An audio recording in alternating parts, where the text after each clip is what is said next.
Hello, everyone, and welcome to our one-year anniversary edition, albeit a day later than previously scheduled, with Photo Talk with Jeff Neville and friends. And a special thank you for all the support from everyone that comes on the panel, for everyone that comes on the chat, those that are kind enough to participate and join us. It's very much appreciated. It's been a fun ride for the last year, and let's hope we can keep it going.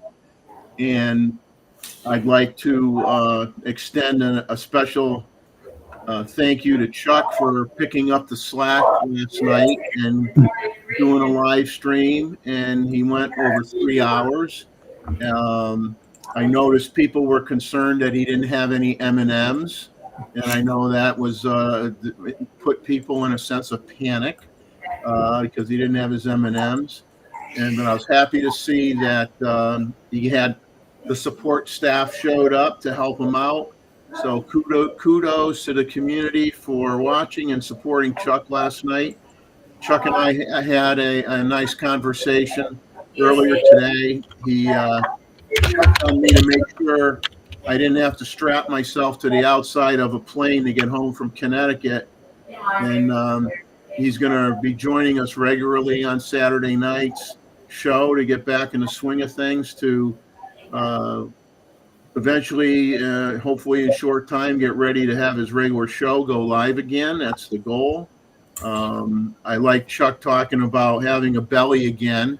I did watch his sections of his live stream after the fact. So he's talking about having a belly again, and all I can say, that's something I haven't had an issue with for the last 35 years, unfortunately. So I can't say, oh, where did it go? It's like it's always there. What can I say? I want to say hi to Gustavo wherever he is in Iceland. I hope he and his wife are having a wonderful time. We miss you tonight, not being on the panel with us. And I hope that you take advantage of taking images in Iceland that aren't just bird photos. I hope you take advantage of the wonderful colors of the ice floating in the water when the sun comes up, and the waterfalls and everything else that Iceland has to offer to you. I'm sure you will, even though you may be hoping to find some rare bird that no one else has seen before. But we hope that you're having a good time. I'm sure you are not on a computer anywhere watching the show at the time. That would be my assumption. So we will, as normal, we say hello to Chuck, who's going to be a big part of the show here from here on out.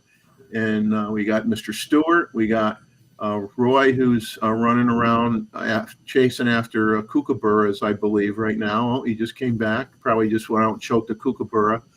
And we got Randall here, who is looking dapper tonight and not wearing a shirt that says he's a photographer. So he's a mild-mannered reporter. So he's either Peter Parker, a.k.a. Spider-Man, or he's Clark Kent, Superman. We have not figured out which.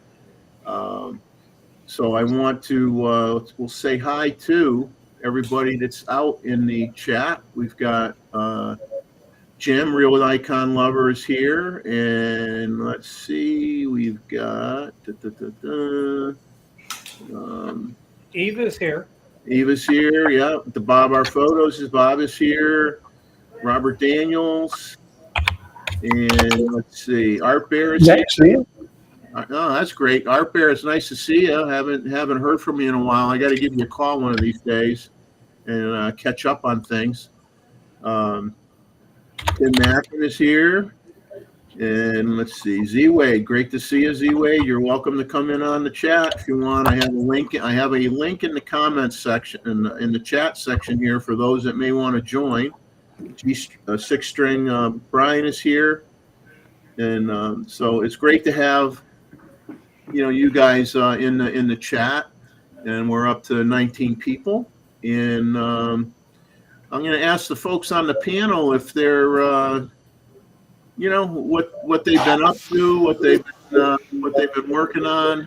And like I said, obviously extremely appreciative of Chuck doing a live stream last night. It was great, the support that he got, and I'm sure everybody felt at home with him coming on and doing the show. So we'll start with Chuck, and we'll go over to David, and Roy and Randall. Let you guys say hello and talk about whatever you want. Oh. Just keep it clean, guys. No R-rated stuff. Got to keep it clean. Not just everybody else out there having a good time. That's what I'm here to do. So that's it. I've been still trying to work it out to get up the stairs. You haven't have you gotten to the second floor yet? Halfway. Halfway. Then I've got stuck. Hey, you know what? You got to get one of those roller coaster rides that take you up the stair that I got my dad. I had to look at them, but and their stairs are too narrow. So I'm getting an elevator put in. Well, Roy, what you'll have to do is practice every day. Try to get up one more step. It's very frustrating. Well, I realize it's really frustrating, whatever, but it's just like everything else. It's not too hard going up. It's coming down that's hard. Well, you're going to have to go the devastation route, and you'll have to put in an elevator. Yeah, that's what I'm planning. Nothing like a little demolition in your home to make you a happy guy. Yeah. Please the wife. And unless you put it outside. Yeah. David, have you been where did you go camping recently? Where have you been? Well, it's my favorite spot near Drumheller, Alberta. It's in Starland County. It's a big county. They got a big campground there. It's a quarter section. It's 200 meters to the next nearest camper. So which is nice. It's I was out today with my 800 PF shooting osprey, and I forgot to take my TC. But I spent 2 hours or an hour and a half today talking to a guy that is working on mirrors for telescopes. So that what he was doing is changing the shape of the mirror depending on the atmosphere that they were shooting through to correct the image. And this works thousands of times a second, changing the shape of the mirror. And all major telescopes in the world are using that technology now. And he was doing this down in Texas. But so he shot a couple of pictures of me today with the Sony, and actually they turned out pretty good for that. But I'm not complaining he's got a Sony because he's got Nikon too. But he's a really good down-to-earth guy. And his client is very similar to mine. We get to see him when we look in the mirror. And yesterday I was out with my D850 and my 70-200, which I haven't used in a year. And I shot wide open all day, and I'm impressed. So I'm not selling that combination. So, but anyway, it's that's what I've been up to. And I see Chuck has got his T-shirt there, so that's good. Yeah. Now he says, don't forget to like. So I guess you'll have to go and give him a like on his channel because it doesn't say anything about my channel. Well, you can give your likes on both, Yeah. So we got T-Mid's in the house, which is great. T-Mid, haven't seen you in a long time. Good to have you in the show. And Robert Daniels and Mozman just finished his chores. Let's see, Maribel. Hello, Maribel. Good to see you in the chat. We're going to keep your husband out of trouble, and we're going to try to prevent any lawsuits from occurring during this live stream. It takes the fun out of it. Yeah. A good lawsuit once in a while is a good thing, right? I mean, so as I mentioned earlier, I just want to really thank everybody for, a year of support. And I didn't have the amount of time to, make this a flamboyant celebration by any means, but I did go back. Hello, Jonathan De La Rosa. Hello, Mookie. Good to see you. Yeah, on Sunday, I guess as long as everybody went to church today, it's okay to watch the show. So I went back and I looked at some of the old live streams from when, the first one. And I said, well, I can't look at all 51 of them. That would take me forever. But I did look at the first one, and I'm going to share some comments. We got somebody else, I think, trying to come in here. We got Joe Mansland in the wings here. All right. So Joey, we're going to have to, unfortunately, we're going to have to do the incredible shrinking cast of characters to fit you in here.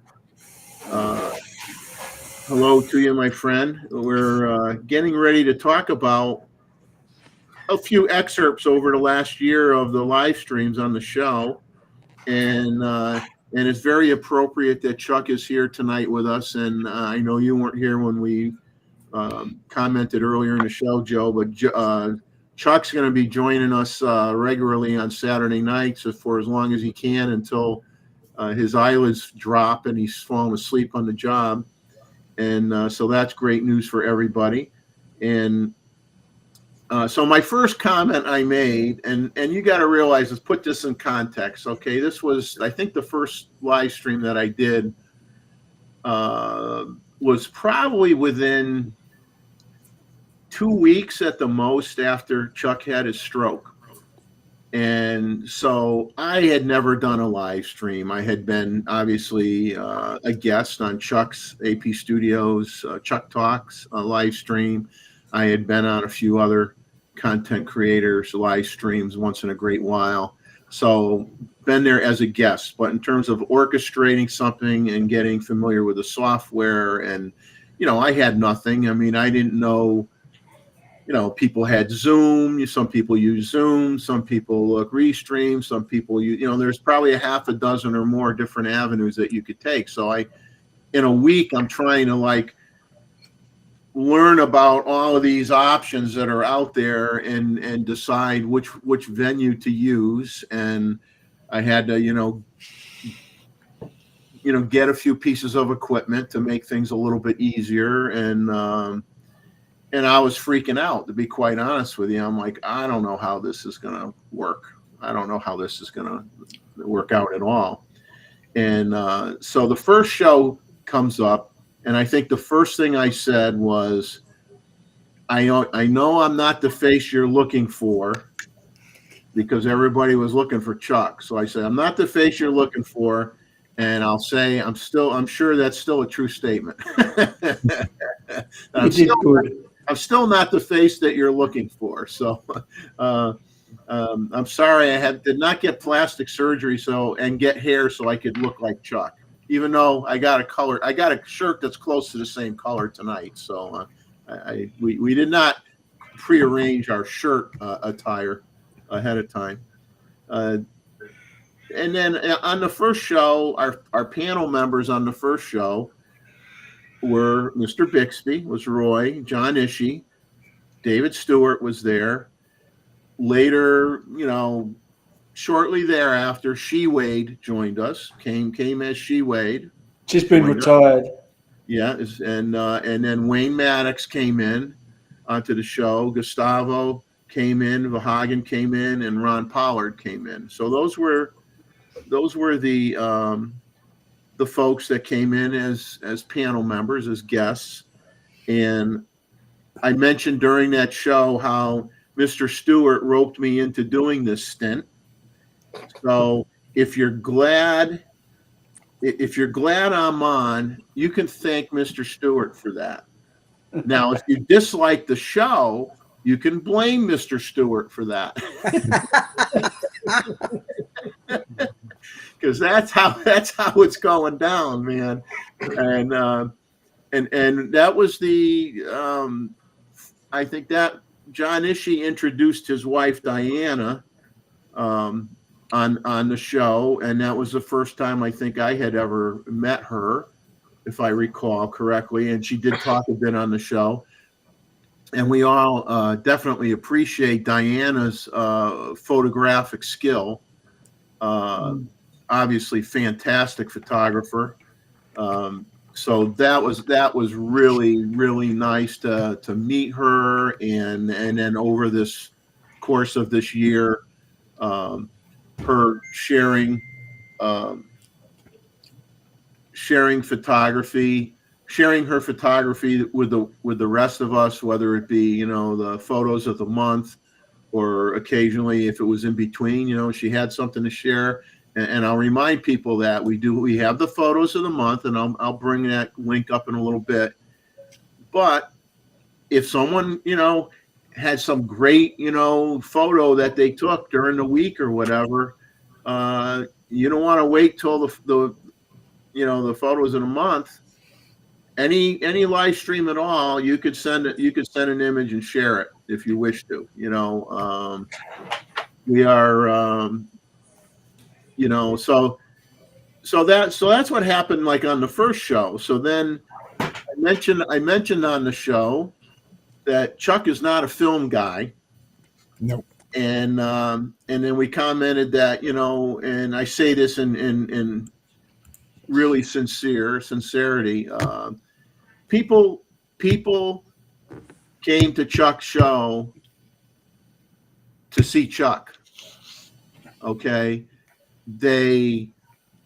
He did something no one else on YouTube has done. Okay. He wanted to make a live stream successful and not deviate from a plan. He had a plan, he had an approach, he had a methodology, how he did his show, and he stuck to it, and he worked on it, and he worked on it, and he worked on it, and he got there.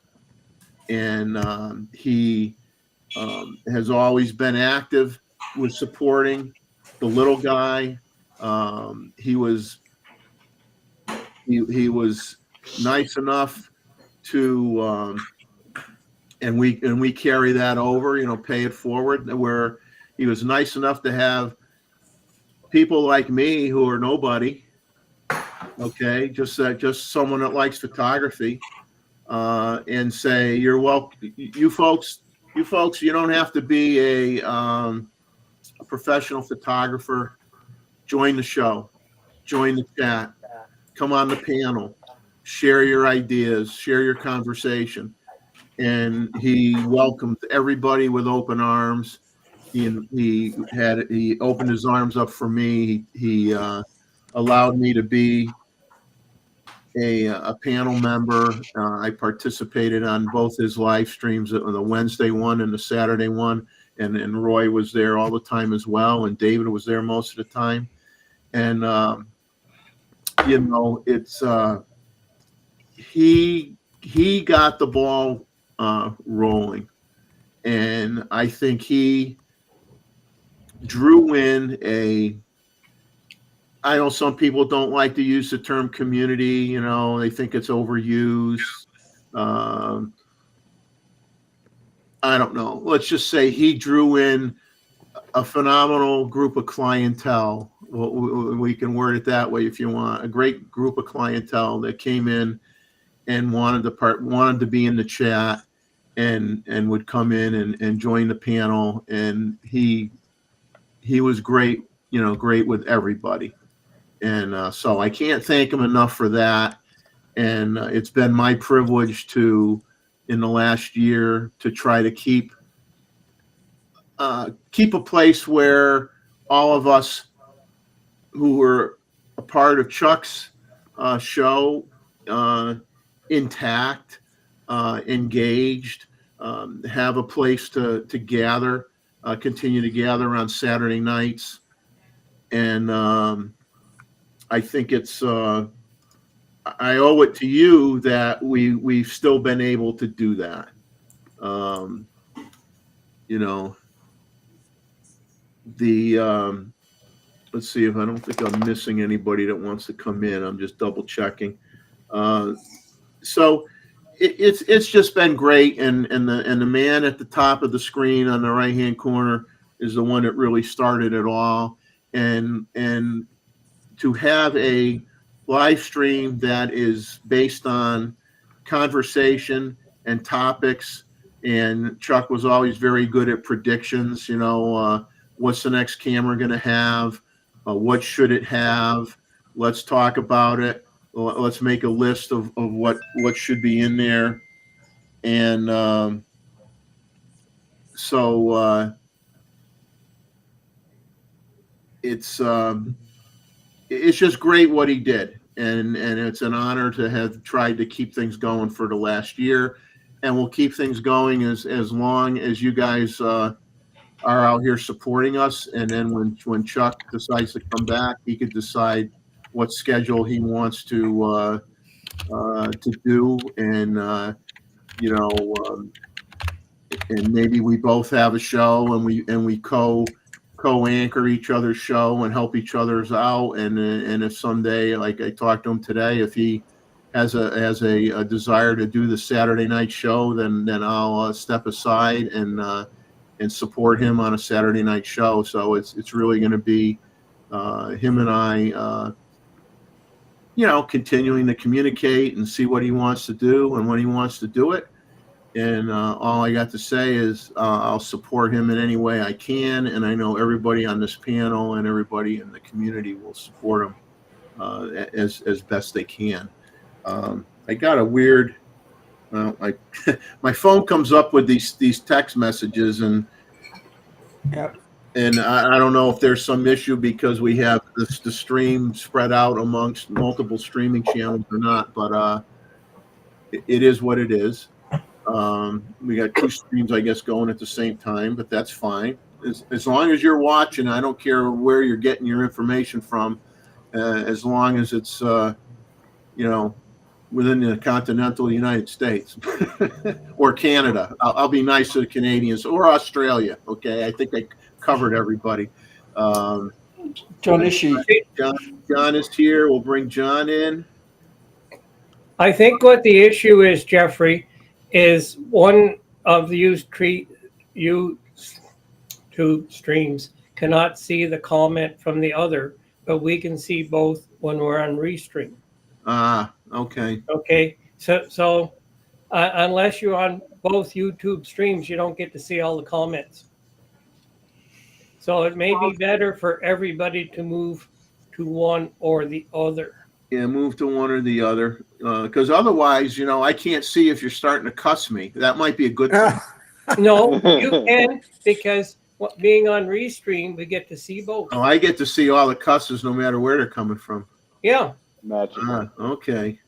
Okay. Now I'm going to apologize ahead of time as I go down memory lane here and say, you know, the first show had 43 people in the chat. We now have 23 people in the chat. So obviously that tells you that the show has gone downhill since I started the first show. It's a different day, so you can't have everything. Now on our second show, we talked about preparing for traveling, like if you were doing a photo-centric trip, and we had those at the on the panel who have done photo-centric travel to share their insights on how they pack, what they bring, and that was a very, very entertaining episode that we had, and I think people got a lot out of it. We also, as was a tradition on Chuck's channel, is we would deviate from the topics fairly often. And I think after a while, Chuck would say, "Okay, guys, let's get back to business," because we'd get kind of stupid sometimes. And speaking of stupid, we used to talk about stupid people that took photos, such as the Turons of Yellowstone, or that type of thing, or people that get too close to wildlife when they take pictures, or walk to the edge of the Grand Canyon and try to take a selfie and fall into the Grand Canyon, and that type of thing. We shared setting recommendations for Nikon cameras for different use cases. We all provided insight as to here's what I use, and here's what I set, here's why I set it, here's why you might want to set it. We would talk about firmware updates and the changes that were implemented in the cameras, especially when they came out with the major firmware updates on the Z9, which was, as we all, I think, agreed, was like getting another camera for free. Especially after version 2. Yeah, and instead of having to buy another body, it was like Nikon gifted us a new body, and it didn't cost us anything, and that's something that they continue to do and is greatly appreciated by those of us who don't work for a multi-million-dollar corporation. We shared info on new products, just as Chuck did, Nikon bodies and lenses. And unfortunately for some of you, we talked you into spending money. We would talk about certain products. And I hope you don't hold against me or anybody that's on the panel that we caused you to spend money. But it's your money, right? So don't kill the messengers. Don't kill the messengers. We've talked about camera adapters for lenses. Randall's talked about different types of adapters that he's bought because he has a multitude of different camera brands and bodies and uses a lot of lenses from one brand on another camera. We had Albert, who is the camera lens adapter connoisseur, as one would say. And Albert was on the show last night with Chuck, which was great.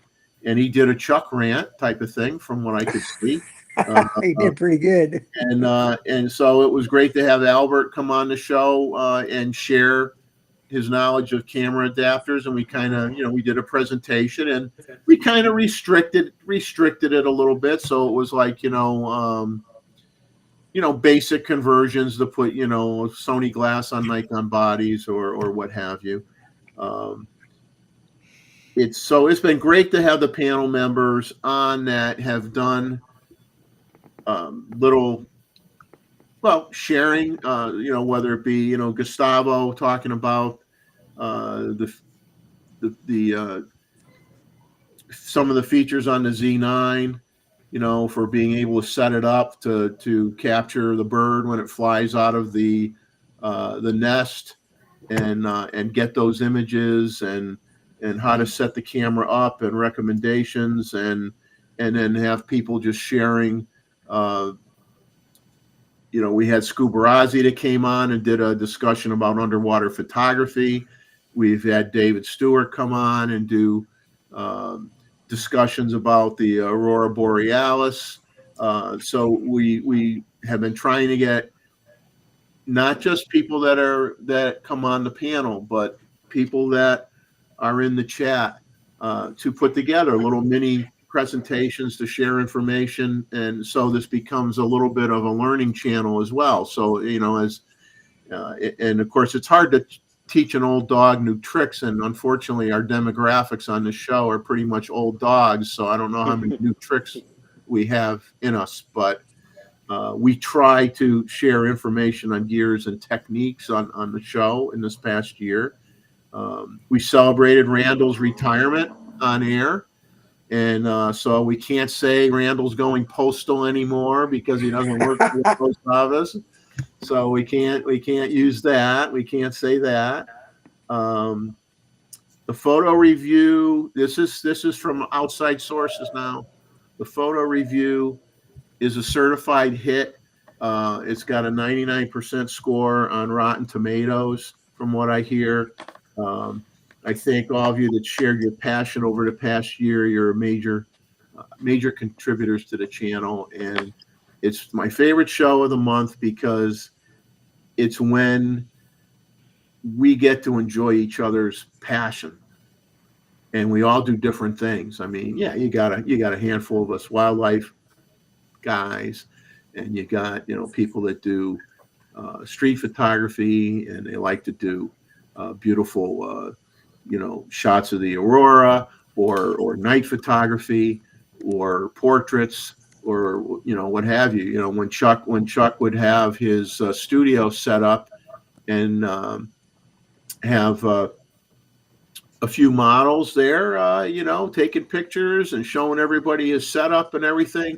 Everybody learned from that. That was always a fun thing to when Chuck did that on the show.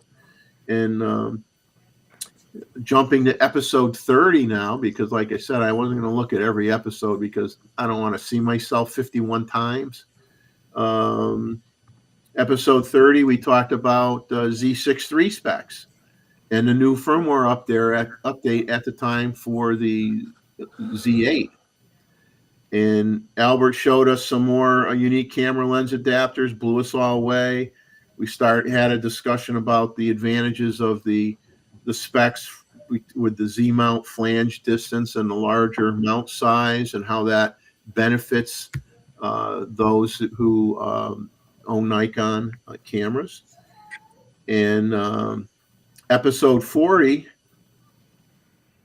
was Tim, aka Mozman, dying in my house doing the live stream with me, having an allergy attack from my dog. I didn't know he was allergic to dogs, and he was, if you guys remember, he was hurting big time. And Patches didn't know what was going on, but Tim was like ready to croak, I thought, here, sitting next to me. We talked about the Godax Retro Flash at the time. I believe it might have been the one that David recently bought. We talked about the future potential for Nikon making cinema cameras that work on the red bodies, because that was after the announcement of Nikon buying red.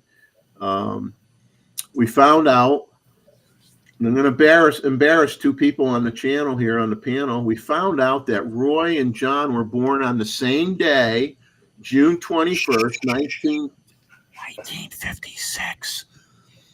And the rumor that they're twins came out in that show.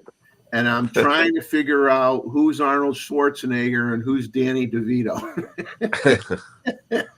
Oh, you will have to show the leadership capabilities. Ah. And then the last thing, episode 50, which was recently, when we first played around with the new version here of Restream with the countdown, 1 minute countdown before the show, and fooling around with that. And I'm like, woohoo, it's fantastic. Oh, yeah, it's great. And that was our last photo review show. So that's, I think I do have one more thing just to say. And I know I'm repeating myself, but I apologize. That's an age thing. You tend to repeat yourself a lot. We're blessed to have so many talented people who frequent this channel. And it's both professional photographers, such as Roy and John, okay? And it's serious amateurs and newbies with all types of cameras, including film, which, by the way, film cameras are Chuck's favorite.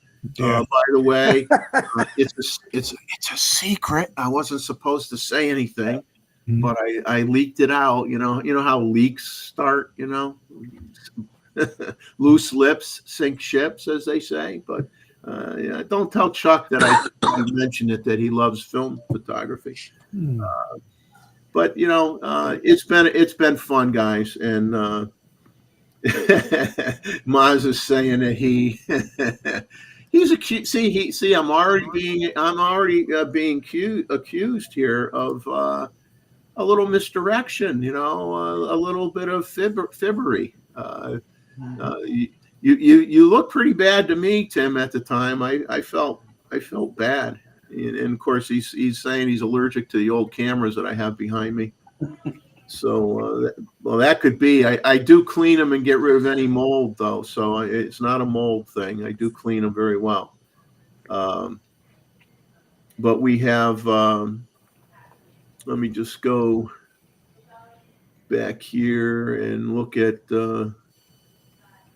I know Jeff and Leslie are in here, and Greg Corker's in here now, and Kevin is here. Kevin Nordstrom's here, and Manila Martin is here.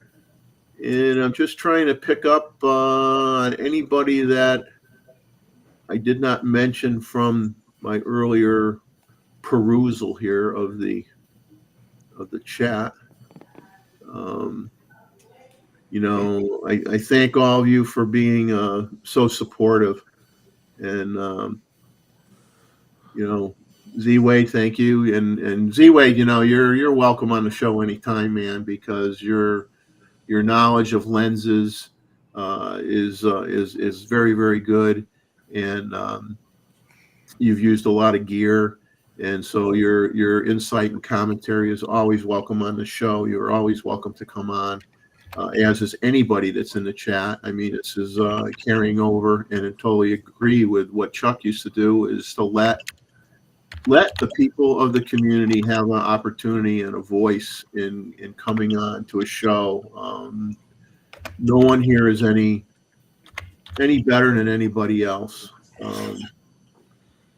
But thanks again. And we're up to 29 people, so I don't think we're going to hit the 40s that we did on the first show that I did. So that would be nice if we could hit 40. So I wouldn't feel so bad that I've been sinking the tank here for the last year. Well, what I see. Hey, Jeffrey, are did you get 15 my people email? on each stream. Did I get your email? Let me see. I answered, on Mr. Wu answered the camera,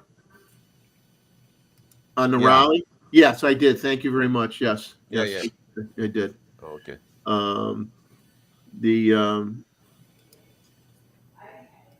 I noticed something on Nikon USA that may interest some of you, and actually, I'm almost interested in one of them.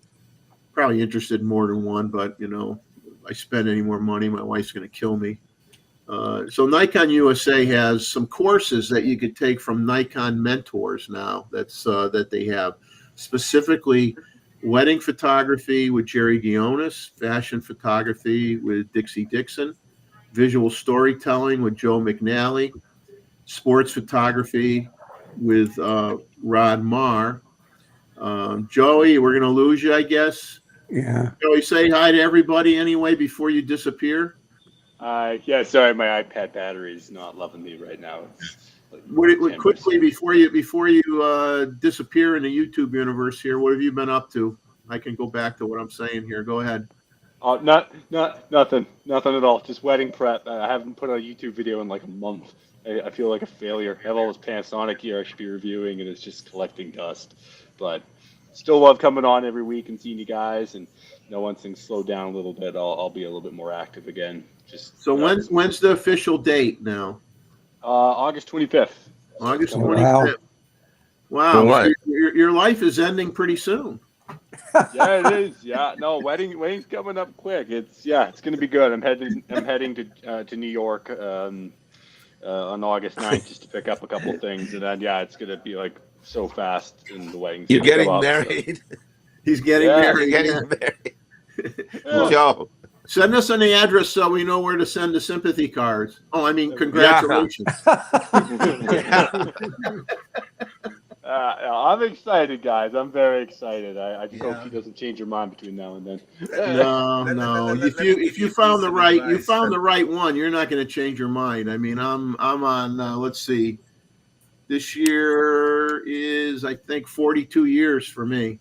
Yeah. It's beautiful. So I've got no complaints. Yeah, Yeah, ask no one- Rupert Murdoch, Joe. He'd be a good guy to talk to.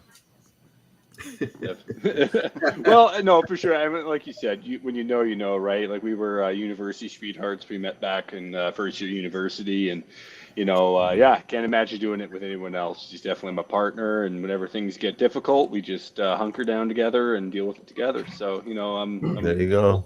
Good I'm luck. stoked.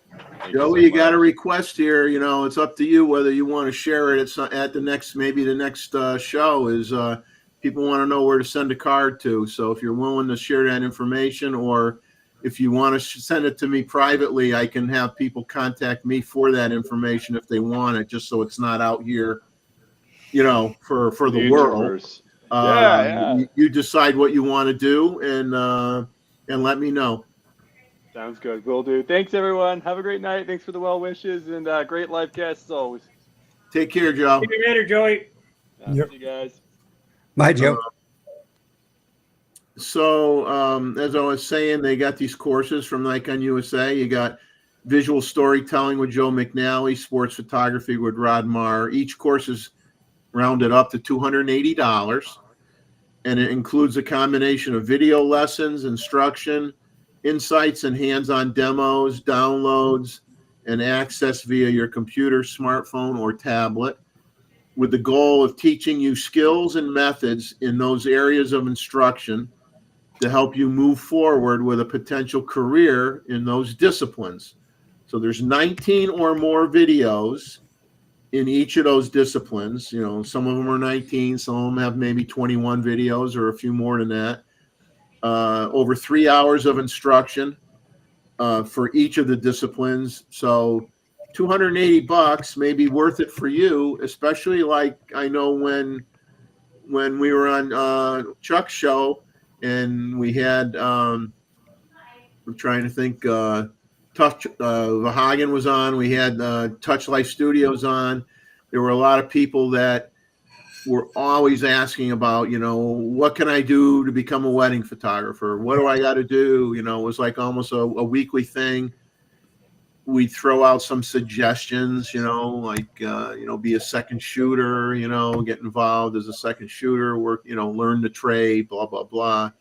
But now you can take a $280 course from Jerry Guionis, who people aren't going to argue that he's a phenomenal wedding photographer and also now a very good videographer.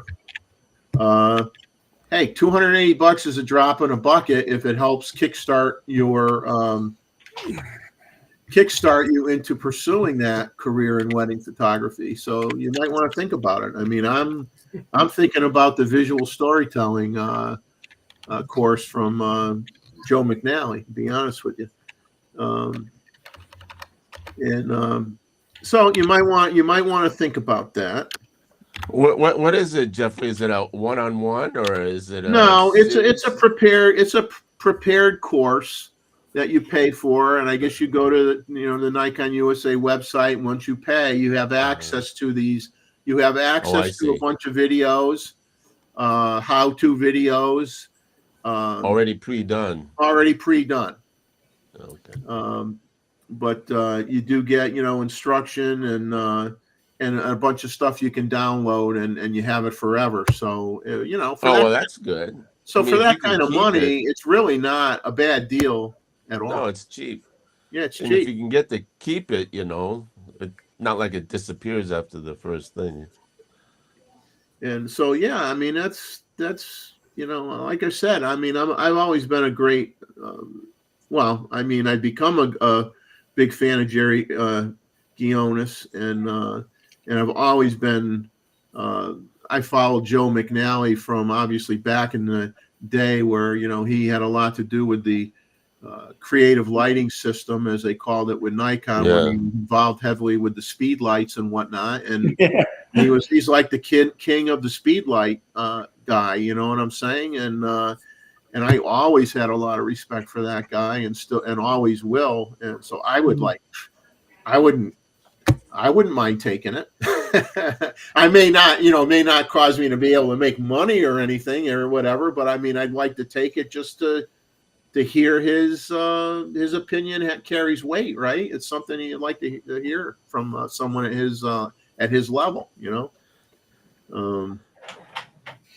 But so for the rest of the night, we got the typical.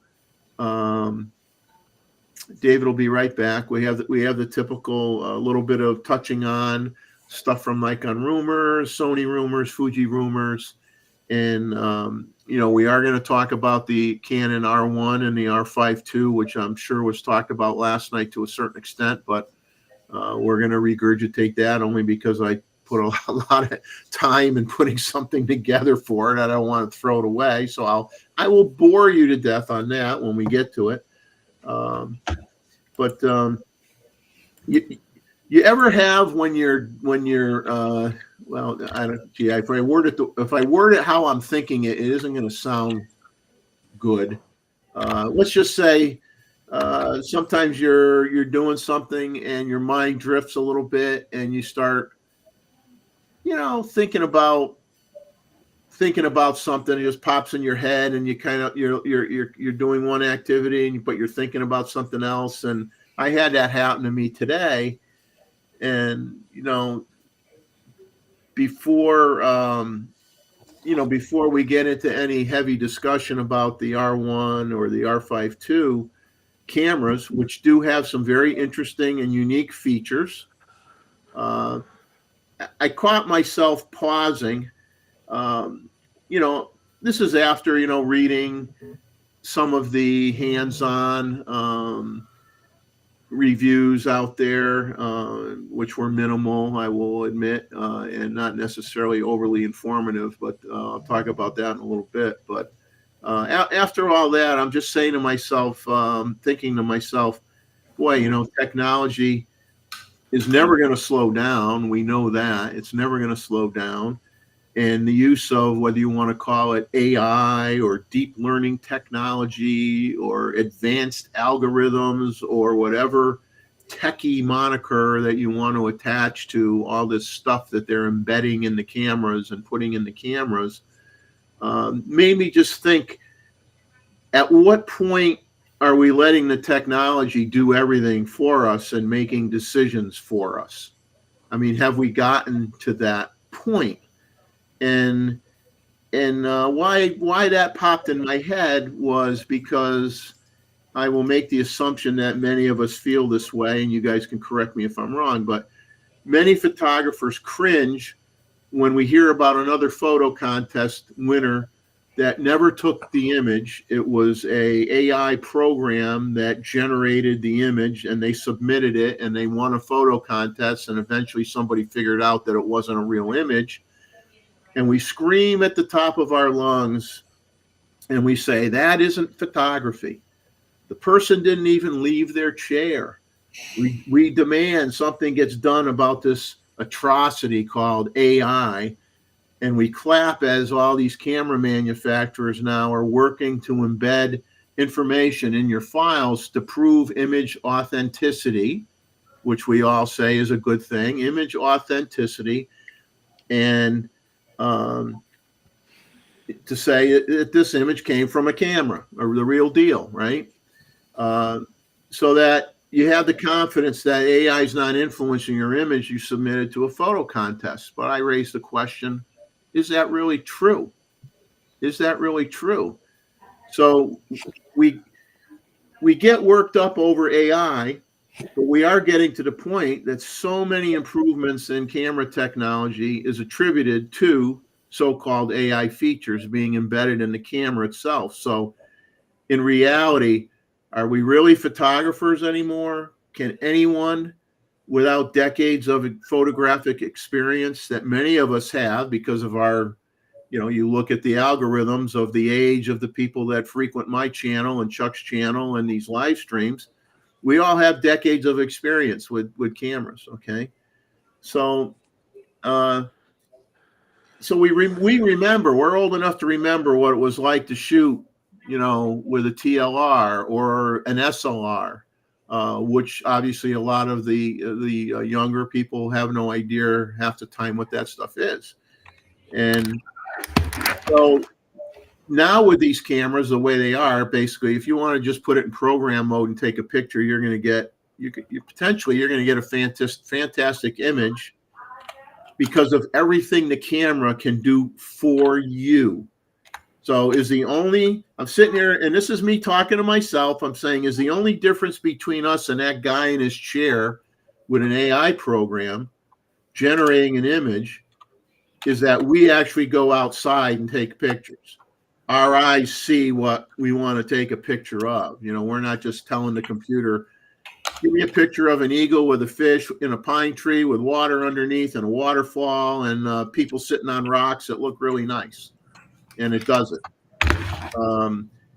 But we use our compositional skills to create an exact replica of what we see in some cases, or we change our settings of our cameras to create a more artistic impression of what our eyes actually see. Okay, that's what we do as photographers.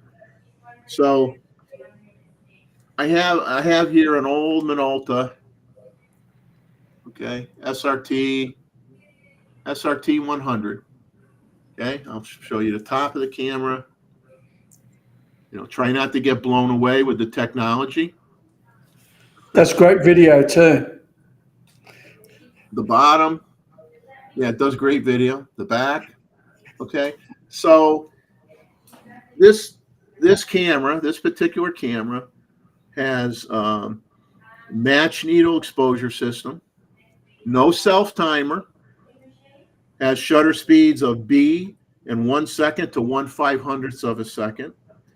Single shot, man. There's no 20 frames per second on this baby. Single shot. Manual. Oh my goodness. Manual film advance. Don't get too scared. With a depth of field button right here. Okay. So you can check your depth of field.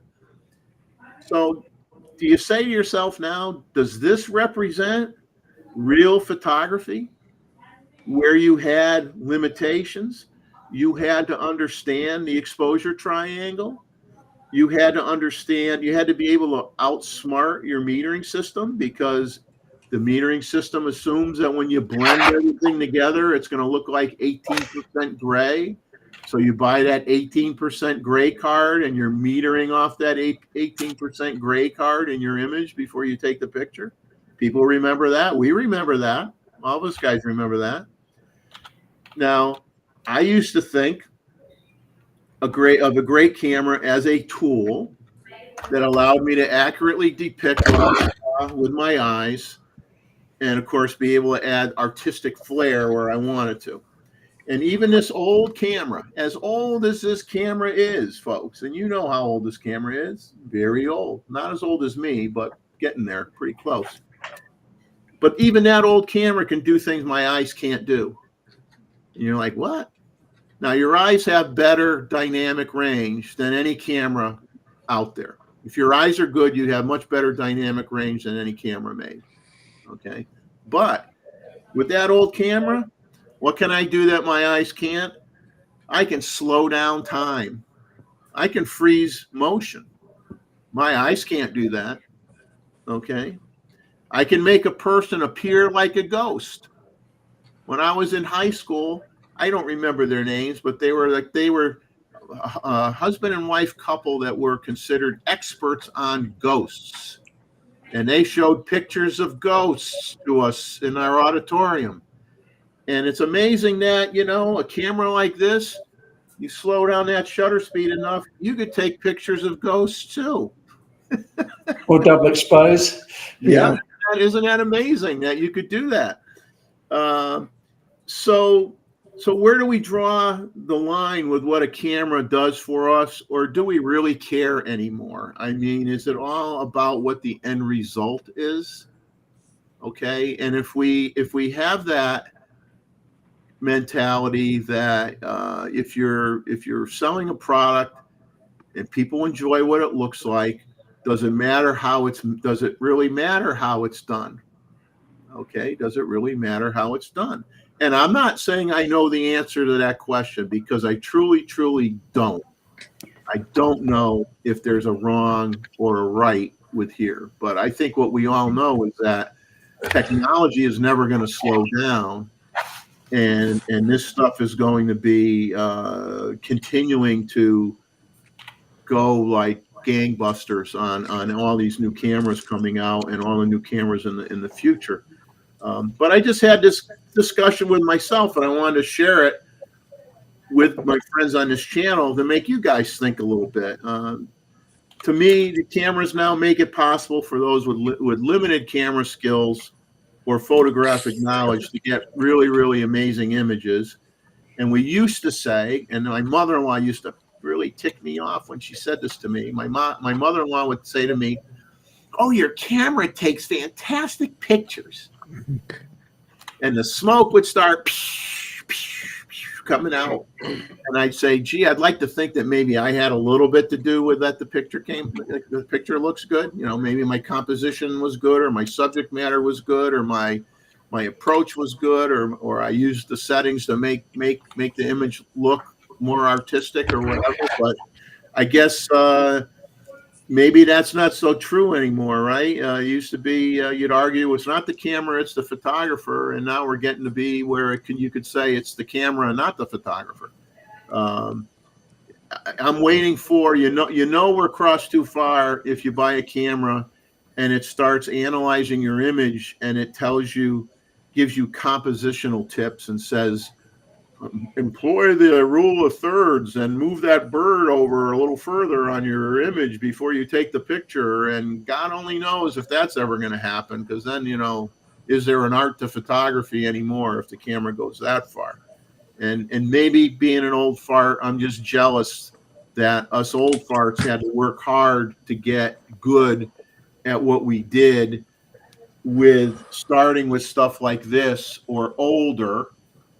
And now you have all these fancy things on the cameras that you and I own today, and even more so on the new ones coming out. But I just said, maybe I'm jealous because I had to throw away a lot of wasted film that had crappy images on it, and I still to this day delete a lot of files that can have crappy images on it. So it was just something I was thinking about, and all I hope is that as these manufacturers come out with all these newfangled things that they throw on these cameras, that I just hope that they're smart enough to allow us to turn some of these features off if we don't want to use them. Hey Jeff, I just sent you an email with this picture. Okay. And I just wanted to show you because yesterday I went to the bird park and took a picture with my Z6 III. So to put this DR issue to bed. So take a look. Okay, I've got it up here, so I will jump to it in a second. Well, take your time, but I just wanted to show you. So I mean that's just my pre-commentary here. Just like me sharing, me talking to myself in a way, and just questioning where we're going. Is it good? Is it bad? And I'll end it by being a smart blanky blank blank and say, may the AI be with you always. There's one thing that bothers me about my Z cameras is you can have the lens in manual mode. You turn the camera off, it changes the focus. Resets.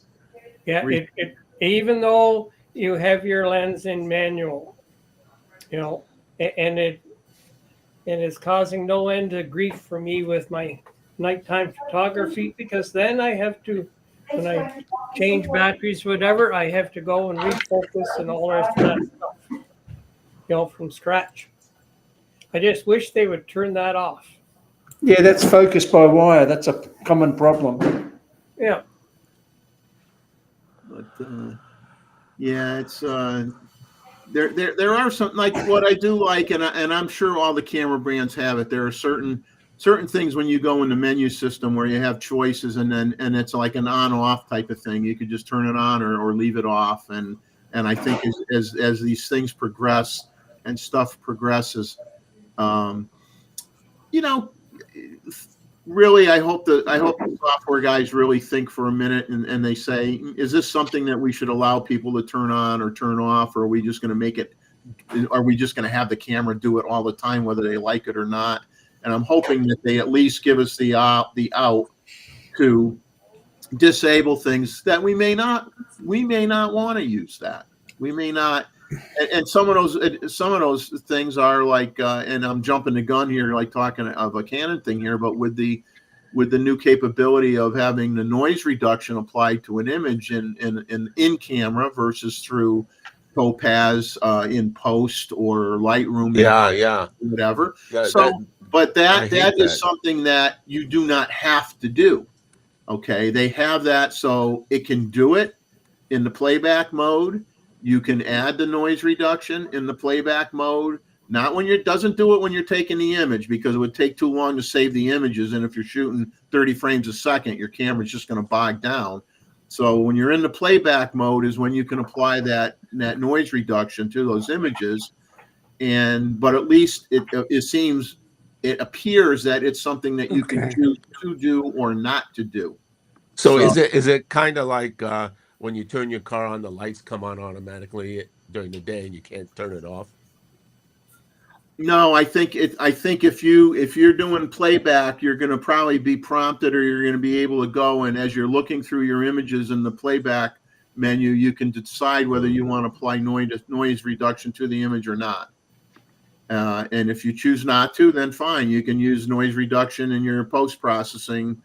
Whatever you like to do now, which really that's a perfect example of where you should be given the choice whether you want to do it or not, because until people do serious reviews on the camera, you don't really know what the general consensus is, if that noise reduction capability is as good as Topaz or not as good as Topaz.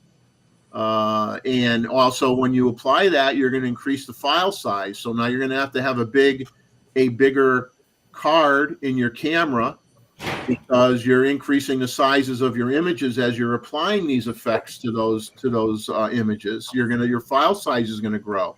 So maybe you got to buy a bigger memory card now, because when you did it in post, you didn't need to have as big a memory card. If you're going to do it inside the camera, your files are going to get bigger. Now you need a bigger memory card. So those are all things you got to think about with all this technology that is coming out there. And I'm just going to look at the chat quick before I jump into the R1 specs. I just want to, because Greg said, Long Rider says us old farts are not the target audience. I'm trying to, let me hide this message. Greg had something in here, I guess, that people are trying to understand. Okay, Greg was let's see, Greg's saying something was held in a shopping center parking lot. Yeah, just before that, Jeff. Just before that. Yeah, QQQ. Okay, here we go. Greg's saying, took photos for a relatively new nonprofits provide meals for persons in need event. And then I'll go down to his next. It was held in a shopping center parking lot. This is in the state of Georgia. Would be restrictions if they posted some of the images on their Facebook, Instagram page. If it's a public event, and because it's like, well, John would be good at this one, because typically if you do something that's like news related or whatever, you don't have to get permission to take the picture. Well, here's the deal. Right? If it's for editorial purposes and you're on public property, you can. If it's for commercial use, then you need a model release. But Okay. if you're on public property, that's it. You're fair game. Yeah, he wasn't compensated. So Yeah, he wasn't compensated, so Yeah.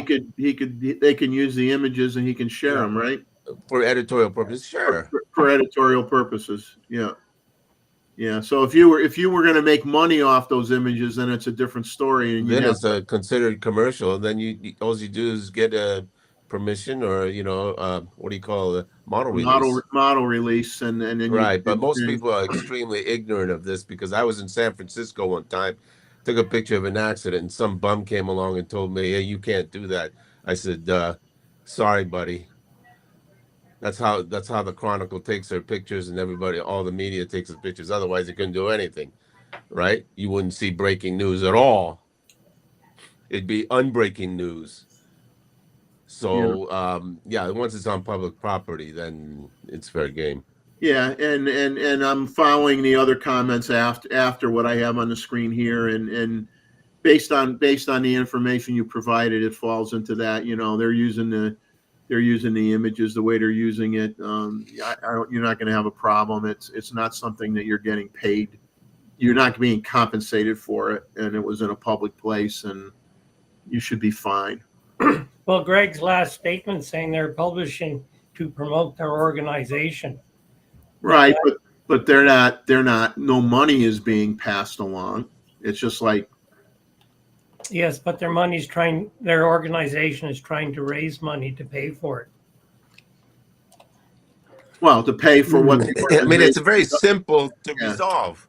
Yeah. You just go into the statute and look it up. I mean, if some guy thinks he's Mr. Lawyer, I'm sorry, but you got to show proof, and it's in the statute. Yeah. It's in the Constitution. Hello. Yeah. He says they're making Freedom no of money from the activities. Well, it's a nonprofit, I'm sure. So that's Nonprofit means no money, right? money, right? So you're good. Let me see if I'm just going to back up and.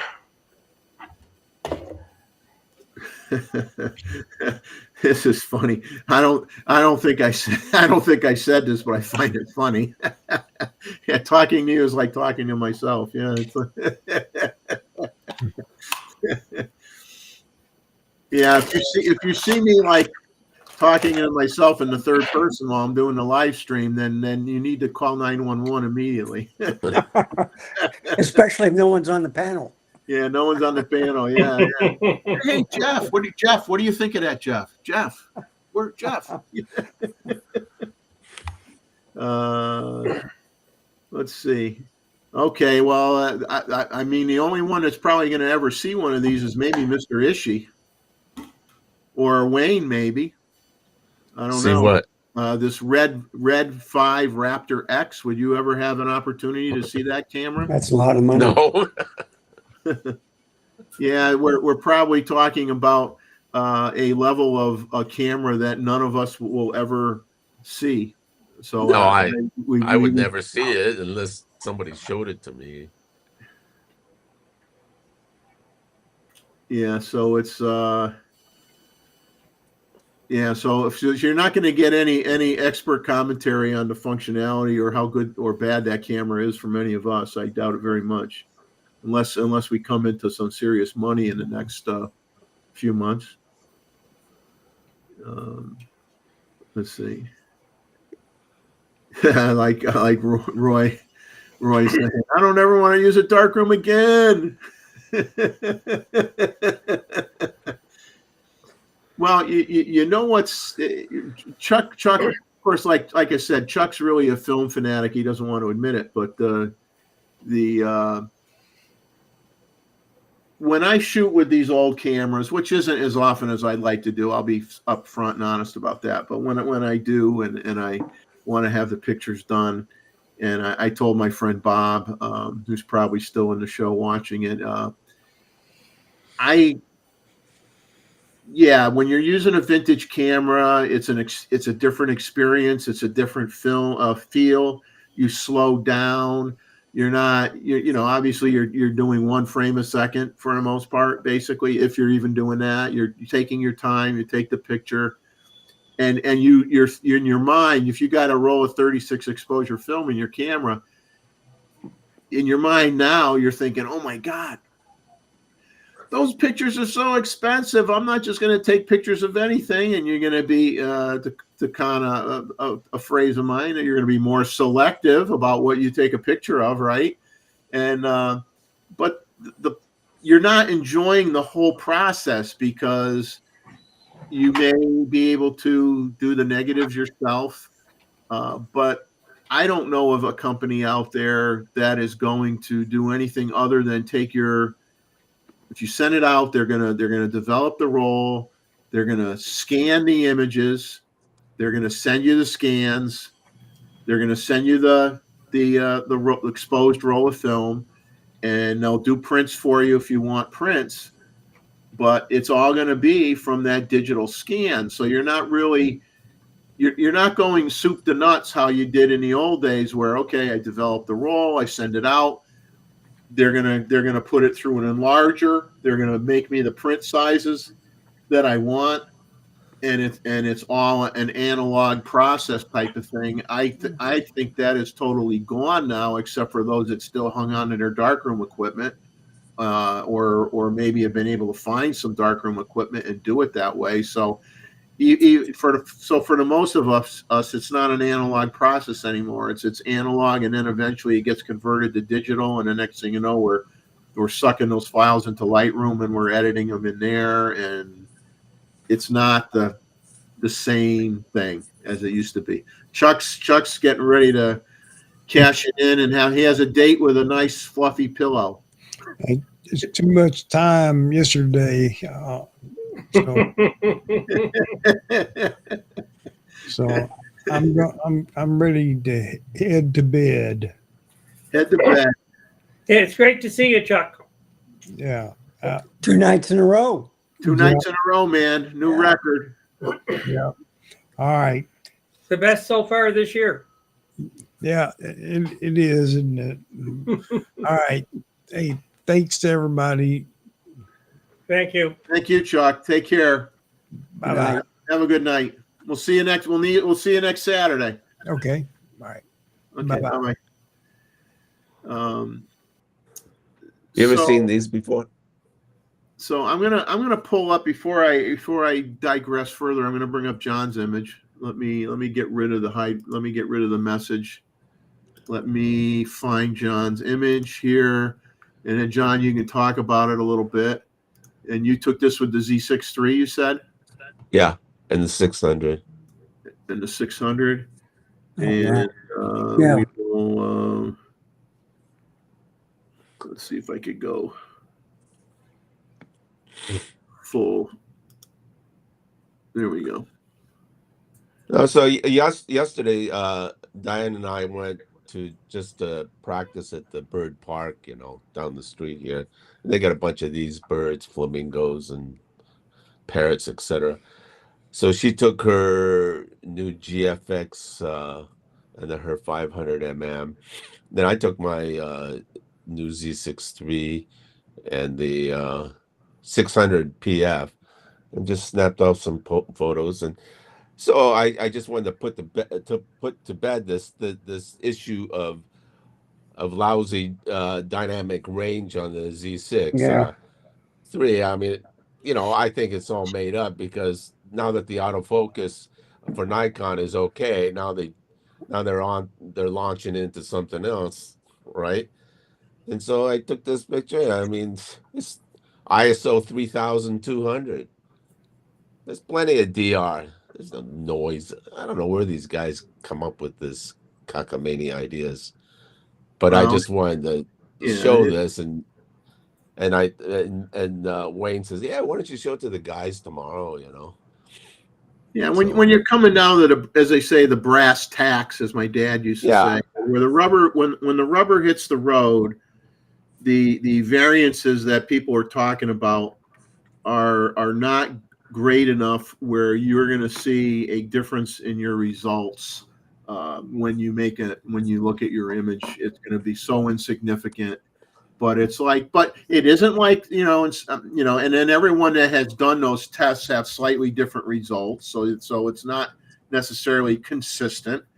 And even if you want to play the game and say that those results are accurate or whatever, it's inconsequential, the numbers that they're getting. Not that they're wrong, not that they're right, but assuming they're right, they're still inconsequential. And it's just like we got to stop. it's okay to bring up stuff, but it's another thing when you have something that is You irrelevant. make it up. You're trying to wreck a brand. Yeah, you know, enough You're wrecking a brand. You're wrecking a brand. enough already with You know, there's enough no need already for with the hate, you know. And then they got this other British guy yesterday talking about this flashing light when it's on Oh yeah, I saw video that. mode. So I tried it. Just take the lens You off. saw that? I or mean, the cover off. Yeah, and 'cause that's not the only listening to camera this that guy does is like that. watching, and listening to this guy is like watching paint dry, you know. So enough is enough. Oh, so David Stewart looked up the price of that red camera that somebody wanted us to talk about, $40,000. So Yeah. I can guarantee you that none of us will be talking about it. Buy a new car with that. I'll take two. yeah, I'll take two.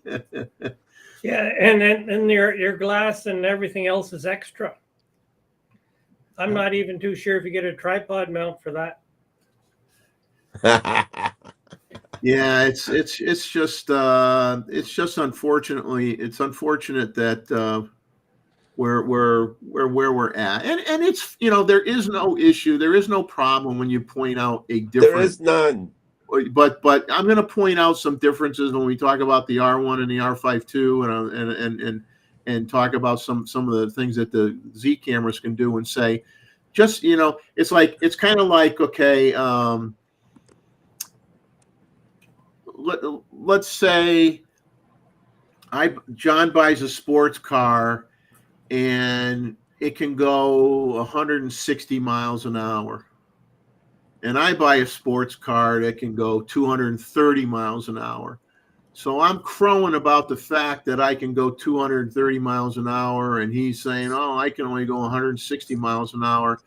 When it doesn't matter for either one of us, because there's a governor on the engine that doesn't allow us to go more than 120 miles an hour anyway. Okay, so Right. so just because the specs can be more impressive doesn't mean that the end result is any different significantly. So, But it's in the heart. You see, it's in the heart. Yeah. So Right? it's just, but it's kind of like the movie critics. Okay, is there a movie critic anymore that? How rare is it that a movie critic says nothing bad about a movie and gives it five stars? It's not very often. It's almost like when you put the name critic on anything, people feel like you're not doing your job if you don't find something to call out. If you say, yeah, I'm reviewing, product X, Y, or Z, it doesn't matter what it is, TV, washer and dryer, camera, doesn't matter. And you say, oh, I love it. It's great. 5 stars. Go buy it. It's fantastic. People are going to discount you as being a good reviewer because you didn't find anything wrong with it. It's like it's just that we're in a society where everybody expects somebody to find something wrong with something. And we're not happy if we don't find something wrong with something. We like to be miserable, and we like to make other people miserable when it's not necessary. I've got a good story about high-end cars. Is about 10 years ago, the people that had sports cars in Calgary, they brought in a guy to teach them how to drive fast on the track. And what this guy did is he had a rental car, and one of the things that he did so that they would drive steady is he put a bowl on the front of the car, on the front of the windshield, and put balls in it. And he said, when you're driving around the track, these balls are supposed to stay in the bowl. That way you'd be smooth and whatever. And so this course lasted, I think it was 4 days. Then at the end of it, these guys, they all thought they were really good. So they figured, well, let's have a race. So they're there with their cars that are not a cheap one would be worth $25. And they were going around the track, and this guy, he had his rental car that he picked up. As on lap 3, he lapped everybody with the rental car because his driving was just that much better. Wow. You know, and and they said, well, how come you aren't racing, in the Formula One? Because he was a Formula One mechanic, and he says, I'm not good enough to drive. I'm good enough to be a mechanic. He can teach people, but he can't drive. But his driving skill is just so much better than everybody else. And that's what it is with photography. It all has to do with your skill. Your camera helps, but skill is more important. Mr. Ishii's leaving us to you're gonna use a Toyo 4x5 field camera, huh? Oh, yeah. That ought to be interesting. Oh, it's beautiful. It's like brand new with the Schneider lens on it. Oh, those things are beautiful to look at, aren't they? Oh, I mean, it's gorgeous. It is so gorgeous. So I'm gonna go do that and see if I can't post it. And then one of the guys has another camera. So thanks a lot. Good to see you. I'm glad you're back from Connecticut. And Me they too. got that Microsoft whatever sorted out. Yeah. I mean, unfortunately, like I said, my neighbor was supposed to be flying out to Houston tonight, and his flight got canceled for the same reason. Well, goes to show you got to use Apple. Well, John, I like your results that you got from your Gustavo. That's a pretty nice piece of glass. Oh, the The what? 600. The 600, yeah. Oh, yeah. Your The 600. Your Gustavo lens. Your Gustavo lens. Yeah. The Gustavo 2.0. Yeah, it's really light. I was quite amazed. All right, fellas, I don't have a thanks lot. Gustavo, and I'm going to stay away from him. Yeah, where is that guy? He's in Iceland. That's right. Freezing is behind off right now, That's probably. Right. Oh, You think he made it before all this mess up with? Of course, PCs? yeah. He made it. Yeah. He made it. Okay. Now He's the having a key good thing time. is though, is he going to be able to get home? Yeah, he'll get it. No problem. All right, guys, have fun. Okay, see All you. right. See you, John. Have a good time. I'll wait for that video. Okay, bye. Now we'll get into some of the. We'll start with the R1 specs, and I'm not going to elaborate forever on these things. And I'm going to start off by this is just my observation on either one of these cameras is that.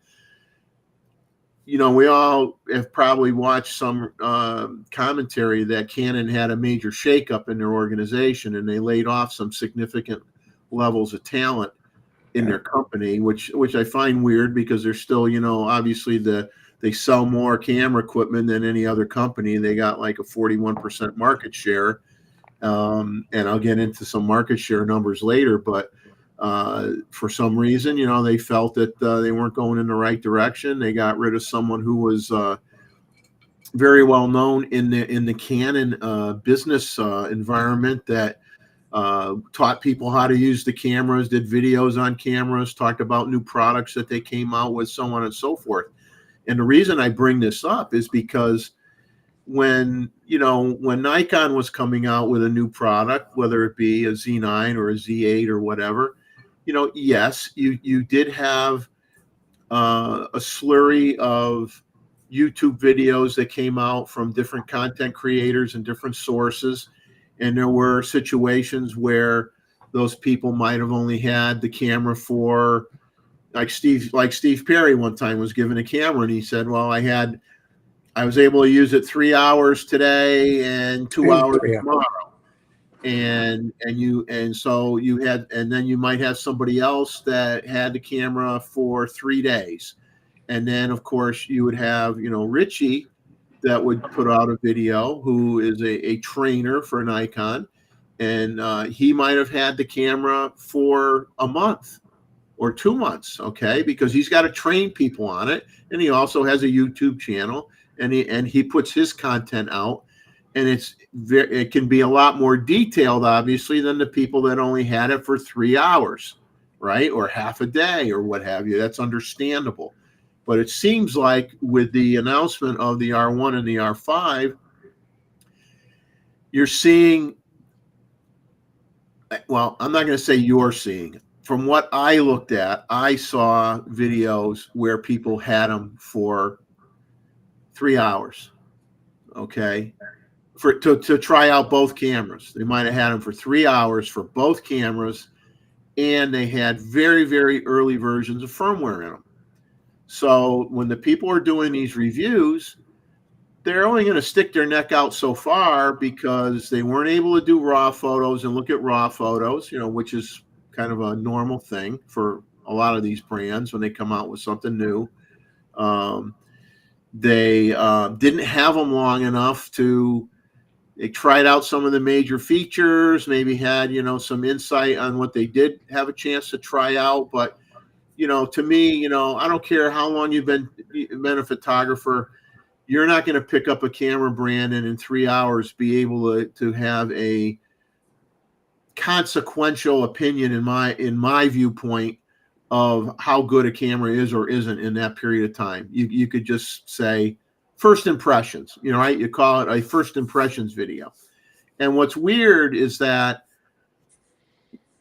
normally once you get that group of videos out, you will eventually get to that guy who had it for a week or had it for 2 weeks or had it for 3 weeks.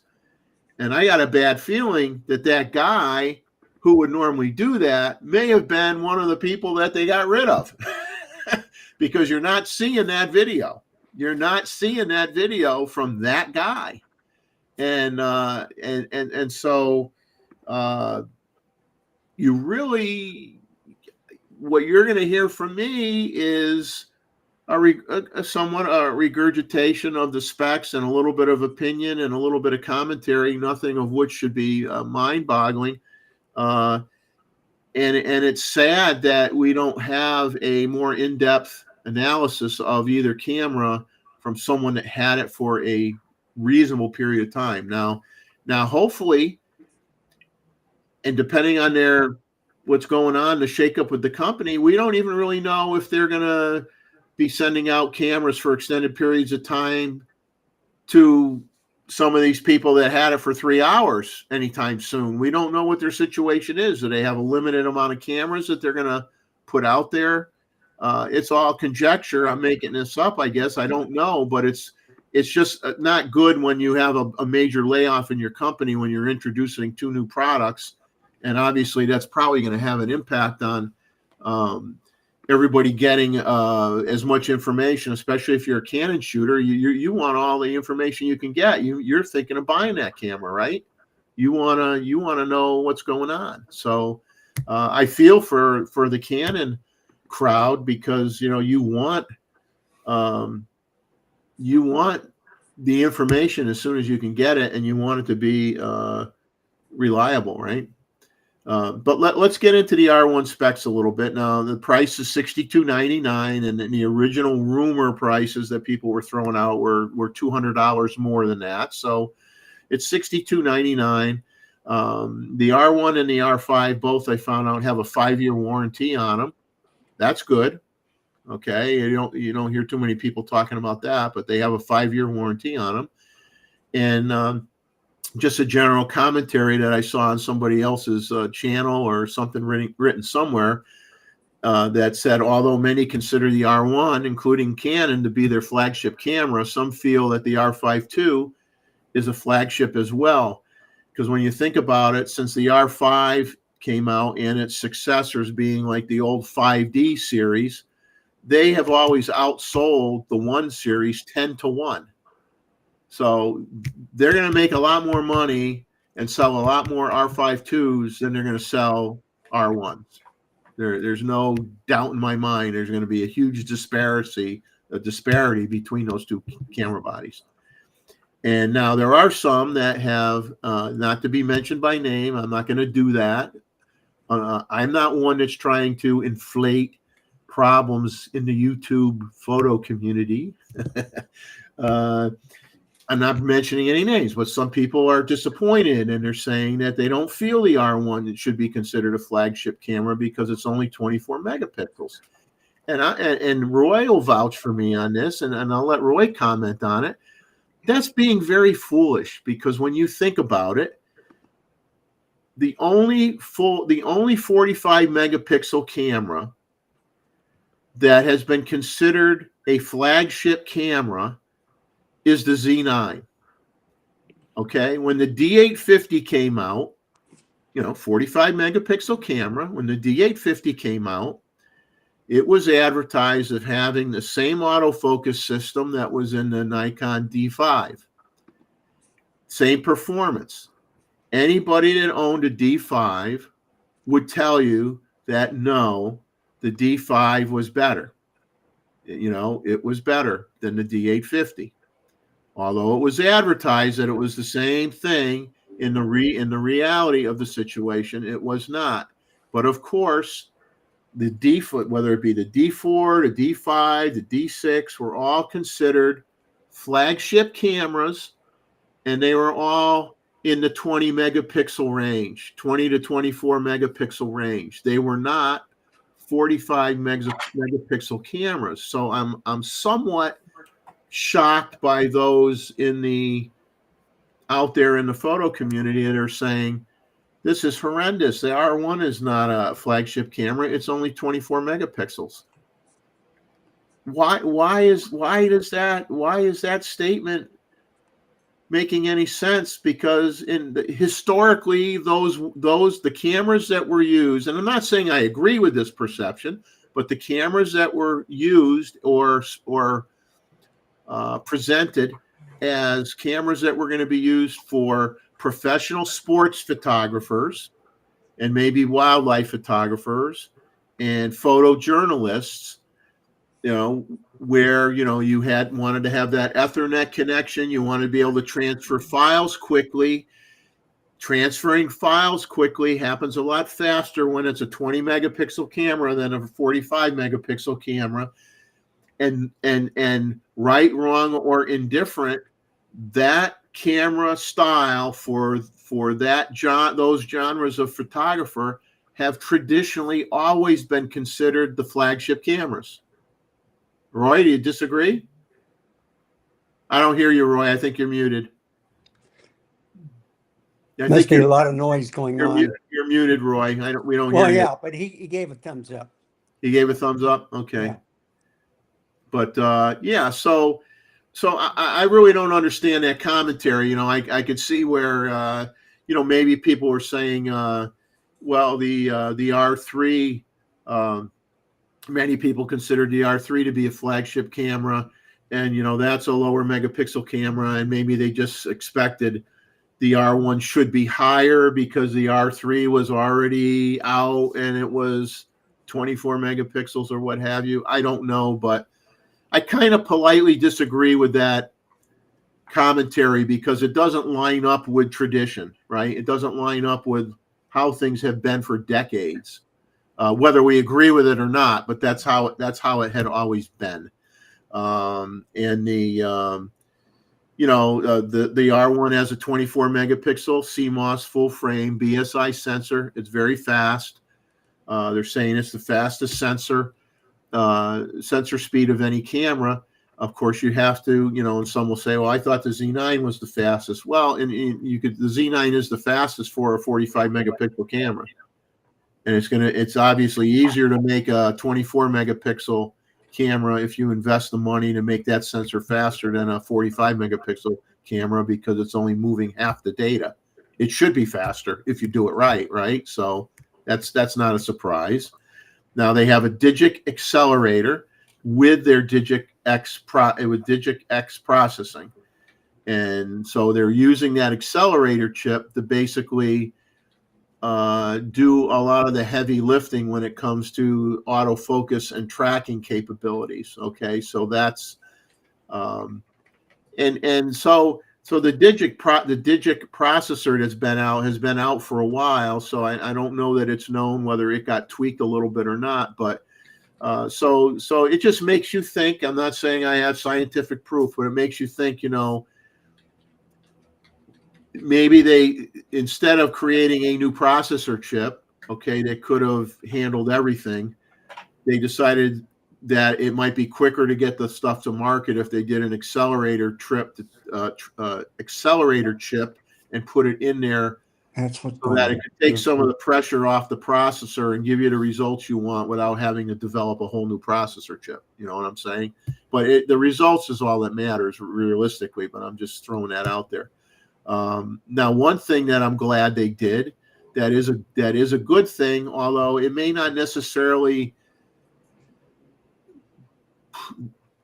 the Nikons don't have this feature. I mean, it was in some of their DSLRs, and Roy will know this too, is they now have cross-type dual pixel intelligent autofocus. And cross-type autofocus was something that Nikons had usually in the center area of their screen for their digital SLRs.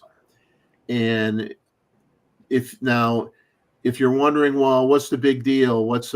Because the rumors were that the camera was going to have a quad pixel autofocus, was what was being talked about for years, and it's not quad pixel, it's cross type dual pixel. So what does that actually mean? So cross type sensor is set up so your camera can detect lines in both orientations, lines that go horizontal, lines that go vertical.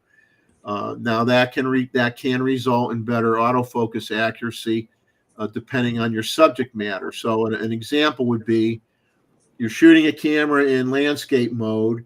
Your camera is looking for vertical lines to focus on when you're in landscape mode. And if you are looking at the same scene and you decide, let's just say there's a lot of vertical trees in the picture, right? And there's other elements, an old barn, an old car, whatever. And now you rotate your camera so it's in a portrait mode, and maybe you're seeing a lot of these vertical trees in there.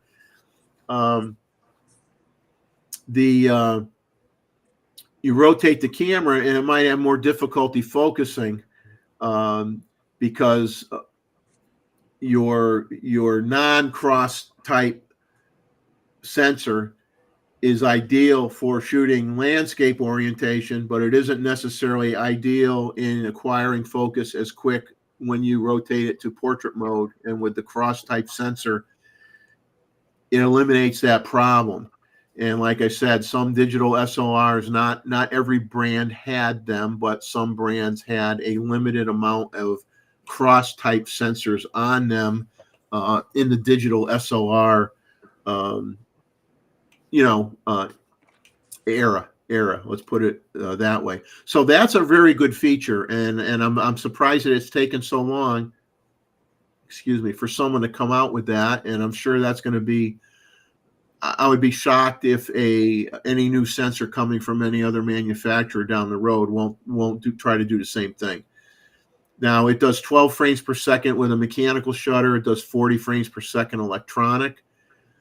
Now here is kind of the only gig, the only nitpick, and if you want to even call it that, is the buffer on the R1. The spec sheet on the R1 does not tell you what the buffer is. A content creator who talked to some people who got to use this camera claimed to him that the camera had a 200 frame buffer, and they call it a fixed buffer, meaning that on the Nikon cameras, and I can't speak for the other brands, but on the Nikon cameras, you get X amount of shots, okay, in the buffer, but it doesn't say hit 500 shots and then it just stops and you got to wait for the buffer to clear. On a lot of the Z cameras, when you hit the theoretical buffer, it still takes pictures. It just takes them at a slower rate, but it continues to take pictures. And then if you take your finger off the shutter, count to 2, the buffer's usually all cleared out and you can start going crazy again. Okay. But with the Canon, supposedly, from what people have said, it has a fixed buffer. So whatever that number is, when you hit it, you can't even shoot 2 frames a second. It's going to wait until it empties the buffer. So a 200 frame buffer, if that's true, which they're not saying what it is on the R1, when you're talking about a camera that you're promoting as a speed demon of a camera for doing sporting events, a small buffer is not going to be your friend. Okay. But, when you think about it realistically, for most people, a 200 shots in a buffer is pretty good, isn't horrible, right? I mean, like the Z9 can do 1,000 at 45.7 megapixels. Z9 can do 1,000 raw files at 20 frames a second. That's the buffer for a Z9. Twice the sensor size, 1,000 images at 20 frames a second. So, okay, so every company can have a bragging point, but in reality, who in the heck is going to shoot 1,000 images on a Z9? Anybody going to really do that? Okay, so this is where we get into this tit for tat, controversial commentary. People get all upset because the camera companies are going to find what they consider any weak spot with the competition. And then if they have any one spec that's better than the other guy, they're going to elaborate on the fact that they could do 1,045.7 megapixel raw files at 20 frames per second before the buffer starts to fill up. And it won't just stop. It'll keep going, but it'll slow down. So theoretically, the buffer on the R1 may be an issue, and it's just interesting that they don't call out what it is in their specs. But according to someone who talked to people that use the camera, that 200 frame buffer is a real number. Shutter speeds, it does 1/64,000th of a second, up to 30 seconds with the electronic shutter. It does 1/16,000th of a second to 30 seconds in manual mode and shutter priority mode. And if you use the electronic front curtain or the mechanical shutter, you're down to 1/8,000th of a second to 30 seconds. So that's another thing I caution people on, no matter what camera you buy, is you really got to read the specs carefully, because the camera company, irregardless of brand, is going to take out of all these different specs, all these different numbers I just threw at you, they're going to pick the best one, and that's what's going to be in their marketing material. Until you get the manual or read the spec sheet, you don't realize that if I'm shooting in manual mode, I only have 1/8,000th of a second. I can't go 1/64,000th of a second. And maybe you don't care, but you're not going to necessarily know that from the marketing of any camera company, because they're always going to put out the best numbers with the best scenario, with the best settings, and they're not going to tell you that things get limited when you change something. And I think it's important that you as a consumer do your homework, whether it's an Olympus camera or a Sony camera or a Nikon camera or a Canon camera. Understand all these little scenarios so that you can make an intelligent decision. They have up to now. Here's another thing that they're not lying, but it's They're nitpicking. They're not lying, but it can be misinterpreted. They say you could do up to 40 frames per second pre-continuous shooting mode. That's true. You're set at 40 frames per second, but the problem is your choices. You have no choice of how long you're doing that pre-continuous shooting. Its default is a half a second. So if you're set at 40 frames per second, you're going to get 20 frames, okay, with that pre-continuous shooting mode, because it only lasts for half a second. So you're going to get 20 frames. You're not going to get 40 frames. You're going to get 20 frames. So they advertise it 40 frames per second pre-continuous shoot mode, but you're not getting 40 frames because it only does the pre-continuous shoot mode for half a second. So you get 20 frames. And for some people, they've made and now the good thing with this, it's a raw file. Okay, it's something that Nikon doesn't do, that we all complain about, that the pre-shooting mode is JPEG. It's 30 frames per second or 120 frames per second JPEG. That's not raw. And I'm 99% sure in my mind that the processor and the camera can be changed firmware-wise to be able to do RAW. But why they haven't done it, I don't know. So I don't have a good reason for that. But some people have commented that I don't like the fact that it's locked in at half a second, because I don't want 20 shots pre-capture. I want to be able to set it for a tenth of a second. I might only want 5 shots before, ahead of time, before the bird flies off the branch type of thing. I don't want to have 20 pictures, but it is what it is, and on the Nikons, like I said, it's not the same comparison because it doesn't do RAW, but you do have like a incremental amount of time that you can pick up to 1 second. But you could do less than half a second. Okay, you have a lot of choices in terms of what your continuous shooting mode is. It's just that it's JPEG files at 30 frames per second or 120 frames per second. So kudos to them for making it work in RAW, but I just want to clarify so people understand that you're not really getting 40 shots because it's only a half a second, continuous shooting mode ahead of time. You've got a real good EVF competing with the Sony A1. 9.44 million dot, 0.9x magnification. It has something called OVF Simulation View Assist, which I'm not exactly sure what that does. They don't really describe it much, but it's 3 times brighter than the R3, so that's a positive thing, right? If you own an R3, it's got a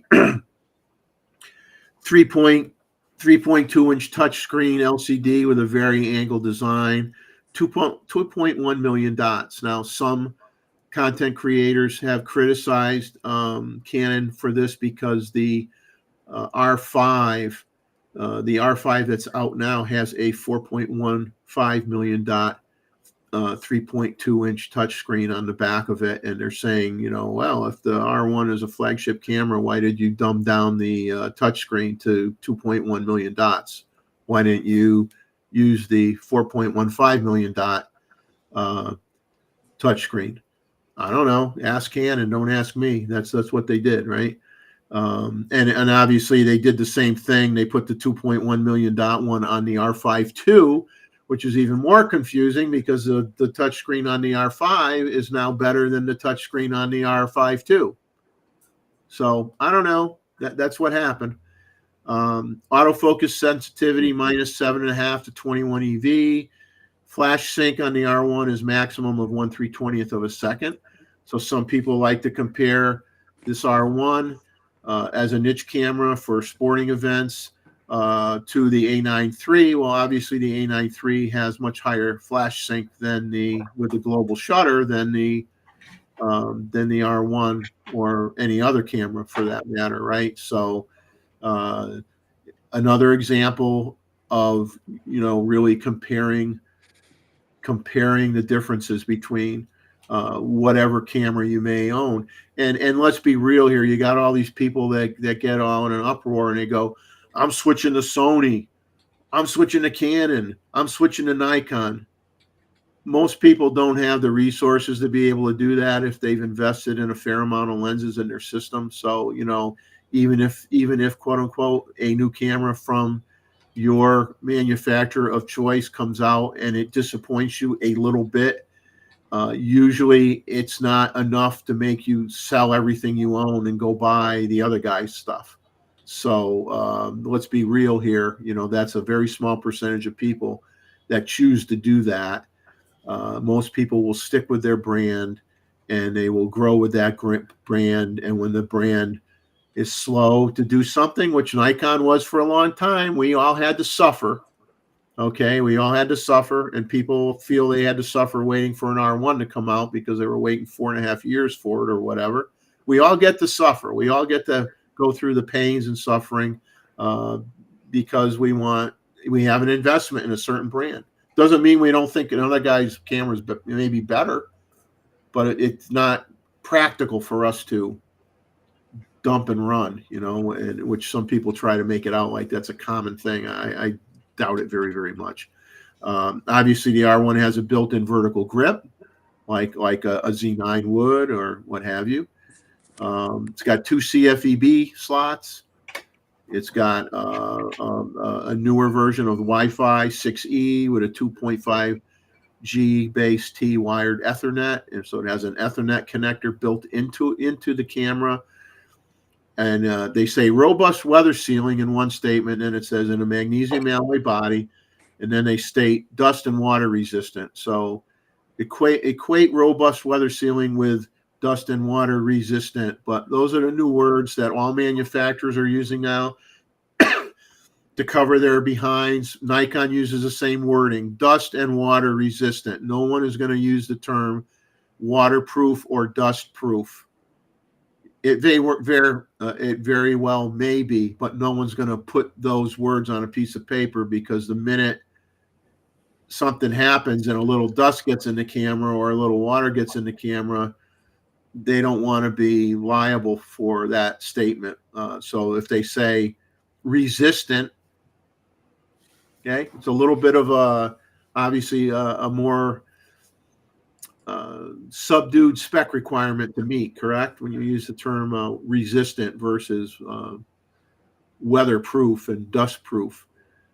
I like the 2 function buttons that they have. I got the 2 buttons on the horizontal axis on the front of the camera, and they got 2 going vertically. So if you're doing portrait shots, you have access to 2 function buttons. If you're shooting landscape, you got 2 function buttons. Whereas, we have 3 function buttons on the Z9, but realistically, most people are programming function 1 and function 3 to do the same thing, because you're using function 1 and 2 when you're in landscape mode, and when you rotate the grip and shoot portrait mode, the only function button that you really can get to is what is function number 3. So you have 1 function button that's ideally placed for your finger on the Z9, whereas you're going to have 2 function buttons that are theoretically placed ideally on the R1 when you're shooting portrait mode, and 2 when you're shooting horizontal mode. So I thought, looking at the camera, that I like that. Has ISO 102,400 sensitivity. Of course, it has, they all have different, ISO low, ISO high. They you got to look at the specs. They have a base ISO set of numbers. They have ISO low range ISO numbers, and they sometimes have ISO high range ISO numbers. So you have to look at the specs. Now they have the neural network noise reduction for high clarity and sharpness. This is applied, as I said, during the playback mode. You can initiate this noise reduction. It'll be applied, and the file is saved to your card. It acts, like I said, in the same way that Topaz would do a job, or Lightroom would do a job, but you're doing it in camera. They have in-camera upscaling to approximately 96 megapixel files. These are JPEGs only. It is not pixel shift. Okay. Once again, it's doing something that you would commonly do in post-processing. Now, it makes sense to me that they're putting this in the R1, because think about the audience. The R1 is for a professional sports photographer. You've got a 24 megapixel camera. You don't have a lot of cropping capability, right? So you go and you want to have a higher resolution image. You go and you upscale your file, and you can do it right then and there and shoot it out to the press or whoever's going to handle your image, right? So it kind of makes sense that you might want to do the upscaling part of it for some of your images. The noise reduction, maybe not, because that might take a little bit too much time to do and slows you down. And I don't know about that part, but the upscaling might be very, very handy for you, but it's not pixel shift. It's like using Topaz Gigapixel or your enhanced mode in Lightroom. And it just bumps up the resolution. They say they have auto exposure, auto white balance modes using deep learning. Okay, deep learning, AI, whatever you want to call it. Coordinated image stabilization pairs the IBIS with if you have a lens that has image stabilization in the lens and you put it on your IBIS body, you can get up to 8.5 stops. They say it supports anti-flicker and high frequency anti-flicker shooting, but they don't really get into detail on that. I know on the I'll mention this on the R5 II, but I believe on the R5 II, they say they optimize the sensor to reduce flicker. So the way they worded it on the R5 II, unlike say a Z8 or a Z9, where you can go into high frequency anti-flicker or another anti-flicker mode, where you can actually kind of like dial in the frequency until you get rid of the problem. You definitely can't do that on the R5 II because they're saying that the anti-flicker is built into the sensor, so you don't know really how can it cover all the variations of LED panels or whatever that's out there in the baseball field. I don't know. Does the anti-flicker and high frequency anti-flicker shooting in the R1, is that the same thing as what you have in other camera manufacturers? Maybe it is, maybe it's not. Not enough information out there to make any kind of quantitative analysis or decision on that. They've got, the cool thing is this action priority setting that works in conjunction with improved eye control autofocus. It recognizes soccer, basketball, and volleyball. So what's neat about that is it basically, if you got a basketball player dribbling the ball, the camera locks onto that person with the ball. If that person passes the ball, it follows that ball being passed, and once it can decide who's getting that ball, it automatically jumps to eye autofocus on that other person that's getting that ball. So preliminary results of people using those features for those types of sporting events seems to be very, very positive. And I think that's neat. That's like that is the next evolution. And in some ways, that's getting to where the camera is doing things, a lot of things for you, right? Are people happy about that? The end result is you may get an image that you couldn't get before, right? Your camera, because while it's following that person with the ball, if somebody cuts in front of that person dribbling the ball, the autofocus doesn't jump to that other person. It stays on that person that has the ball. So that's a good technology, and you can decide whether that's going too far or not. But in terms of if you're results orientated, which a sports photographer would be, that is a big deal. That could be a very big deal to you. So the processor now analyzes the ball, the joint, the torso, the action, and the head information for tracking. Then they came out with something that somebody might think is a bit gimmicky, and it kind of sort of is, but this pre-registered person priority to detect and track specific people. You can store 10 faces, like think of it as creating a database within the camera. Is you say you're doing, I could see it for like you're doing a wedding, right? You take a picture of the bride, you take a picture of the groom. You want to, and you've decided that, okay, father of the bride dance or whatever, but it's really important that bride is like tack sharp. If the dad is a little blurry, he's not the important one in the picture, right? It's the bride. So you can use that pre-registered person priority, and your camera will follow that person and not jump over to another person. It will follow that person. Now, its effectiveness for a sporting event would be limited, especially if it was like a pro NBA game, unless you're allowed to take a portrait of a player on the team before the game starts. You're going to be using that other feature with the action priority settings, because it's not likely that you're going to be able to pre-register a professional basketball player on your screen before they go out and start the game. But in terms of taking pictures of your grandchild's birthday party. Has 20 friends over. They're all running around in the yard like crazy people, right? They're all having a good time running and screaming. You only care about, you want to make sure your granddaughter or your grandson is the one that comes out sharp all the time, right? So there's another situation. Do that pre-registered person priority on your grandchild. Let the camera chase your grandchild all over the place, and everybody else don't matter, right? So, but as is everything, at least you're able to turn it off or not use it if you don't want to use it, right? Mentioned the cross type autofocus.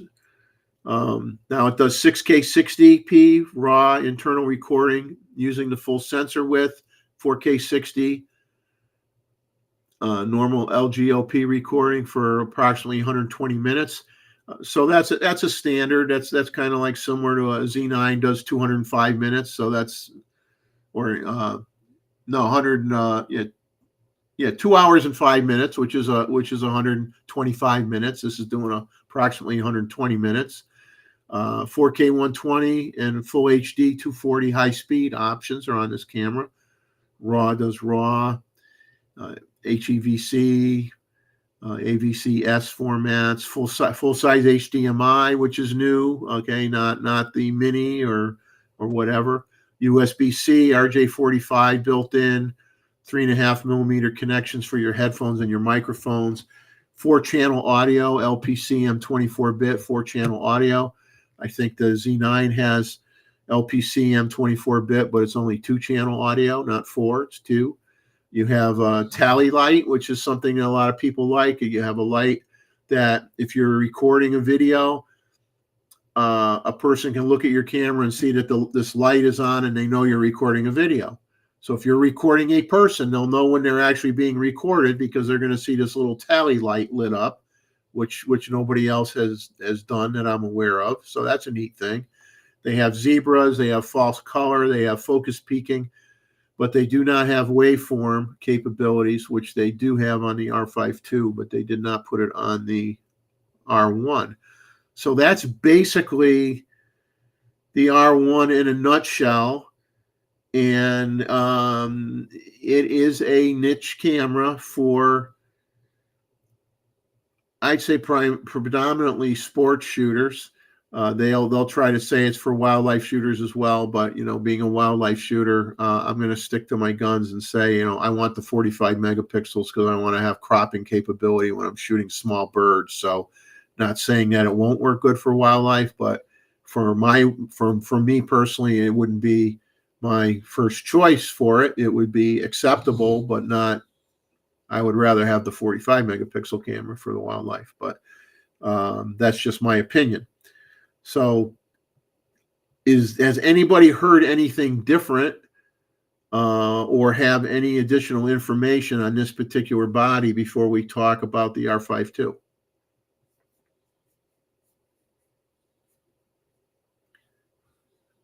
Yeah, I'm not hearing anybody. You guys must all be muted or something. I'm not hearing anybody's voices. Okay. It's just a bigger body than the R3. It has faster autofocus. And I haven't heard anything about overheating or anything. And that's what Canon just shows as their flagship. Yeah. So the R1 is basically for sports and news. Yeah. And the R5 II will be for photographers or, wildlife. Yeah, I think the R5 II is like a Z8 or Z9 for generally good at everything type of camera, not a niche camera per se. Right. And I think it's going to far outsell the R1 and it's just like the A9 III. I haven't seen any sale figures for an A9 III, but I would reckon that many people that are more generalists and shoot a lot of different subject matter would say I'd rather shoot with an A1 than an A9 III. Okay, that's just my. Roy, are you like, yeah, no, so as we say, it's like we could bust everybody's butt on certain things, but it depends who you are and what you shoot. For what you do, the R1 may be the best choice for you. The A9 III may be the best choice for you. The Z9 might be the best choice for you. So it's just you compare differences, but I don't think there's anything that's so different that somebody else's camera turns into a piece of crap and you don't want to buy it. There's nothing like that out there anymore. I mean, everything's really, really good. I mean, so people have to use what they want to use, and the only person that has to be happy is the person that buys the camera, right? Doesn't matter what kind it is. We'll go to the more discussion here because there's more spec information on the R5 too than there is the R1. Yeah. The R1 is kind of skimpy when it comes to some of the specs. Now the R5, we'll talk about this, and let me catch my breath. I need oxygen on some of these shows, The R5 II costs $42.99. It was rumored at $39.99, so it's a little bit more expensive than people thought that the experts thought it was going to be.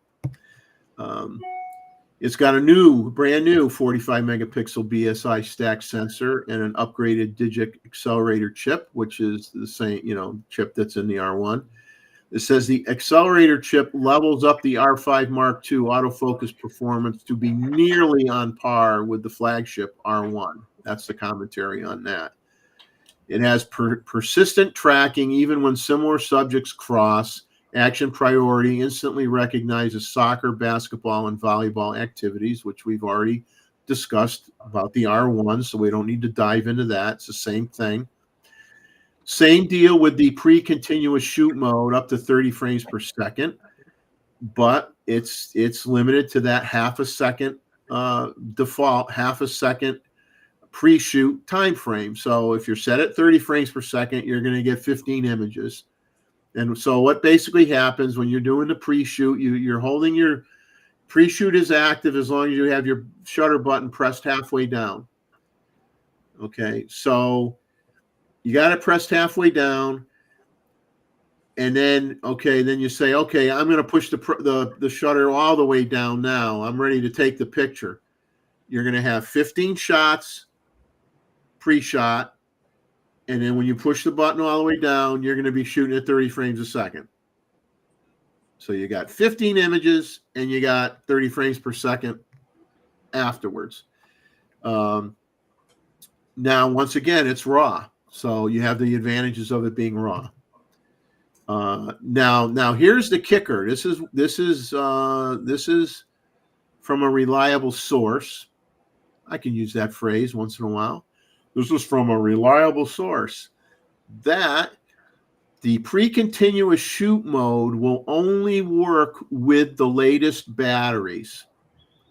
So if you think you're going to put an older battery in the camera, which you may be able to do, supposedly there are some functions that will not work unless you have the newer battery, which is a higher capacity battery. And the commentary was that are some functions with an S that will not work without the new battery, but the only function I could confirm where that's true is this pre-continuous shoot mode. So if you want to use the pre-continuous shoot mode, you are going to have to buy the new battery to put in the camera.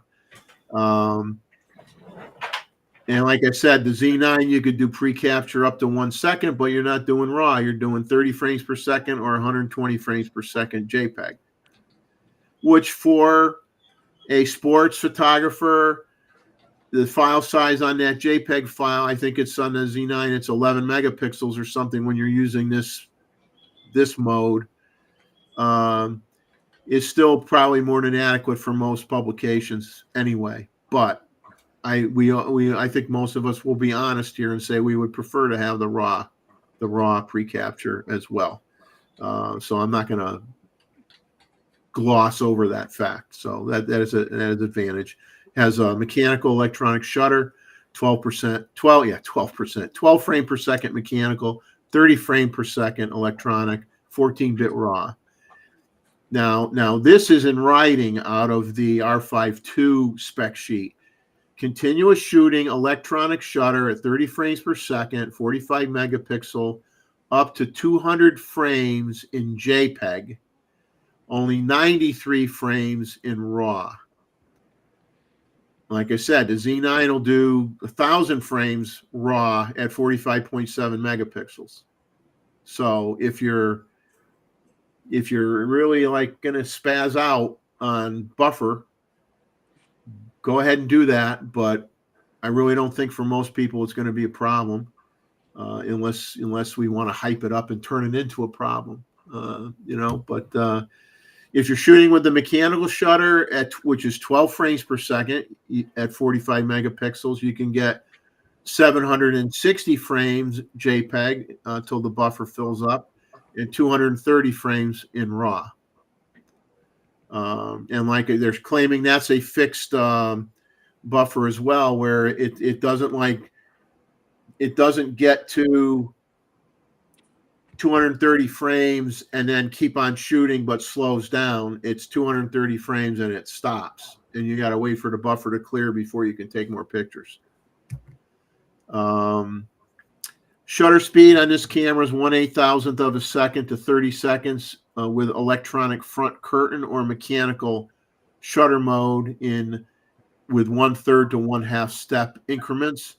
If you're shooting with the electronic shutter, you're at 1/32,000th of a second for 30 seconds. You have 1/250th of a second flash sync.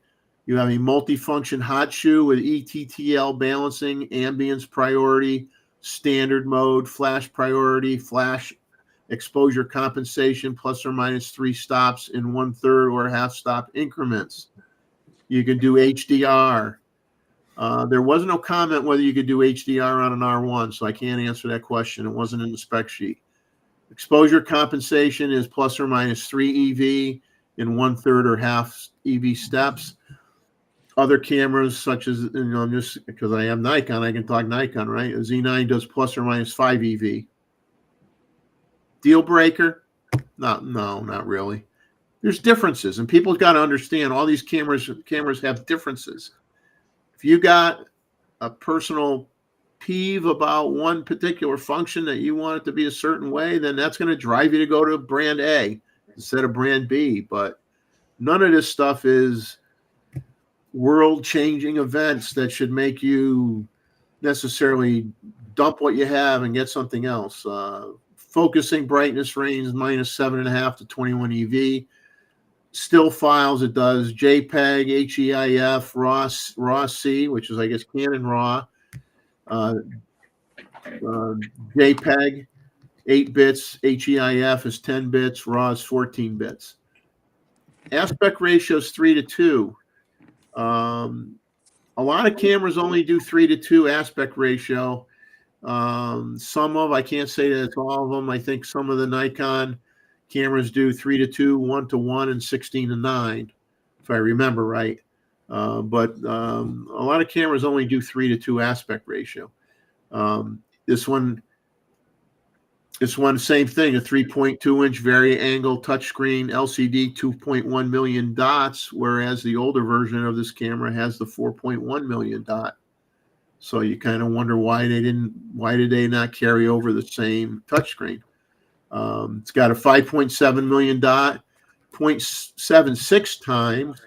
The R1 had a 0.9 times magnification. This one has a 0.76 times magnification EVF with the OVF simulation view assist function. It can do in-camera upscaling to 179 megapixels, which is JPEG.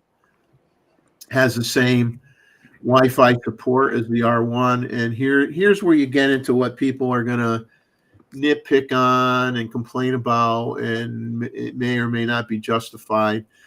You got this new passive cooling design. You got 2 vents on the side of the camera. So you have 3 grip options. which is mind-boggling. You have a conventional battery grip that has vertical controls on it and takes 2 batteries, which costs $349. You have a battery grip if you need Ethernet functionality. The Ethernet is not built into the camera body. You have to buy the battery grip that has the Ethernet connection on it and vertical controls, and that's $499. If you want to get, and this will be in notes later on, but if you want to shoot more than 4K 60 for, I believe, 2 hours, if you need to extend that recording time, or you're going to shoot 4K 120, or you're going to shoot 8K, you are then required to use the way they word it is a battery grip. They don't tell you which one. They say, if you got to shoot more than 4K 60, longer than 120 minutes, or shoot 4K 120, or shoot 8K, you have to have a battery grip. And they obviously have a unique battery grip they came out with called their cooling battery grip that has an entry point where it sucks in air from the bottom of the grip, flows it through, and the air comes out those vents on the side of the camera body. And that grip has no vertical control capability on it at all.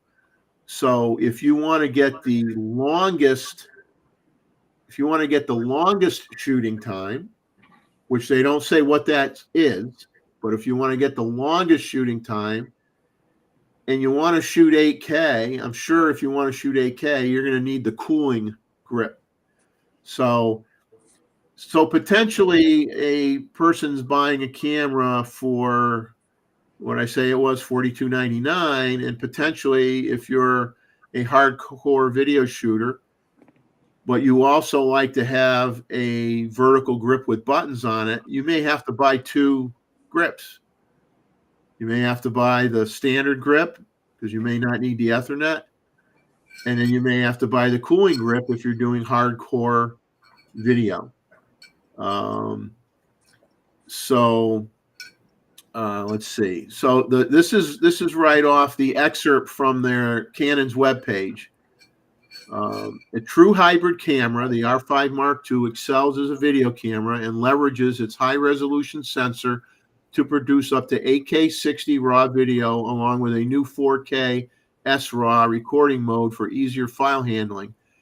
Recording times up to 120 minutes are possible at 4K 60 settings and below, or if paired with an optional grip, not stating which one, if paired with an optional grip, larger recording formats, which would be 4K 120 or 8K 60, or longer recording times are possible. So I'm making an assumption that they're referring to the cooling grip. And then if you use the cooling grip, you don't have vertical buttons on it. So if you want a grip with vertical buttons, you're going to have to buy 2 grips.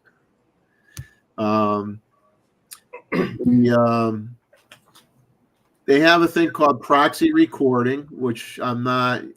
Wayne Maddox would be much better at explaining this than me.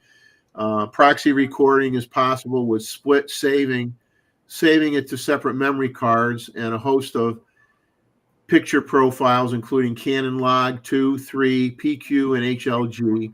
A proxy footage, as what I could find a definition of, proxy footage is a low-resolution copy of the original video that are easier for your computer to handle, and you actually edit those proxy files, and then you revert to the original media, the original files, for finishing the job.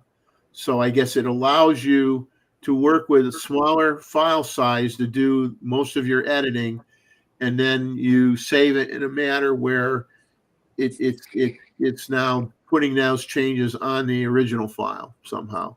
And I think Wayne would definitely explain that better. He went to lunch, so but they say if you use Canon Log 3 or Log 2, you can which are all LUT basically. Okay, formats that Canon uses, and you're using the high-end software for doing your video, you could get up to 16 stops of dynamic range. Okay, the camera doesn't have 16 stops of dynamic range, but when you're using the Canon Log 3 and the Log 2 functionality in your video, and you're using the high-end software, you can have up to 16 stops of dynamic range. But that's common for a lot of video formats in the higher level cameras, where if you're using you're not Final Cut Pro, but you're using that DaVinci Resolve, which is a higher level program, you can extract extra dynamic range out of your video files. It has the same 24-bit LPCM 24-bit 4-channel audio functionality. This camera does have the integrated waveform monitor, which is not in the R1. It has false color and zebra displays, and also has the tally lamp. It says it does dual shooting HD video and JPEG stills, which is kind of a misnomer, because in actuality what it does, it allows you to take a frame from the video and save it as a JPEG file, which you could do on a Z9 as well. This camera has a CFE Type B and a SD card, UHS-2 card configuration, versus the R1 that has 2 CFE-B cards.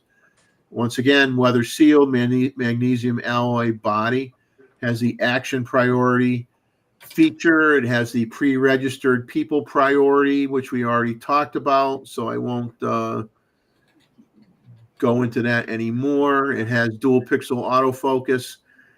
It has the eye control autofocus, which is a new version, which is also in the R1, that can detect 2 times faster than the R3.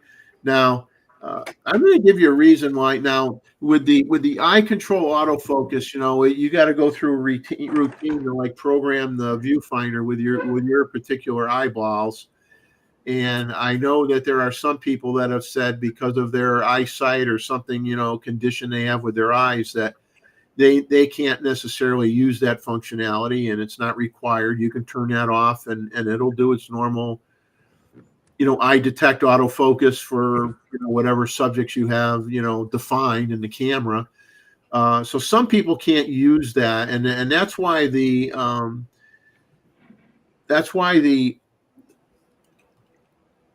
EVF is so large on those cameras, because it's large so that it makes it more accurate for the eye detect autofocus. So, me personally, I don't know if it would work for people that wear eyeglasses. I'm really not sure. I don't know. And I never heard anybody talk about it that way.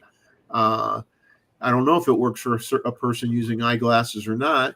Now, and be honest with you, for me, I wouldn't want to use it. And I'll tell you why. I wouldn't want to use it. I wouldn't want to use my eyes as a method of deciding where the autofocus point is, because I'd rather just let the camera use the eye autofocus tracking capability in the camera, because I want to be concentrating on the composition of my image as well before I take the shot. And if I have to concentrate on, if I have to use my eyes to tell the camera where I want it to focus, I can't worry about my composition and make the camera focus where my eyes are looking at the same time. That's just my opinion. It's either I'm doing one or the other, right? It may be different if you're on a tripod. Obviously, you can get your composition all determined, and then use your eyes to tell it where you want to focus. But if you're shooting handheld, I personally would rather have the camera do the eye autofocus for me, and not having to use my eyeballs to tell it where to focus. But that's just my opinion. It has a neural network noise reduction, as we talked about before. In this case, it has what I said earlier. This particular sensor, it says, has been tuned to suppress flicker for photographing under fluorescence and LEDs. So apparently it doesn't have a dialing in of a specific frequency, as some cameras have. It has the auto exposure, auto white balance using deep learning, 8.5 stops. the stop rating when you put a image stabilized lens on the body. They're saying it's 8.5 stops in the center of the image and 7.7 stops at the periphery. Okay, are we really going to worry about that? No. Flash sync to 1/250th of a second. USB-C port, full-size HDMI, 3.5 millimeter ports for your microphone and your headphones, same as the R1. I found something that said the rolling shutter has been reduced by 40% versus the R5. And that's basically all I got on that camera. But the R5 II looks like a very, very interesting camera. We need to have a more in-depth review. I think the only thing to consider is if you're a heavy video shooter and you need the cooling grip, but you also want to, you also want to have vertical controls. You may end up buying 2 grips, and if you end up buying 2 grips, you're going to have $42.99, and you're probably going to end up with over $5,000 you're spending to buy the 2 grips. So you have to consider that. Whereas maybe you want to have a camera that has a grip built in that maybe you get good enough video results and you don't need to use a cooling fan, and you have your vertical buttons. So that's a personal preference. And I mean, this is something that it's going to need a lot more thorough review by someone who gets the camera in their hand for an extended period of time. But I think the R5 II is a really cool camera. I think the cross-type autofocus is a big deal. I mean, I've never really had a problem with autofocusing with a non-cross-type camera, but I know for a fact, due to technology, that a cross-type is a more accurate method for certain photo situations. And kudos, good for them. Kudos with the basketball, volleyball, soccer, active tracking formulation that they came up with, and I'm sure they're going to come up with more. And so I give Canon credit where credit is due, and you know what, everyone would expect this, because these are new generation cameras. They should have things that the older cameras don't have, and that's to be expected, and that should be embraced. And because it will push the other camera companies to then try to obviously do the old leapfrog trick and jump over these cameras, because that's how the game is played. But personally, if I think if you own an Olympus or a Nikon or a Canon or a Fuji and it's working for you, I don't think you're going to sell your stuff to buy either of these cameras. If you're a Canon user, more definitely, especially if Canon does something smart and does a nice trade-in allowance, if you can trade in a body towards the purchase of one of the new ones, which they may do down the road, then that may be very enticing to make you want to go and do a body switch, a camera body switch. So it's definitely good what they put out. And but to me, the R5 II is the winner in terms of general purpose photography that's good for everything, and the R1 is a niche camera, and they admit that it's a niche camera, so I'm not making that up. They know it's a niche camera, and then everybody can argue whether or not it's not a flagship camera because it's not only 24 megapixels, but that's everybody sit down and have a scotch and have a nice long talk about that one, right? So. That's it. That's all I got. You guys can add in anything that you're aware of, or if anything in the chat that provides any more information than what I threw out there that you may have noticed. Well, they said that the new grip has a fan. I didn't know it had a fan. I thought it just had a kind of like a heat sink, but I don't know. Yeah, it does have a fan. I've seen cross-sectional images of the design. It has a fan in it, and the fan, it has like an air. Think of it like an air intake on the bottom of that grip, and I'm sure it has a filter in it or something to prevent theoretically prevent dust and water from getting sucked into the camera. And it draws in air from the bottom of the grip. It flows it across the hotter components within the camera body, and then it comes out the two vents that are on the side of the camera body that they added. It's, I believe it's implied that it's really a necessity if you're going to shoot 8K. I just find it interesting the way they worded it, that if you're want to shoot 4K 60 more than 120 minutes, or you want to shoot 4K 120 or 8K, you need a grip. I would have thought they would have specified you need the cooling grip, and I'm 99.9% sure that you're going to have the cooling grip if you're going to shoot 8K, because that is going to generate a lot of heat. Maybe you can get away with one of the other grips if you're just shooting 4K 120. I don't know, but that's why we need more in-depth review. Compared to the Z8, it weighs less, so it's going to overheat.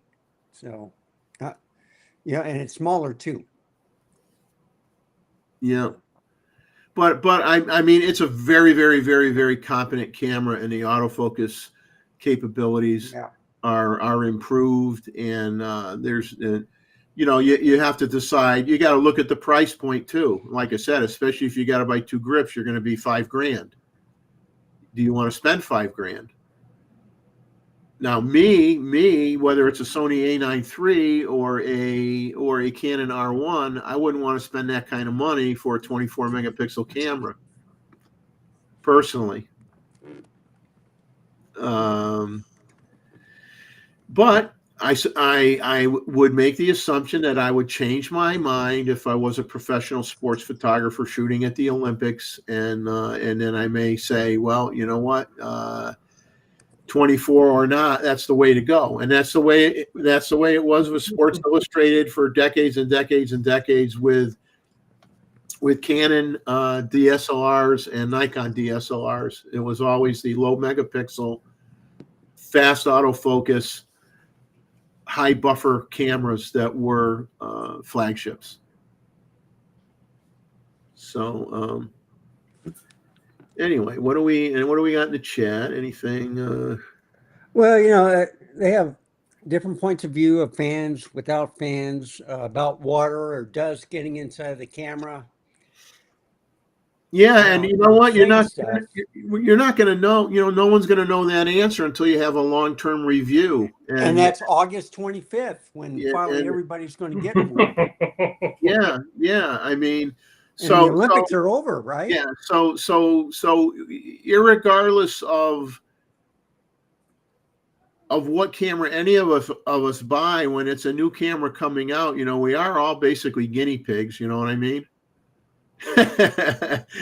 We're all guinea pigs. We're a lot of us. A lot of people aren't going to wait for the camera to be out there for a year and to have a long-term use video come out where somebody says, after 6 months, I had a problem with this and I had a problem with that. Most of us maybe waited a long time to be able to get what we thought will do what we want it to do, and we're just going to buy it and take our chances. And we all do that.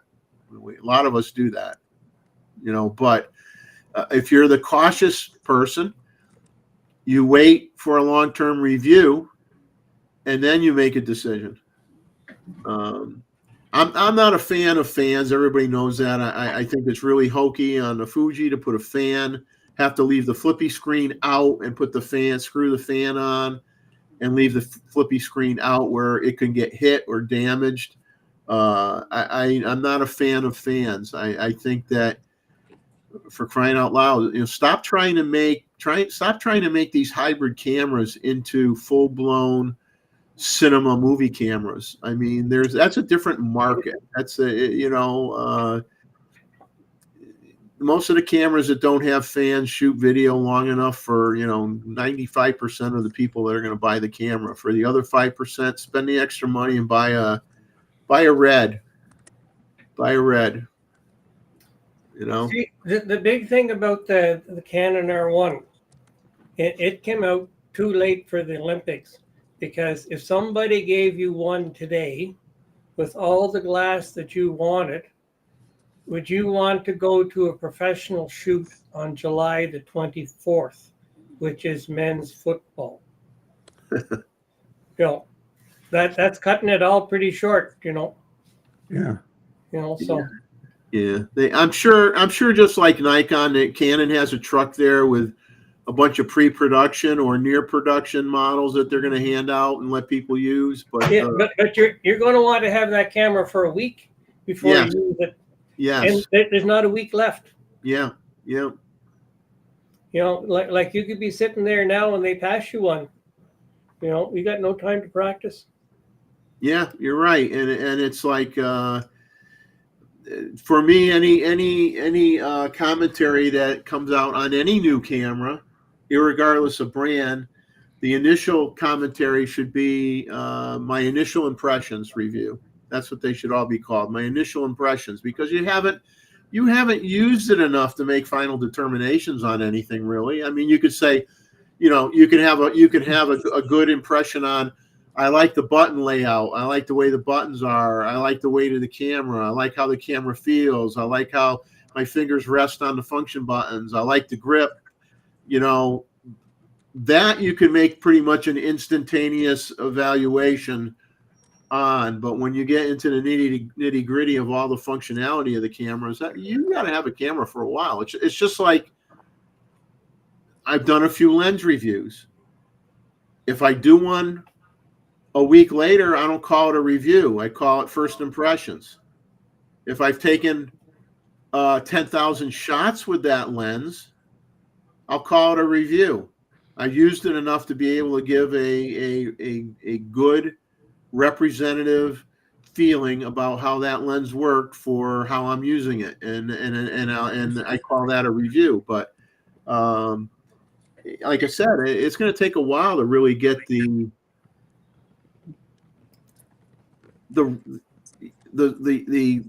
what I would consider an opinion that you're going to feel comfortable with, because the guy had it for a month.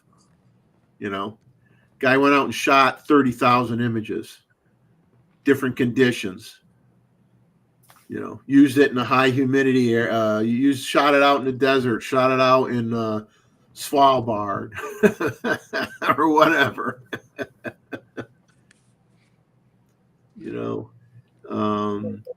I think McKenna was the only one that had it for quite a while. So, but he had the pre-production and he had it for like 2 or 3 weeks. Yeah, I mean if you can dedicate every day for 2 or 3 weeks, you'd have a pretty good feel for it. But obviously, if you can like put away everything else that's on your table to work on, and you just do that for 3 weeks, you'd probably get a pretty good feel for it. But most of these people only had it for, here we got a simulated basketball game and a simulated volleyball game and a simulated soccer game. You got 3 hours. You got both cameras. You got 3 hours. Good luck. Yeah, that's difficult. That's difficult.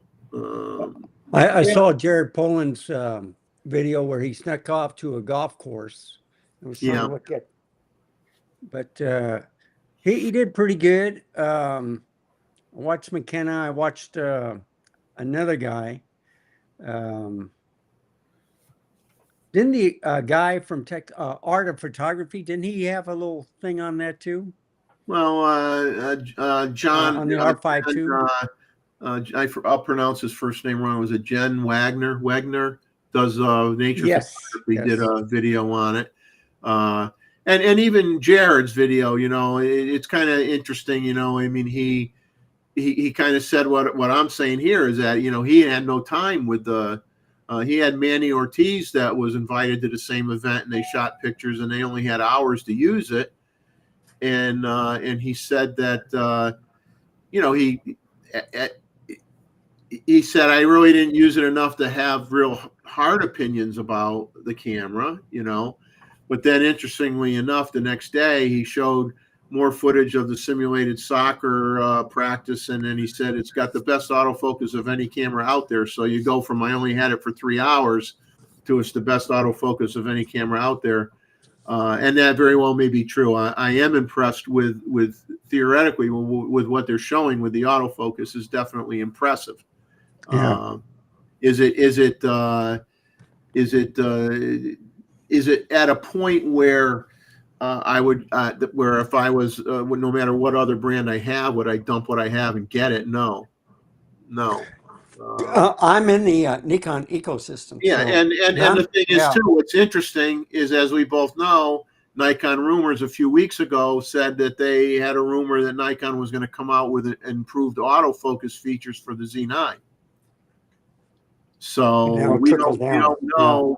know what's going to come out with the Z. Now, obviously, they can't add a cross type sensor to it, but I've personally never had any problems focusing when I shoot in portrait mode with a non-cross sensor. But I know statistically, and it is a better way of doing it.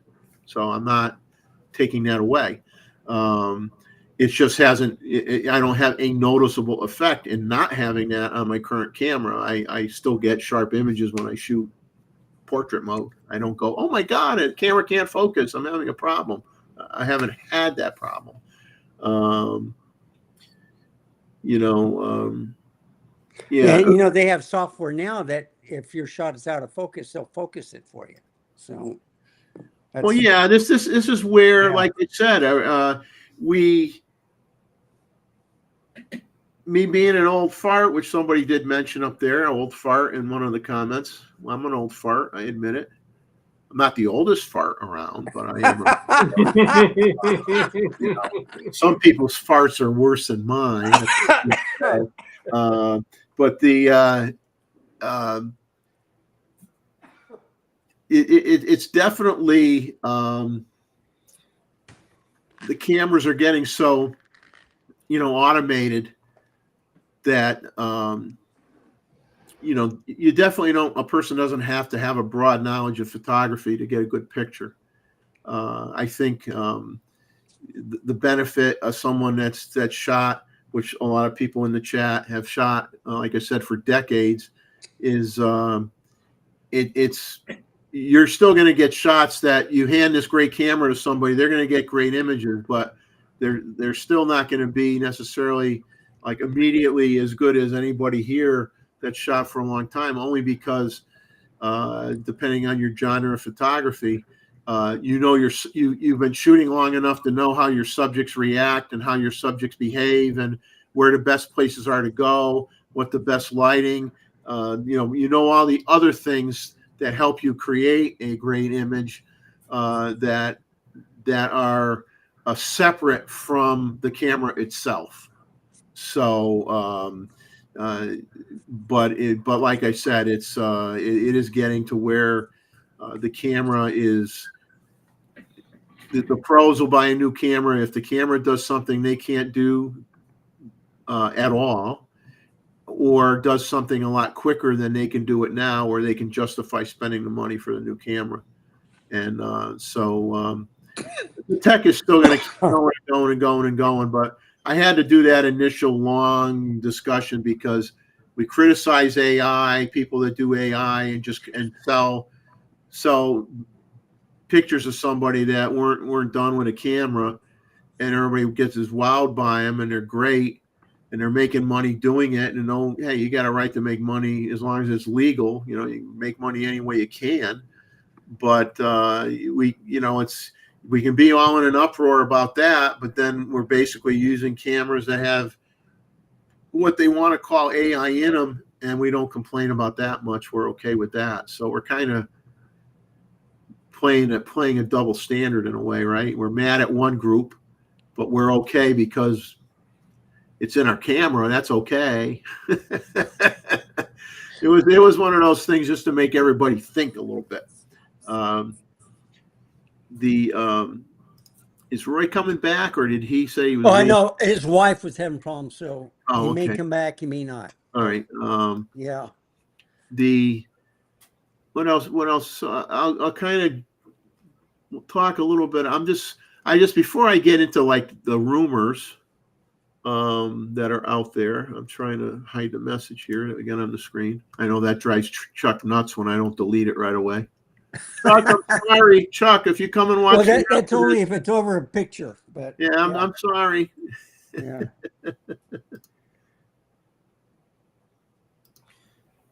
There we go. Before I get into any of the rumor stuff, because we still have over 2 hours to go. We don't want to waste we don't want to waste everything in 10 minutes. David's comment. I got to put David's comment up here. I'm glad I'm not the only smart arse up here. Can and grip cool my condo. Then for the last 10 days have been 30 plus. Forecast the same for the next 10. Yeah, you have to daisy chain like 5 cooling grips together, and then you can use it replaces your air conditioning unit. We don't have air up here. Yeah. This is you wonder about this because they say there is going to be no water penetration and no obviously no dust, the way they're describing it. So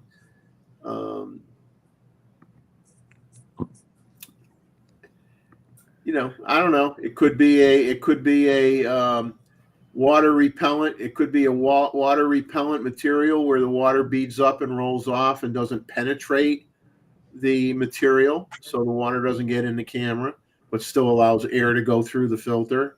I don't know. I mean, they're not, these engineers, they're not stupid guys. I mean, I'm sure they came up with a way to eradicate that potential situation. But you know what? The only thing where time will tell is when you have a long-term use, and we all know that anxious buyers are not going to wait for long-term reviews on anything. Well, just give it to Scubarazzi and see what he can do in a day. Yeah. I went diving with it, and all of a sudden it just flooded.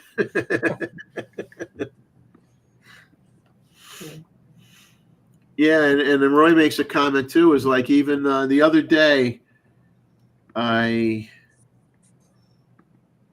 even in your house, you're using say rage systems or whatever, right? You got fans in those, right? You get dust in there. Yeah. You get dust in there. So yeah, you got to wonder, and it's like, that's just and then hopefully the fan is very high quality and quiet, so it doesn't interfere with your video.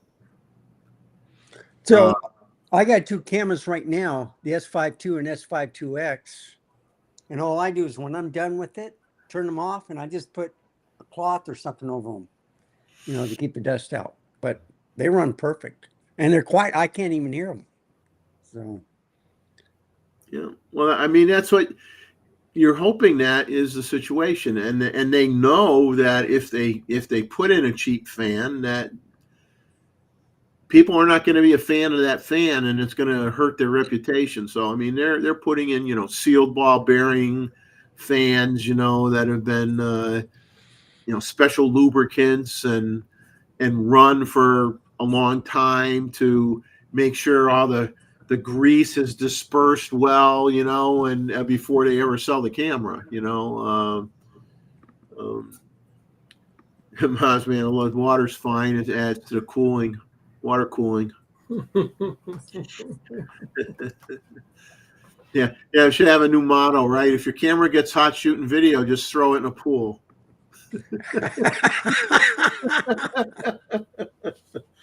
No, is what you do is you get a sprinkler and you cool it down. But it's your camera's water resistant, Yeah, I guess there's only really 2 things with the R5 II that make me blink, and that's or maybe 3 things is maybe some concerns about water or dust infiltration into the body, which I'm making this assumption that they made sure that's not going to happen. The potential that a lot of people are going to feel they got to buy 2 grips. I don't see that as a positive. And Does it come with a battery charger? and the buffer buffer for some people, for the buffer. But I'm not foolish to say that, oh, if I have a Z6 III and I'm shooting 24 megapixel files, I can hold the shutter down for more than 2 minutes before I fill the buffer, which we already know that's the case, based on testing that's been done. Yeah, you could crow about that, but give me a break. Who's going to do that? Who is going to do that? So, we're a lot of the people that review this stuff, and they beat up on a camera because, mine could do 2,000 shots before the buffer's full. Well, I can shoot for 2 minutes before my buffer's full. Well, who in the hell is going to do that? Let's be real. Who in the hell is going to do that? So it's a talking point. You sit there, you thump your chest, you go, who cares? You're going to really do that? And that's what causes all the fighting, that everybody, that some people want to talk about, that, everybody hates each other, everybody's fighting with each other and blah, blah, blah. It's like, just get real, buy what you want to buy. And I just always say, I've always said on this channel, I will call out differences. I don't beat the crap out of brands. Right. I own a lot of brands behind me. David Stewart owns a lot of brands. Randall Brander owns a lot of brands. Roy Bixby owns a lot of brands. Okay? We're not brand bashers. We're photographers. We're not brand bashers. So you can call out the differences. The choice is up to you, and all I ever say is do your homework before you make any decision. Don't just don't buy stuff on a whim, do the research, do the homework. Know that because basically if you buy a camera and then you go, this is a piece of crap, I hate it, whose fault is it? Yeah. It's not the camera manufacturer's fault. They told you what it can do. It's in their specs, what it can do, what it can't do. You can compare it to another camera. If you buy a camera and you hate it, it's your own fault because you were too quick to pull the trigger. It's the guy in the mirror. It's his fault. He's right. The one that screwed up. That's right. It's the guy in the mirror that screwed up. Yeah, and like people are talking about, I live in a hot climate. Yeah, and let's be realistic. If down here in Myrtle Beach, we had feel-like temperatures of 115 degrees Fahrenheit with the humidity. If I'm shooting, I don't care what brand camera you have. I don't care what they say it'll do. In 115 degrees humid weather, because the specs on most of these cameras will say don't shoot it if the humidity is greater than 75%. Okay, their environmental operating conditions for the camera will say don't shoot this camera if the humidity is greater than 75%. So what are we all doing? We're shooting the camera when we're at 95% humidity, and then we're complaining that we couldn't shoot the video long enough. It's 15 feel-like degrees with 95% humidity, and we're going to blame the camera. When if you read the specs, it's not meant to work in that operating range to begin with. You shouldn't even have theoretically, you shouldn't even have the camera out there. So, and that would be the main driver for cameras with fans, because if you're living in an environment where you have that kind of temperature range all the time, if you don't have a large bodied camera that has enough heat sinking capability, you might be forced to get one that has a fan. It all depends on what size body you buy, though, because we already know the bigger body is going to work out better for you. But it's all personal choice. It's all personal choice. Well, the way around it is to buy a red. Right. Yeah. And like Nikon has a solution now. You know, Yeah. it starts with red, and that cheap one that was it was usually 40.5K plus lens, plus monitor, etc. Yeah. I mean, yeah, I mean, this is kind of like the point we're making, and Fel says wanting a super small camera to do all that heavy video work is delusional. We put high expectations on everything we buy now, and we want quicker, faster, lighter, smaller, and there. And you know, I like to talk about dynamic range, and I'm not getting into this insignificant, you know, third of a stop, half of an EV, third of an EV difference. That's minuscule. That's a nothing burger. I'm going to call that a nothing burger. Okay, you get into dynamic range of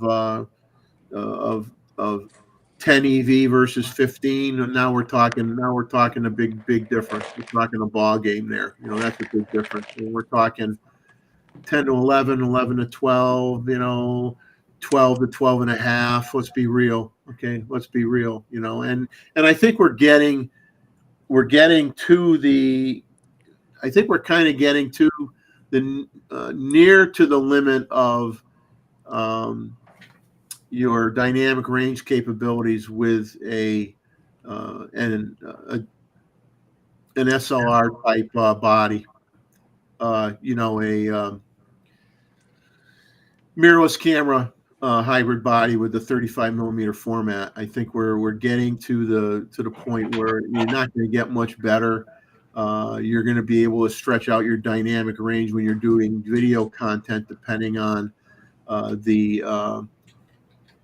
your options for video recording, where you know you can do a lot of that stuff in post with the video software to make the dynamic range better.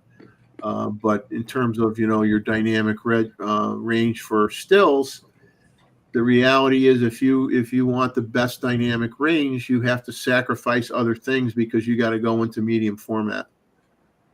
You got to be willing to go into medium format. And many of us are trying to, and I'm a bad one that way. Is, yeah, I mean, you could dream and you can wish you had medium format dynamic range in a 35 millimeter mirrorless format, but it's probably just a dream. You know, you'd have to have major advancements of sensor technology that we may never see.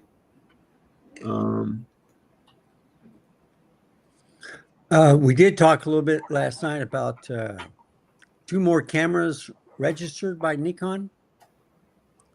Yeah, Nikon rumors originally was trying to say there was a third one, but it turns out the third one was a battery pack. I don't know if you saw his update on his site that there was he thought the third number was for another camera, but it's actually for a battery pack. Yeah, for the Z6 III, right? I don't remember what camera Or battery grip, or yeah. but I think I have it in my notes, you know, that I'll go back to when we do the rumor stuff. But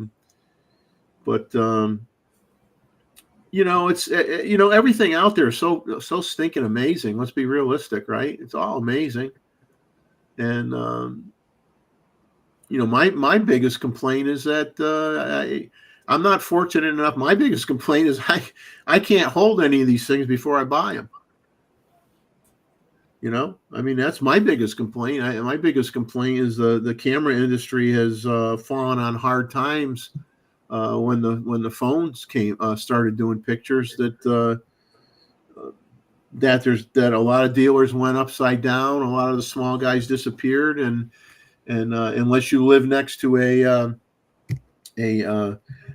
major, you're in a major metropolitan area where you have a large camera store that has, you know, pretty much everything in it, you're you know what, out of luck, as they say. You know, you're going in a Walmart. You know, is a Walmart going to have a Z9 in it? And even if you go in Best Buy, their shelves are empty.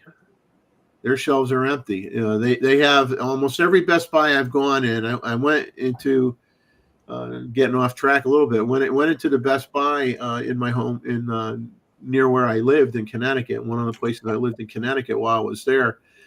And I'm looking at the camera stuff. They hardly had any cameras at all. They had no Nikon lenses in inventory, none. They had no Nikon lenses on the shelf. They had maybe 3 Canon lenses on the shelf, and they had maybe 7 Sony lenses on the shelf. The Best Buy tends to be predominantly, in terms of inventory, Sony.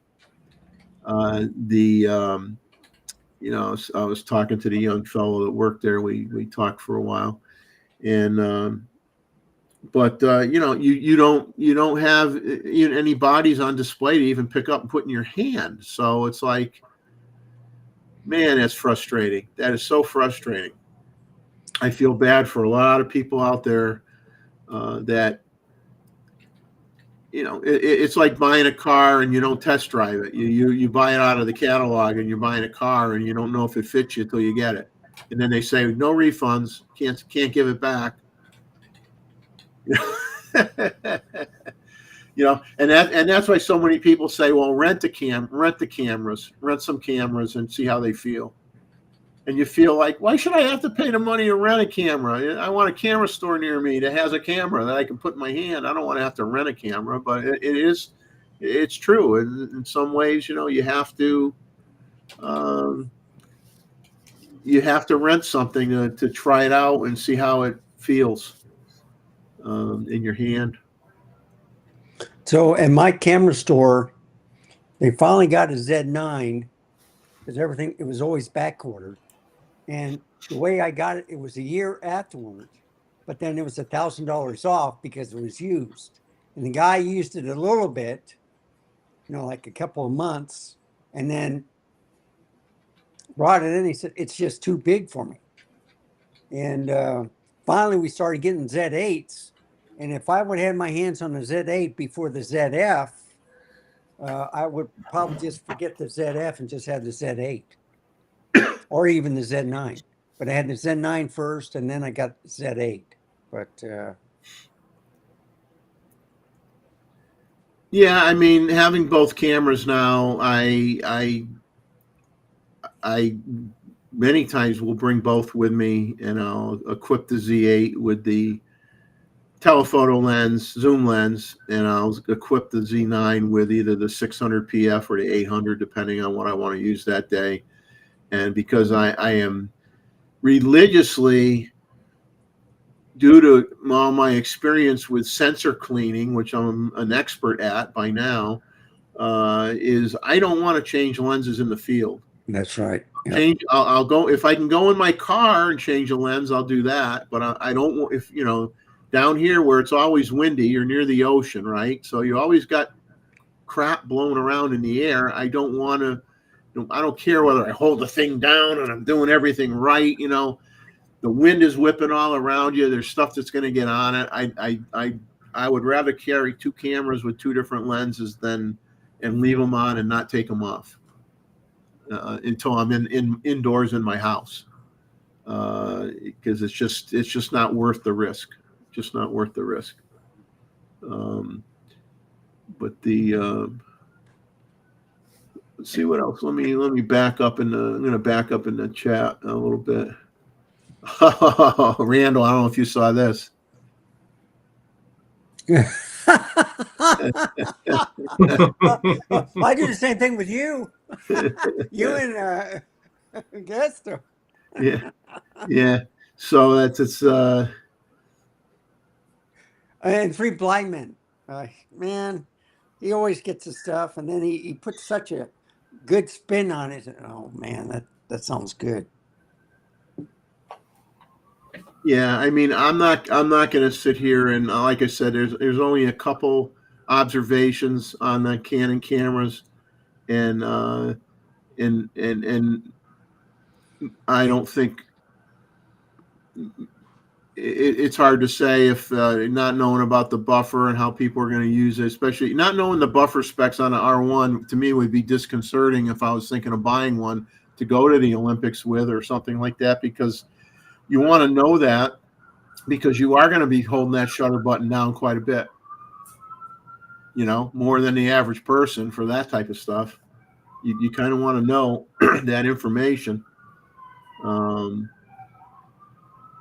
Okay, someone, Mookie made this comment, you're not use the camera in the rain, comment.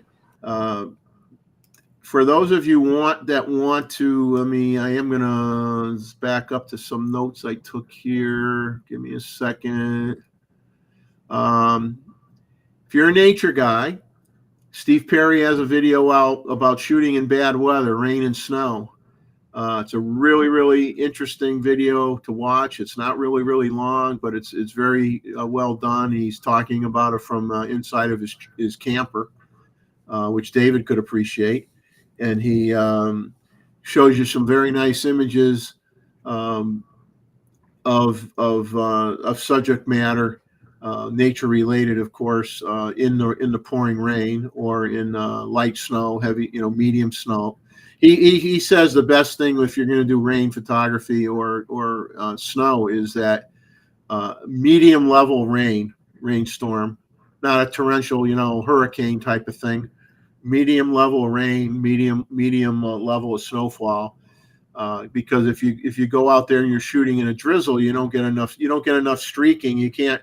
You look at your picture and you see like a little line in a few spots, not raining heavy enough to get a really good dramatic effect in taking the image. If you're trying to get a different looking image from the rainfall, you got to have enough rainfall to make it worthwhile. So, and you could buy one of those cheap two-pack rain sleeves that are just plastic. Like, think of them as plastic bags for your camera.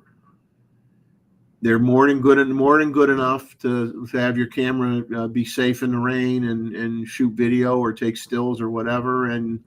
Or maybe you're lucky where, in my case, I can go to a state park and it has some overhead areas that you could shoot pictures in, and you're not in the rain. You could shoot things that are in the rain, but you're not going to get your camera wet. So that's an option as well if you have that kind of situation. But definitely a video worth checking out if you want to have some more dramatic images. It's by all means it would be it's a neat thing to do. I had a great time getting caught in the rain less than a month ago, and I shared it in one of the videos I did of pouring rain and taking videos of the birds in the pouring rain and some still images of them in the pouring rain. I loved it. It was a blast, and I was fortunate enough to be under the cover of enough trees that prevented me from getting wet, but I could shoot in between the trees and had clear shots of the birds getting soaked. And I loved it. I had a great time. It was a lot of fun. Don't get to do that too often, but it was fun.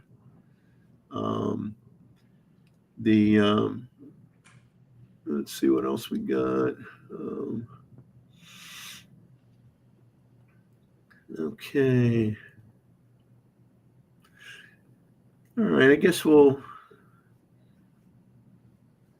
we will talk about a few of the rumors. We'll start with Nikon rumors as we always do, and I give credit where credit is due. This is not original content from me. This is just rehashing, not necessarily every line item that shows up on Nikon rumors, but a handful of them anyway, just as a public service to us photographer geeks. I do it as a public service. New firmware updates for the Z6 and Z7 cameras, but they're not, they're kind of inconsequential. One of them is a bug fix. And the other is just changing default values displayed when connected wirelessly when viewing encryption keys and passwords displayed after default camera settings are restored. That's something that they've been doing on a lot of the cameras. That was an EU thing. Yeah. He talks about a new Nissi 250 millimeter f5.6 reflex lens for the Nikon Z mount, now available for order at several retailers, including B&H Photo at $479. It's a manual focus lens. It creates what they're calling a unique donut-shaped bokeh, which I personally do not like. I mean, it literally looks like a donut, a ring within a ring.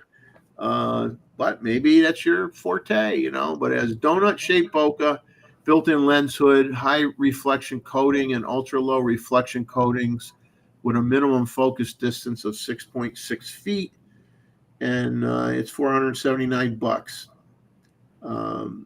TT Artisans announced a new 100 millimeter f2.8 2x full frame macro lens for Z mount. That's based on the existing tilt shift version. I have the tilt shift version, which I did, I think, a video on my channel quite a while ago, and I used it and I liked it. But when I got it, I think what I had to do is, it was for sale at B&H and Adorama and different major retailers, and for whatever reason, I don't know the reason why, all of a sudden you couldn't get that lens. It was like showing up as discontinued.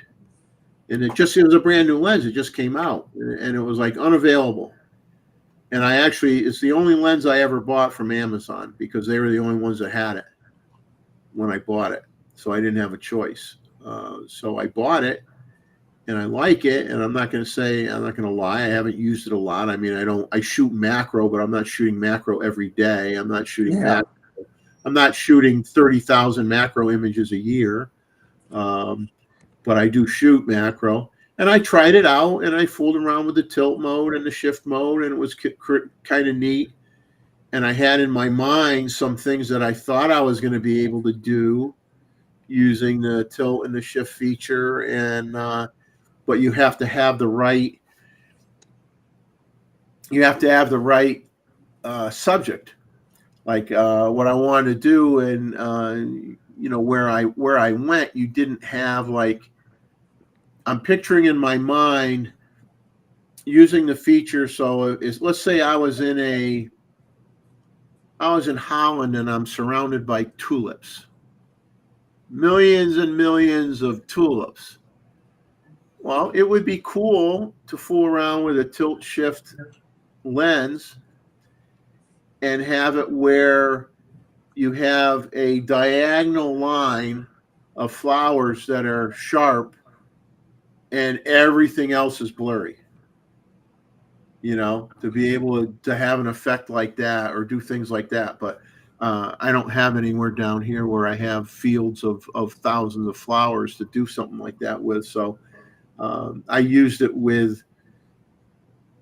I could see the effect of making those adjustments, but I wanted to do something where I would see a dramatic effect with using those adjustments, and I just didn't have the right subject matter to be able to do that.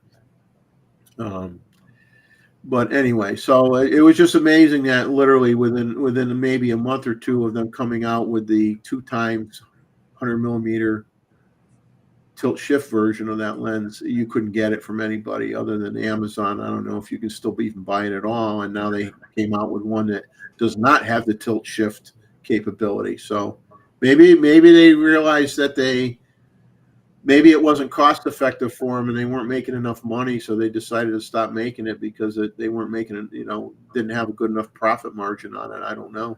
Or maybe they had manufacturing problems. They have a new Mikey autofocus 33 millimeter. That's a strange focal length. 33 millimeter f1.4 APS-C lens for the Nikon. Which is a 52. Yeah. Announced in China. I couldn't find out what it was selling for. I tried to find the price. I couldn't. They had the price, but it was in. I couldn't do an exchange thing with I don't know what it costs. I'm just saying I couldn't figure out easily what it was going to cost. But it's only announced in China at this time. There was an interesting story about Tamron having challenges analyzing deformation of plastic molded lens components because a lot of these third-party camera manufacturers, instead of using glass lenses, they're starting to use plastic lenses for spherical lenses. More often, it makes the lenses lighter, and of course, it's cheaper to produce them. But they were having problems.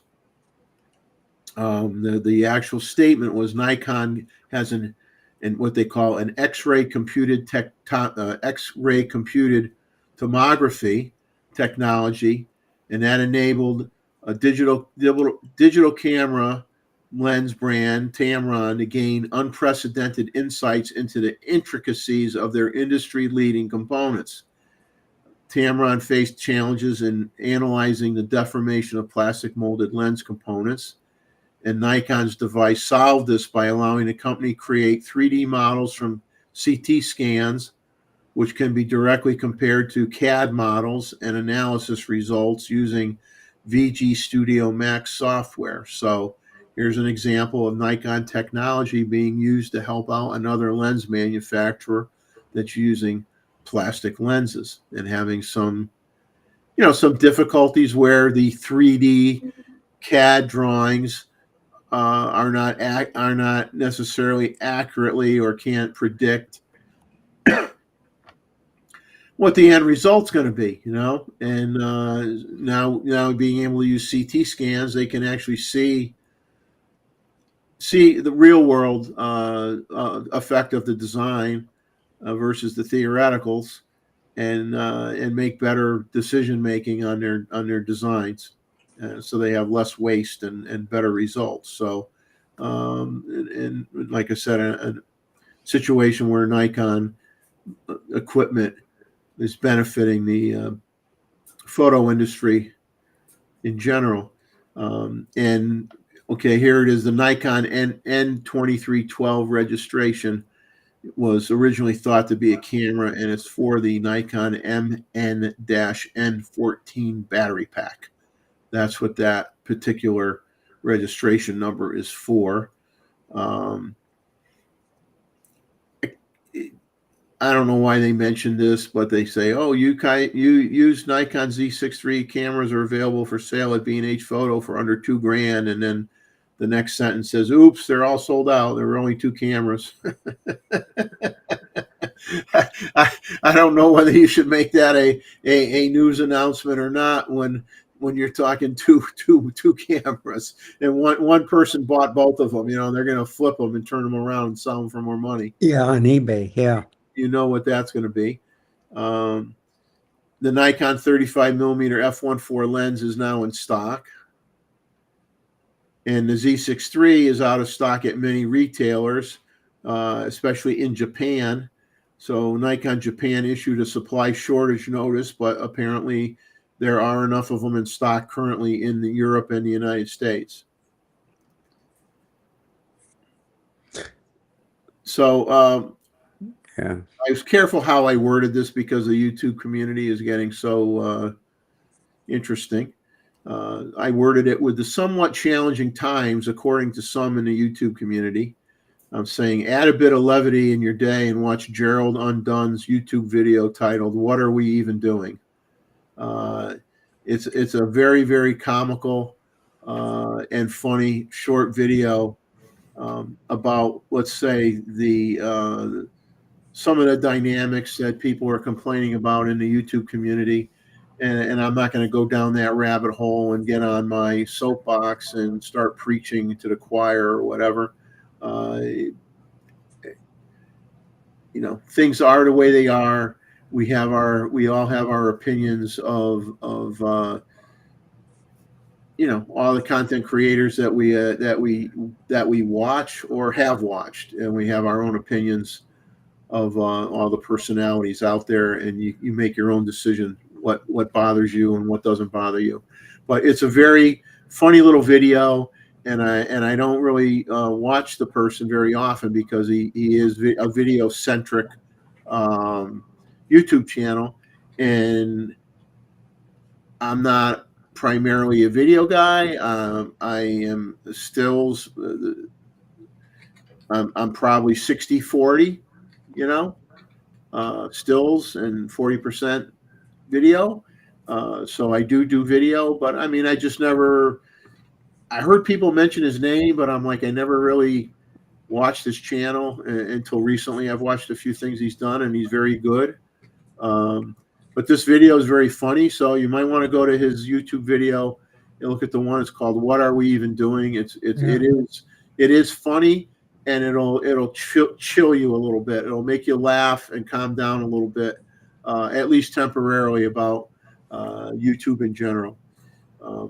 And that's all I got related to the Nikon side of the house.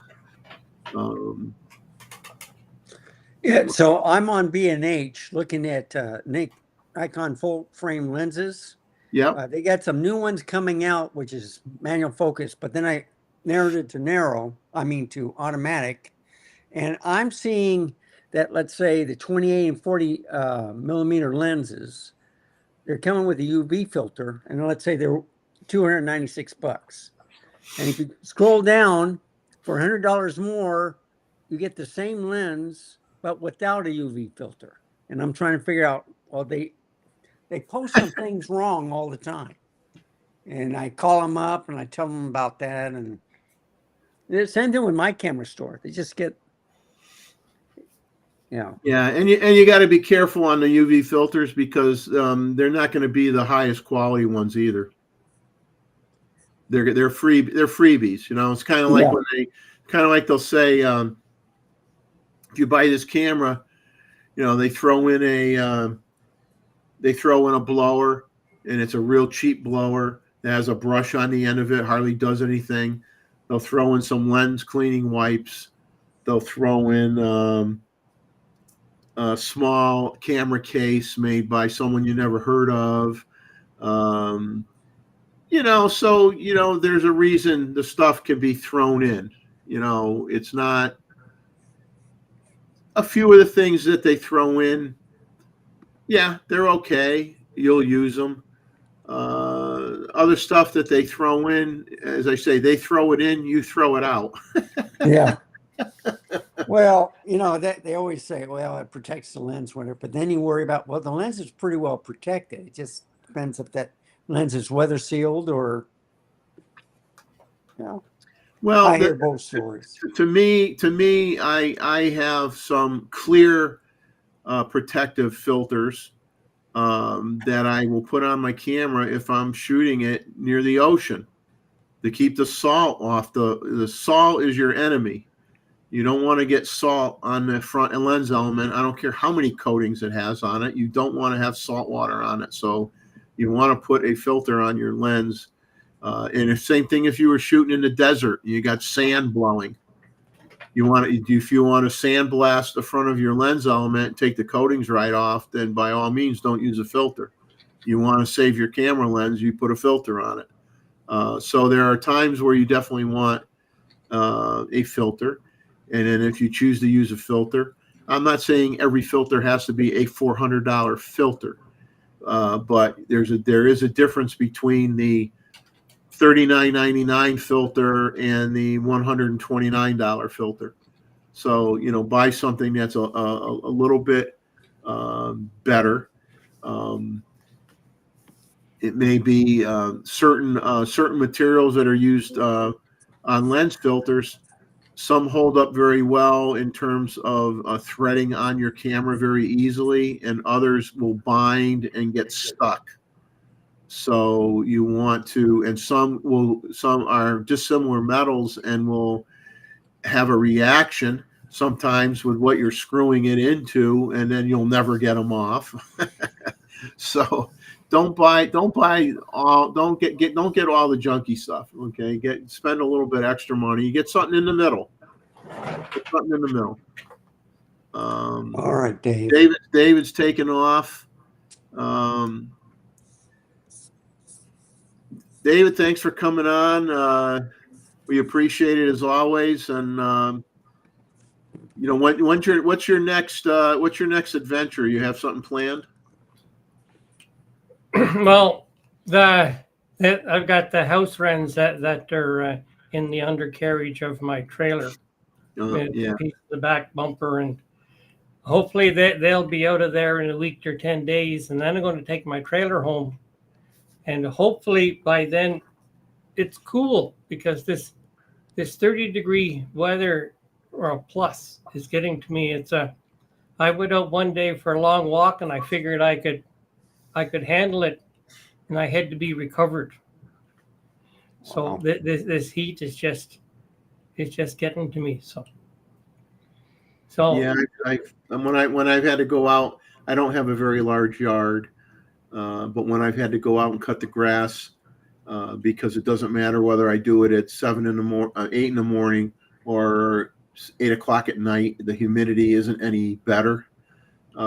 So I do it when I can, and sometimes I might just do the weed whacking in the front yard one day, and I do Yeah. the backyard and the weed whacking the next day, and I'm out there within 5 minutes. My clothes are soaking wet. I mean, I get done. I gotta come in the house and take a very long cold shower to knock my body temperature down. My body temperature gets so hot, and my wife laughed at me when I told her this. I don't think she believed me, and I says, well, I'm a big guy. I'm like a big target, so I'm like a big sponge. I absorb heat,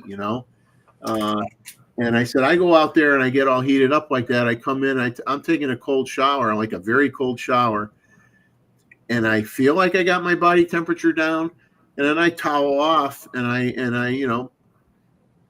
get dressed, and I walk out of the bathroom or whatever, and like 5 minutes later, and I have the air conditioning on in the house, and, and 5 minutes later, my whole head is covered in sweat, and I'm in the house and I'm in the air conditioning.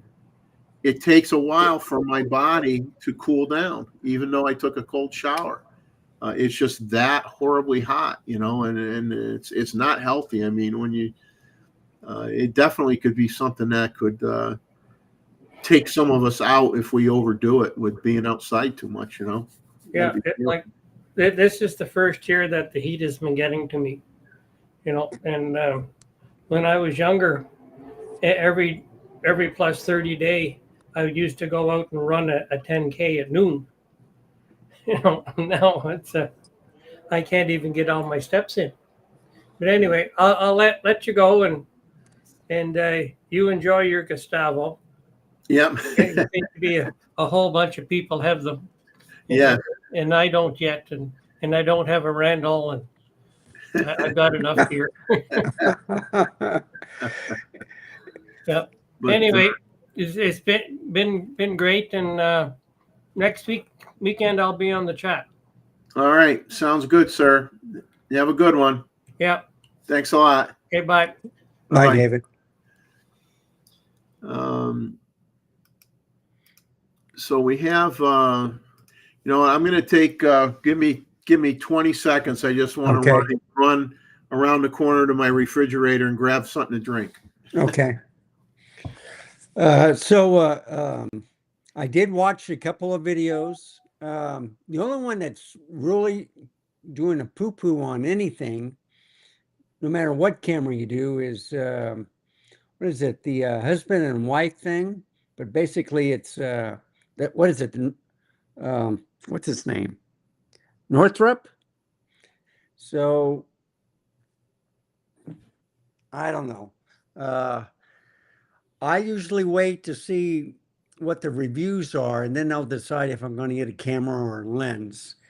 I haven't bought the 400, 600, the higher echelons. I do have the 180 to 600, and I do have the 100 to 400, and I'm happy with those.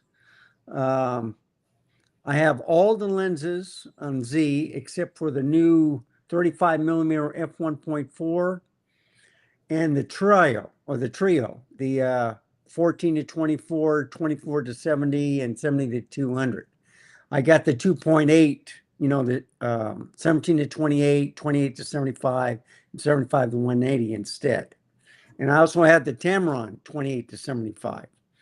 And what I like is I can put two different types of those lenses on two different cameras and I try it out for stabilization. But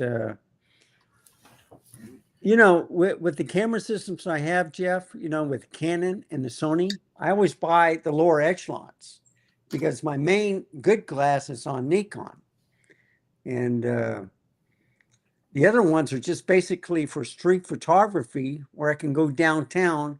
They're a small camera like the A7C, ZVE1, or even the ZVE10, something that's not really noticeable. They think, oh, it's a small camera, but you can put a pretty good lens on there. You know, I do the car blogging and stuff too. Well, you know, it's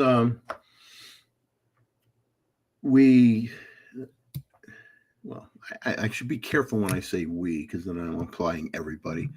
I know some people that, you know, have Olympus Micro Four Thirds cameras and absolutely love them to death.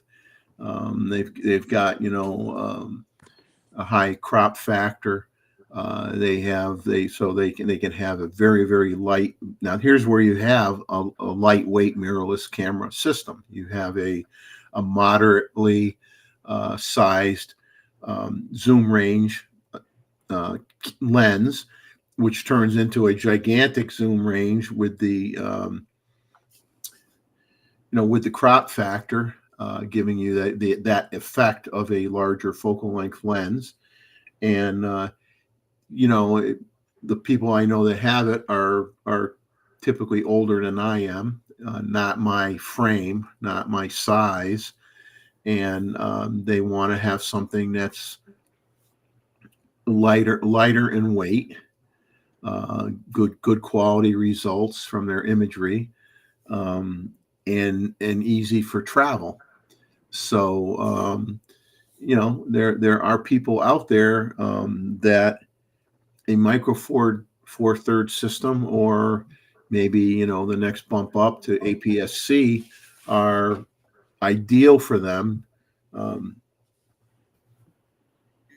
Because hey, I mean, you get older, you get, if you get rheumatoid arthritis, or you have arthritis and you have issues like that, you're not going to be able to carry this heavy stuff. So I got all this heavy stuff, and 10 years from now, maybe I can't shoot with this stuff anymore.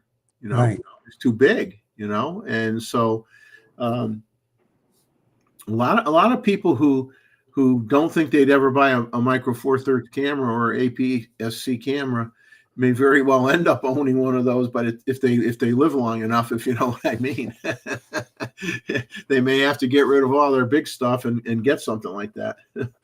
Well, see, that's what I did a video on, is like, the Q3 is a full frame. It's one little camera, 6 pounds, everything in it. Dummy batteries, don't have to change the lens. I would take that on a vacation, or I take it mainly everywhere. And it's a 60 megapixel camera. But then I also dabble with, the J5 and the V3 and the Nikon 1, the little bitty cameras that Nikon had. Yeah. And I love playing with those too. But if I go on vacation, I would take maybe one telephoto lens with a camera, and that's about it. Everything else, it's just a small camera. And I tried the APS-Cs. They're good, but I like the stabilization, or the IBIS, or the VR built into the camera. And plus, they don't overheat as much as an APS-C does. I think the Z50 is pretty well good APS-C camera, even if it was the first one. That thing lasts longer than my ZFC and the Z30, for overheating. So, well, if you want a moderate telephoto lens, or like I would say a good choice to give you a little extra is a 1-400, right? So yeah, you have a 24. I mean, I love the 24-120 f4 for street photography. I mean, that's my lens of choice for general purpose street photography. I mean, I'll be like what's his name that died there, Charlton Heston. You know, you're not going to pry it from my cold dead hands. Right? Yeah. But if you were going just on a travel vacation and you weren't looking to do bird photography, you're doing street scenes and maybe a local rugby match or scrimmage, a soccer or something like that, and taking pictures of, maybe you go to a zoo where you can get closer to your subject matter. You're not going to need a real long zoom and get a good result. And you take a ZFC or a ZF. Yeah. And you have a small body. It has good autofocus capabilities. It has more than enough feature set for that kind of photography. And you bring a 24 to 120. Maybe you bring a pancake lens with you if you want, and you bring a 100 to 400 zoom, and that's probably all you need. And you can throw it in a very small bag and go on your vacation and be perfectly happy. I mean, the only time you'd be looking for the big guns is if you were doing a nature birding specific photo trip, and you're bringing two camera bodies, and you're saying, I'm going to put the 1 to 4 on one, or the 70 to 200 on one, and I'm going to put the 600 or the 800 on the other camera body. But for just general purpose, I'm a tourist. I want to get. Yeah. You could get away with two lenses if you had to, 3 at the most, and get 90%. You're going to have an exception to the rule, and there might be a certain photo you can't get, but you can't bring everything with you. I was talking about that. The 17 to 28 is pretty good. It's not the VR. It's not the 14 to 28, but it's still a small lens. And then I would take the 28 to 400. Those are the only 2 lenses I need. And it's an f4 to f8, but with that 28 to 400, I'm just going to use it on in daylight. And then the 17 to 28, I can use it nighttime or in daytime. So, yeah, it's and with airline restrictions nowadays, and I hate to say it, we do have to bring clothes with us. Yeah. We're not allowed to shoot naked and get away with it, so we have to bring clothes with us, and with what the airlines charge for baggage fees. If you could get away with packing with 1 suitcase, that's what you want to do. 1 suitcase and a carry-on bag, and that's the way you want to go. I mean, you start getting into the 2 suitcase deal, you're spending a ton of money on luggage fees. And then if you go to a place where you're doing an international flight and you get on a smaller plane, and their luggage dimensional requirements are smaller than what you have in the U.S., you could get yourself in trouble and be stuck not even be able to bring one of the bags on the plane at all. So when you do international travel, you really got to do a lot of homework, because, okay, the first leg of your journey going from, let's say, the U.S. to England, you go, oh, everything went well, I'm fine. And then you go on a plane going from England to Africa or something, and then it's a different kind of plane, and it's like, oh no, you can't put that on the plane, that's too big. Then what do? Cancel your trip? So you got to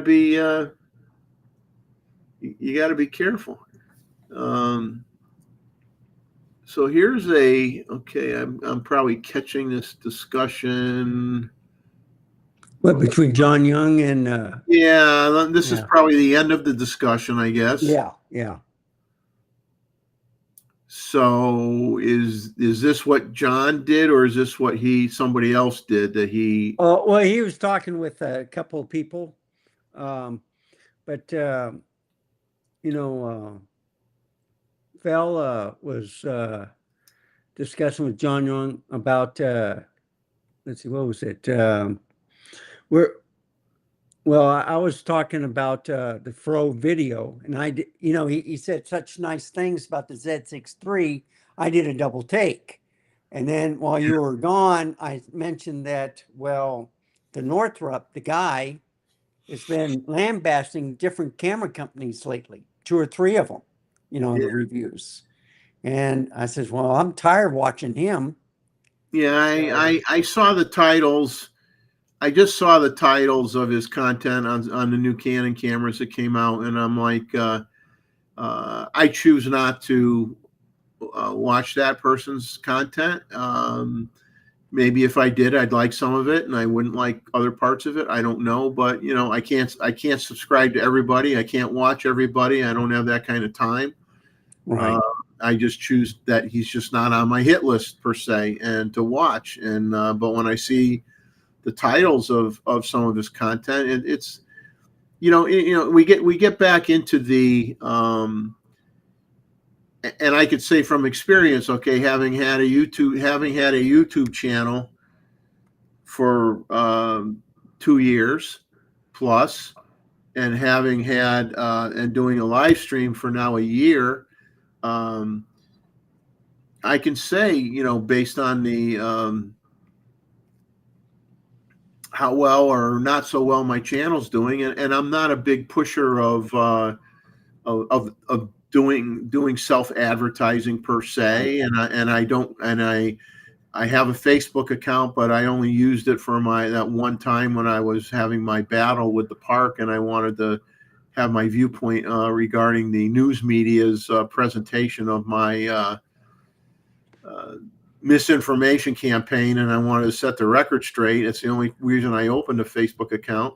So I don't advertise anything on Facebook. I don't have 20 million. I got people who want to friend me, but I don't want to get into that routine. Right. So I don't do a lot of self promotion. But what I do was never about self promotion. Yeah. It was about just sharing information, and hopefully somebody would like the content and feel they want to sign up and watch. It was never about monetization, as we all know. It's never been about that. And but obviously, we know for a fact that when it comes to generating subscribers and clicks, the more controversial you are, the more attention you get, the more your channel grows. And for the wrong reasons. It's growing because you want to knock another brand, you want to knock a content creator, you want to say something bad about somebody, you want to say something really horrific about a camera, you want to say this camera is a piece of garbage, don't ever buy it.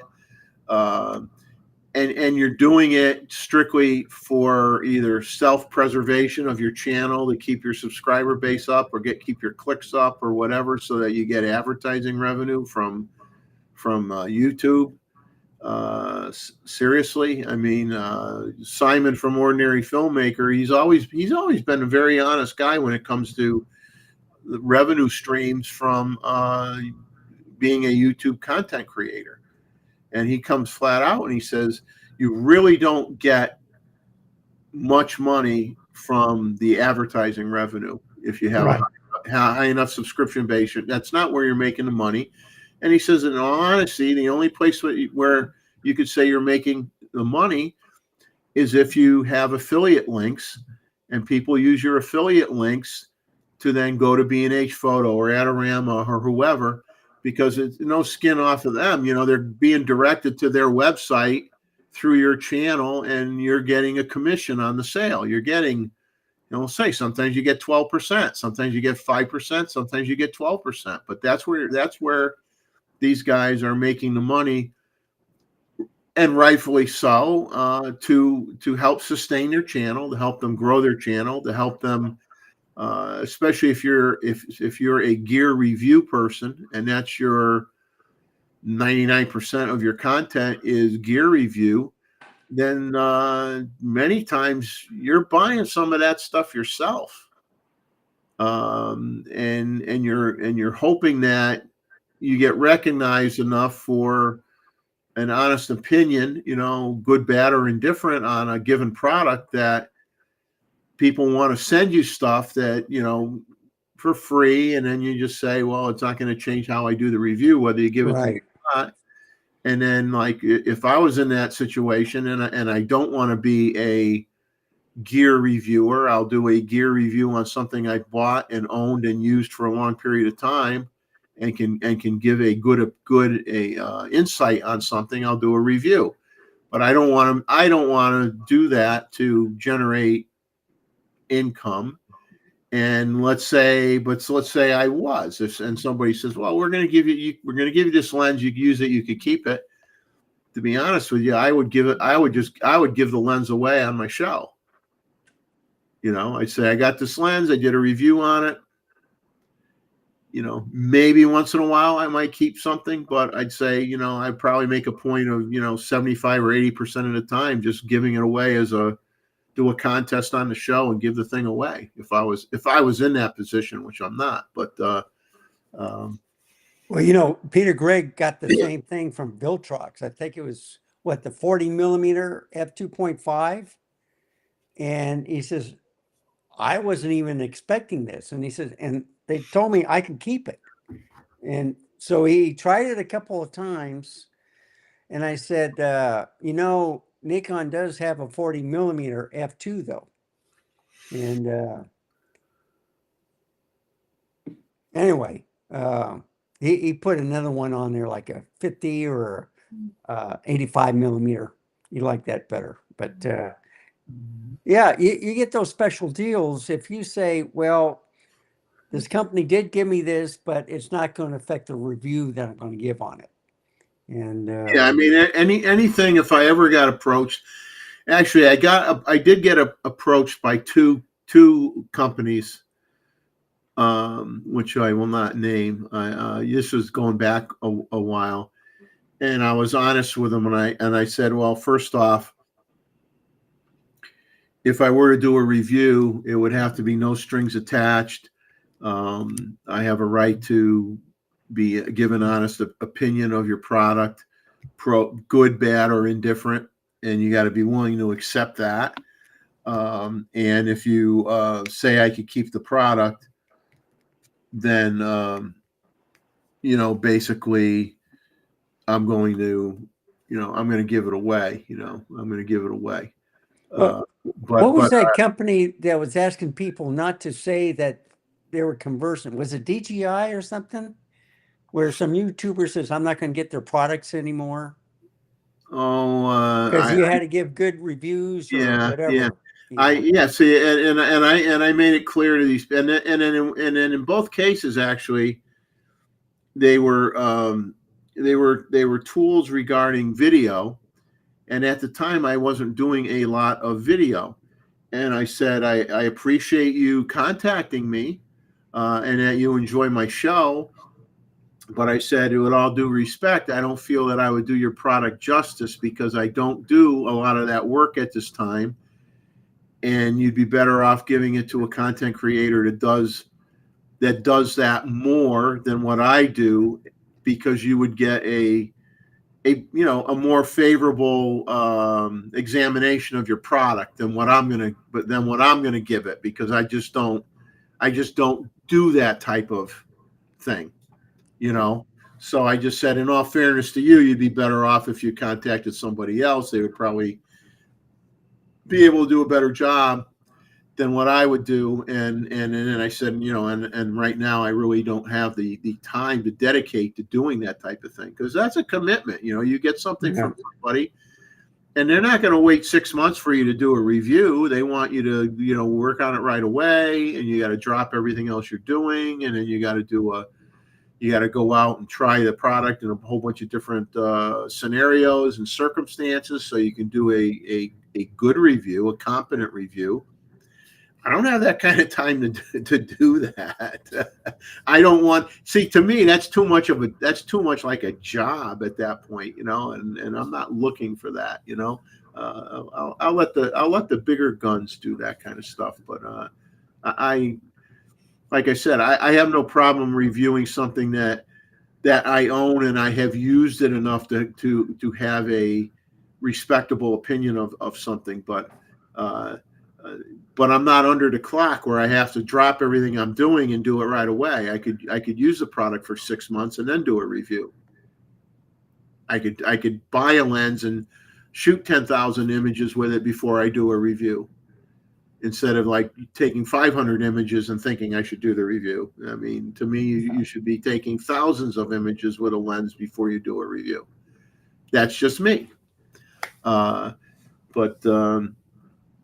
Everybody, but everybody has a right to do what they want to do, how they want to do it. I mean, that's America, right? And Right. you choose whether you like that person's approach or not.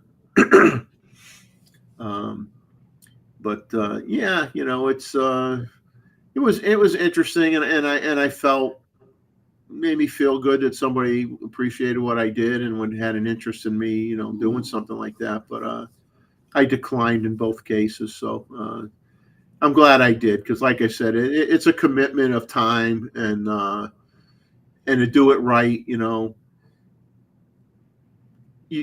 want to use the product in all sorts of different conditions, weather conditions, and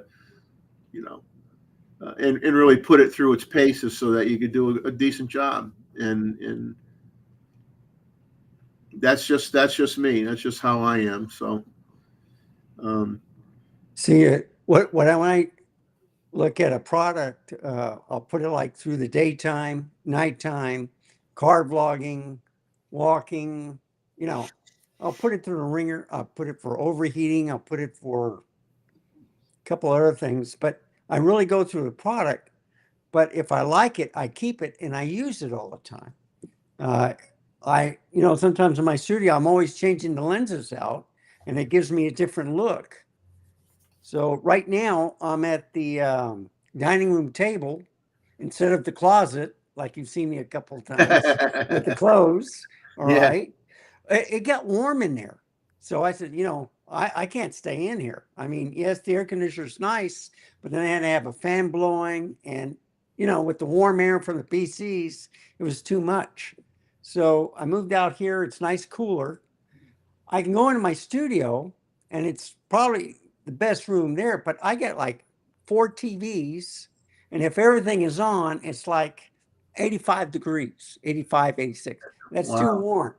So that's why I'm out here on a laptop with 2 cameras, a 4K monitor, and a laptop, just viewing everything.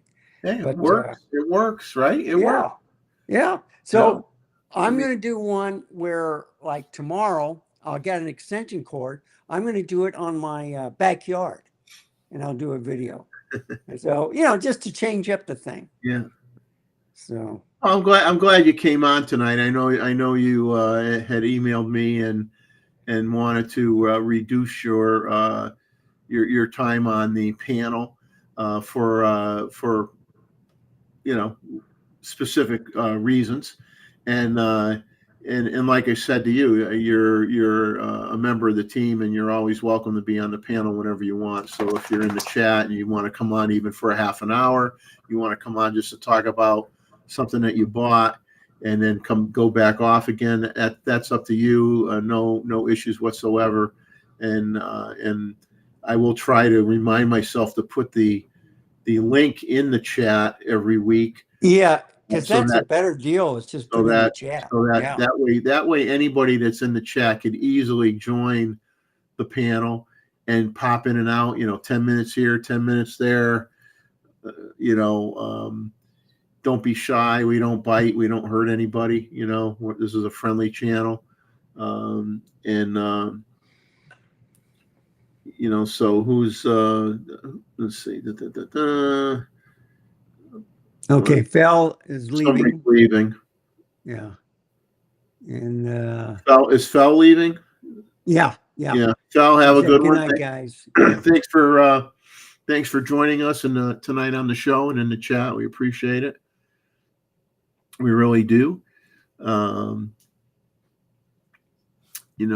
bring up some Sony rumors here since we got about another hour, but if we quit a half hour earlier, so it won't be the end of the world. We'll see how it goes. I still haven't caught up on my sleep from my little Connecticut escapade that I did. So Sony rumors had talking about available for pre-order the new 7 Artisans at 85mm f1.8 autofocus lens for a full frame E-mount at $299. They have a review of the 7 Artisans autofocus lens 85mm f1.8 STM E-mount lens. So they have a review on their website that you might want to check out. Hi, Patchy. Got my dog here wanting attention. Yeah. They have a YouTube video clip on Sony Alpha Rumors. It's titled, the title is Sony FE 24 to 50mm f2.8G plus the Sony A7C II. Is this the greatest combo for doing street photography? Question mark. So there's a whole video on there. You got to go out? Do you? You got to go out? What's the matter? I got to take the dog out. Okay. So Randall, why don't you pick up on? I don't know if you've used the Sony A7C II. Yeah. Lens. Well, maybe right, you can talk about whether you agree with that general that general comment that it the greatest combo for doing street photography. But for those who want to hear this person's opinion, go on Sony Alpha Rumors and look it up and click on it. It's a YouTube video. You can watch it. So I'll be right back. Give me like 3 minutes. I should be back. All right. So I do have the A7C. I do have the ZV-E1 on full frame. I do have the ZV-E10 and the Z30, but they don't have any rangefinders or EVF. They're just LCD screens. And if I do any street photography, I need an EVF or a rangefinder for that. But what I like about the Sony is it's small, it's compact. The A7C has one less, it doesn't have a front dial. A7C II did. But I was looking at a 60 megapixel camera to buy, and I was looking at the A7CR, and they talked me out of it because I'm more into video. So then I was looking at the A7C II, but then they were talking about overheating issues like with the A7CR and stuff. And so I ended up buying the ZV-E1, and then about the overheating on that. But now they got the little Ulanzi fans that you can put on them to cool them off. I like this other one. I think it's called a Tilta, where it attaches to the bottom on the back of the camera. And if you want to close the LCD screen, the fan will come out, bend down. You can close the LCD screen, and then you put it up and it'll close in on it. The battery lasts longer. The first version of the Ulanzi fans, you had to put a little film on it on the back for the suction cups to stick or stay on the back. Now they have something where it presses against the back part where it shouldn't come off. There's another fan that they have different backs that you put the fan in, which will fit in, in back of other cameras. And, but, for street photography, you just want like a battery. I like carrying a dummy battery. So I have a power bank in my pocket, a little USB-C cable just to charge the camera. And then I make sure I have like a terabyte at least of storage to take pictures. So I've had a great time with the A7C. I've used the smaller cameras that I was talking about earlier, but most of my cameras I have dummy batteries, And then if the power bank goes out and I'm recharging it somewhere, I still have the external camera batteries to run with. I don't like having camera batteries and then using USB-C to keep them running. It kind of deteriorates the battery, quicker. So I decided to get me dummy batteries. And then the only time I charge those external batteries is if I'm going out on a shoot. And I usually don't use them because my dummy battery hooked up to a power bank, and I'll show you real quick. Yeah. Okay, come on. So I have a power bank right here. Okay, it's a 99 watt. And I got the R6 Mark II. I got a dummy battery in here. Okay. And it's already connected. So with my power bank and a USB-C connection, and this came with the dummy battery for the R6 too. You just plug it in, and I'll show you. And then you just turn it on. And I just stick the battery pack in my pocket, and I got 2 card slots, but they have pretty much pretty good storage. But I can do that with any camera now. Nikon does have a little difficulty with this, but basically that's how I operate. I enjoy doing stuff. I got a question for you, Randall. Yeah. The dummy batteries, the cable that comes out of it, do you have to put a notch in the camera? No. Okay. So Nikon, you can leave the door open, but with Sony, you can leave the door open. Canon is the only one that has to have the door closed, and most of them do have a little notch where the wire comes out of. Okay, they already thought of that, and that's good, because I remember in the old days when I had a basically a lead acid battery for a power bank. Think of it as a power bank for a flash. Okay, doing weddings, where I would have extremely fast recycle times because I had a dummy battery pack that went into a Nikon flash, but I had to cut the groove out of the battery cover to facilitate the wire. That's why I'm asking. Yeah. So I was worried about the ZF and the Z6 III because they don't have it. But then I've noticed that when I had the dummy batteries for my studio, the doors were open. So with the Canon, you can, they have the grips and stuff. So some grips, with the that'll hold 2 batteries, whatever. Like on the R8, I used the billow grip instead of the Canon one because it was cheaper, but it did something to the battery well. So you have to watch out for third-party stuff. Same thing with dummy batteries and stuff. There's only I could use third-party ones for any other Nikon Z mirrorless camera, but some only work with the Z8 and ZF. The older ones worked with the Z6 all the way up to the Z7 II. On the so these dummy batteries are available from the camera brand? Yes. So Nikon, the E5B and the E5DH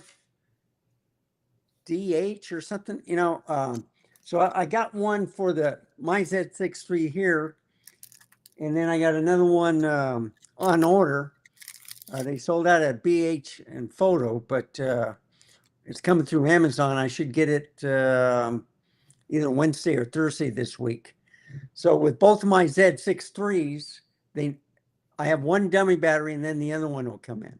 So the only problem with Nikon is they got a square connection and it's not round.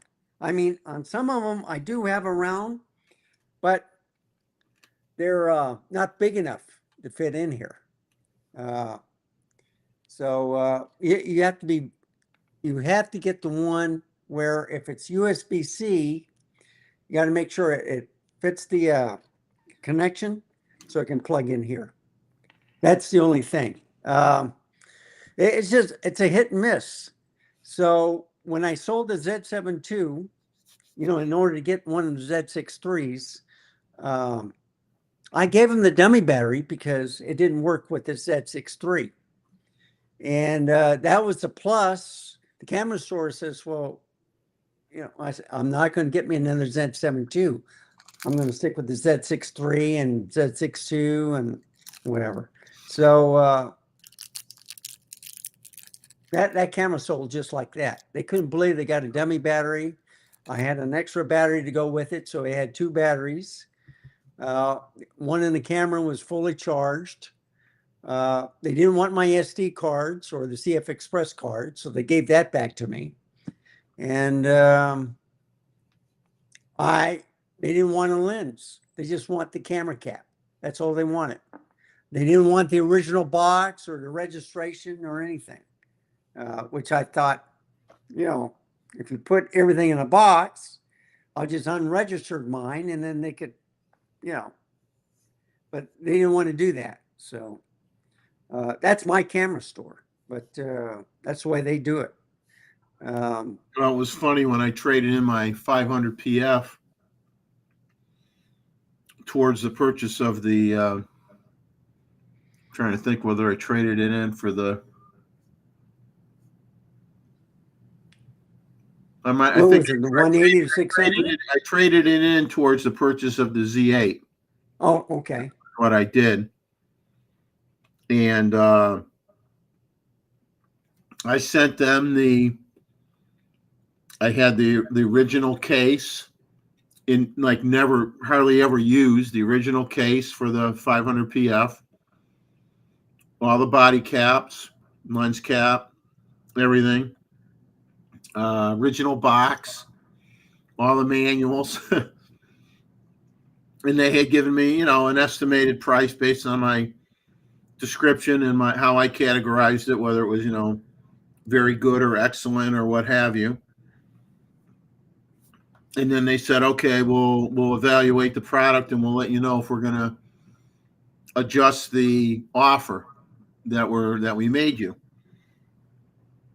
So I thought, I had no doubt in my mind, because I'd had that lens serviced through Nikon USA, through Nikon, had new motors put in it, a while back, had them go through the whole thing, like doing a big refurb on it that I paid for. I says, I don't see where they're not going to give me what they said. And then I thought they might give me a little bit more because I gave them the case and I had all that other stuff, but they gave me what they said they were going to give me, not a penny more. But Right. I was hoping that maybe they'd give me an extra $100 or something, but it didn't happen. So what I'm seeing is when I got the Z9 and a couple other cameras, they took $1,000 off. And then when I sold my camera, what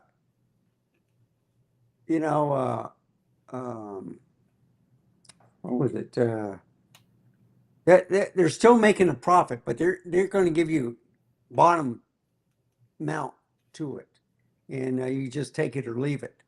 And you can sell it on yourself or by yourself and get more money, but it's less hassle that way.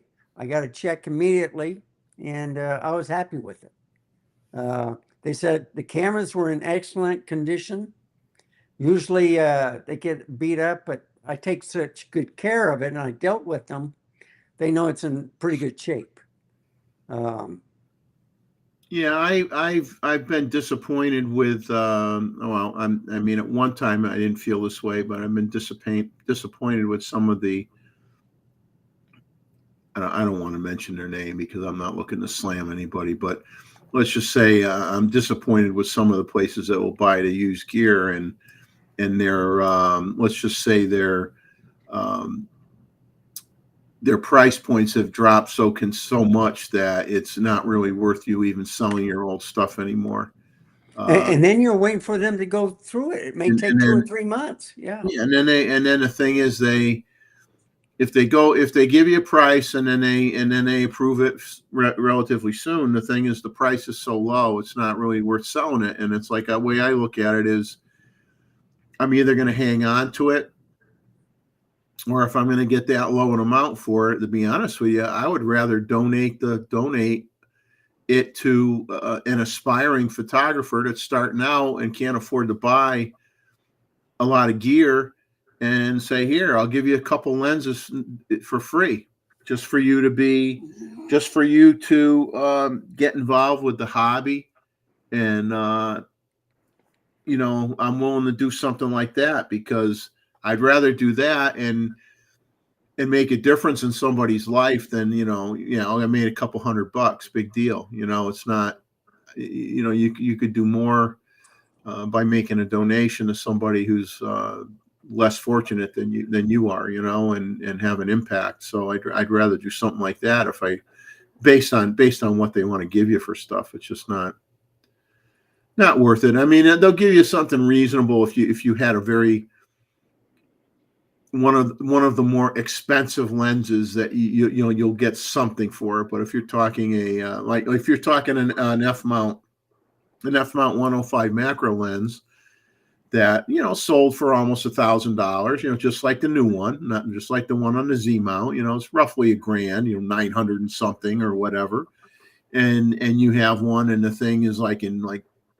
EX plus condition, and you go to get rid of it, and they say, oh, we'll give you $200 for it or something, or do you really want to sell a lens that you spent almost $1,000 for and sell it for $200? I'd rather give it to somebody. Yeah. I'd rather give it to somebody. It's just sad, John Young is made a comment here, and I think I might have watched a few of his videos lately. To be honest with you, I don't tend to watch a lot of this person's content, but I have watched some of it, and it could be interesting. So when he is complimenting Nikon, that is kind of a rare thing. Yeah, I did a double take. I couldn't believe it, but yeah. So. But let's who was it? The guy from England. I'm always watching. Frost is his name. Yeah, I don't know. The only ones I watch from England is Gray's. Yeah. Well, he does a good job. Another one is oh gosh, I can't remember. But there's like 2 English guys that do a great job, and they really test it out. Of course, Jason Herman he gets so technical. I have a hard time watching him because I start falling asleep. But he gets real technical and he knows his stuff. So it may take me 2 or 3 days to get through one of his videos, but he's very thorough. I like watching Steve Perry. He's excellent. That Jan Wagner, I think, Jan from Wagner. Australia. Yeah. He shoots a lot of Canon products. Now Matt Irwin. Yeah. But I don't think anybody can beat Ricky.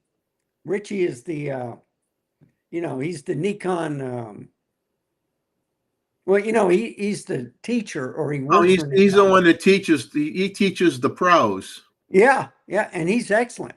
So he teaches the pros. He would tell you, like, even when I watch him with the Z6 III with the thing, this is the only thing that upsets me. Okay. But I love what he did with the ZF, is where he was showing if you wear down for the brass, look how cool it is. And so I mentioned in a comment, and I think it was a coffee fund at Gray's. I says, Richie, did you get in trouble for Brett? And he said, I don't want to talk about it. Yeah. Well, you know what was, you know what I commented on is Nikon should have an upcharge for an option if you want the knobs to be brass and lacquer coated or something like that, you know. Yeah, I would and, pay for that. Yeah. and people may choose to go that route, and you know, it really isn't going to cost them any more money because they just skip part of the process. Yeah, So you don't have to paint it. Just leave it right, black. I mean, they need to put like a clear coat or something on it so it doesn't so that Yeah, it doesn't stain. the ink markings don't Yeah. wear off. Yeah. But other than that, you would have that brass look on the camera, and they could just do even if they just did $100 upcharge or something, people would pay it. People would pay it. So you know, that kind of thing is you know, kind of a lost opportunity. But you know, I don't know. It does upset the manufacturing line because it's you know, it's like a special order, so you're going to have an upcharge. But you know, maybe they feel they'd have to upcharge too much, and people wouldn't want to spend the money. But you know, I don't know. I don't work there, so. But yeah, it does interrupt the flow because then you got to say, you know, but you know, you could always say, you know, that you offer it and you say that your ship time may be affected by a month or something, and then what they do at their end is during that month is they wait till they have enough orders, and then they interrupt the line and they go, okay, the next 500 you're going to make are going to all have brass on them. Yeah. Yeah. You know, whatever, you know, so it doesn't interrupt the flow too much, you know. Wait till they have enough orders in there.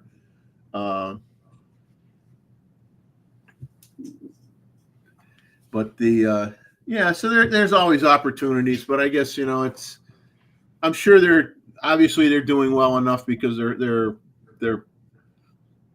profit margins are doing well, you know, they're doing well. So John's saying that he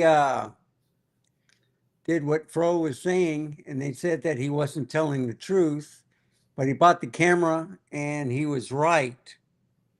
And I was sorry that I bought it. So Well, I mean, I'm assuming Yeah. he's referring to, the guy that was telling him that he wasn't telling the truth. well, he's probably referring to Fro's had a very strong opinion about the autofocus capabilities of the Z6 II. You know, he wasn't very keen on the camera compared to the competition. So it sounds Oh, like okay. he bought the camera anyway, and then he felt that Fro was right, and he didn't listen to him. Is what he's Yeah. saying. Okay. But there are many people that have Z6 IIs that it will see. Once again, it depends on your use case, how you're going to use the camera. You know, if you were if you were using the camera for landscape photography, portraits, or whatever like that, you would say the camera does everything I want it to do. The color science is nice. I like the quality of the picture. Blah blah blah. You'd have no problem with it. If you were using it for bird and flight photography, you might say worst camera I've ever had. You know, it all depends on how you're using the camera, and unfortunately, like I said, there's a tendency for people to over exaggerate differences between camera models to create controversy at times. And I'm not accusing him of that in this particular case. I mean, I do know for a fact that yes, that autofocus system compared to the Sony at the time was not as good. That was I knew that, but What? But depending on how you were using the camera, you might not have where you would see it as a problem might not be a problem depending on how you're using the camera. If you were using it for family photos and you were using it for vacation trips and you were using it for landscape or seascape photography, it didn't matter a hill of beans. It was perfectly fine. Well, it was an improvement over the Z6, and then they did firmware updates and it made it better. I think the Z6 II was better at low light, but I've always used the Z6 II for the studio, all right, for the live streams and stuff, and it never overheated. I had problems with the Z7 II because it always overheated, and I could just have it for a video camera like I am right now, and it would turn itself off saying, sorry, it's overheating. So that's why I got rid of it. But I love the Z6 III, and I've already shown you. So I'm going to take some pictures of the moon when we're off, and I got the 180 to 600 on there, and I'm ready to go. with the Yeah, Z6 III. it's like I said, it's a I know instances, and once again, I'm not going to get into finger pointing. I know instances where let's say you have two different content creators, and in some cases, someone will say, well, I'm in a position where I shoot a lot of different brands. I know how they all behave because I've used them all. And then you have somebody else who also shoots different brands, and the two parties have different opinions. Yeah. Okay, so I don't know. I don't know what to tell you.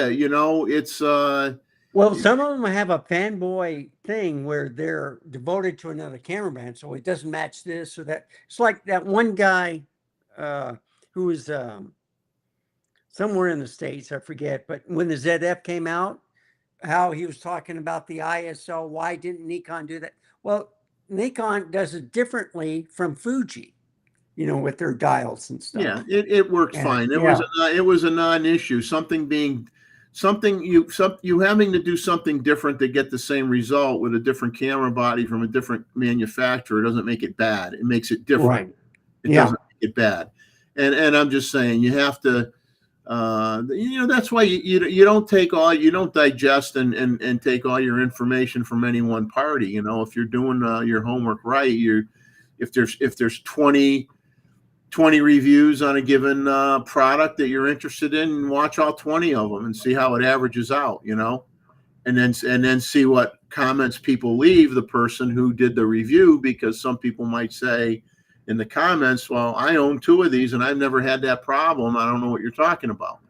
So, but it's in the case of the autofocus with that particular camera, in terms of overall autofocus capability, yes, it was lacking. I mean, it was the second generation. You got to realize that camera, it was a very low generation compared to the brand he was comparing it to, that had already gone through many more product development cycles and had improved autofocus over that particular model. Now, but when you look at historically and you compare one brand to the other, what Nikon's been able to do in a much compressed time frame versus some of the other brands is they've made phenomenal improvements with the mirrorless camera in their mirrorless camera market in a very short period of time, much shorter than it took the other guys to get to that point. And a part of that was because they had to, if they wanted to survive, right? And then secondly, look how quickly they filled in their lenses. That's they right. were, and that's of course, and I'm going to say native glass, but they filled in the lenses extremely fast. But then people tend to forget, or they poo-poo the fact that you could put an FTZ adapter and you have hundreds of other lenses that you could use on the camera body as well. They were like, well, they're not zoom out lenses, we don't want to count them. Well, it's like, it's like camera brand A says, oh, you could put 1,000 lenses on our camera, but they're counting like all these third-party lenses that were made for their camera. they didn't have a lot of their own lenses when they started. They were counting on third-party lens manufacturers to make their lens to provide their lenses. So they go, we have 1,000 lenses that can go on our camera. How many of them were native lenses? That's right. And so you could, but then when somebody says on Nikon, well, you could use all the F mount lenses on the Z mount, and people were like, oh, we don't want to count those; they're not quite as good. So it's like, it's like. Yeah. It's like, take your poison pill, oh my God, how silly do we want to get? Well, Just- we both use the F mount lenses on that. And I want to mention one thing to John. I says, yes, we agree that Fro told the truth, right? You don't have to repeat it. I will say one thing about Fro was he did an excellent one where the assassination attempt about Trump,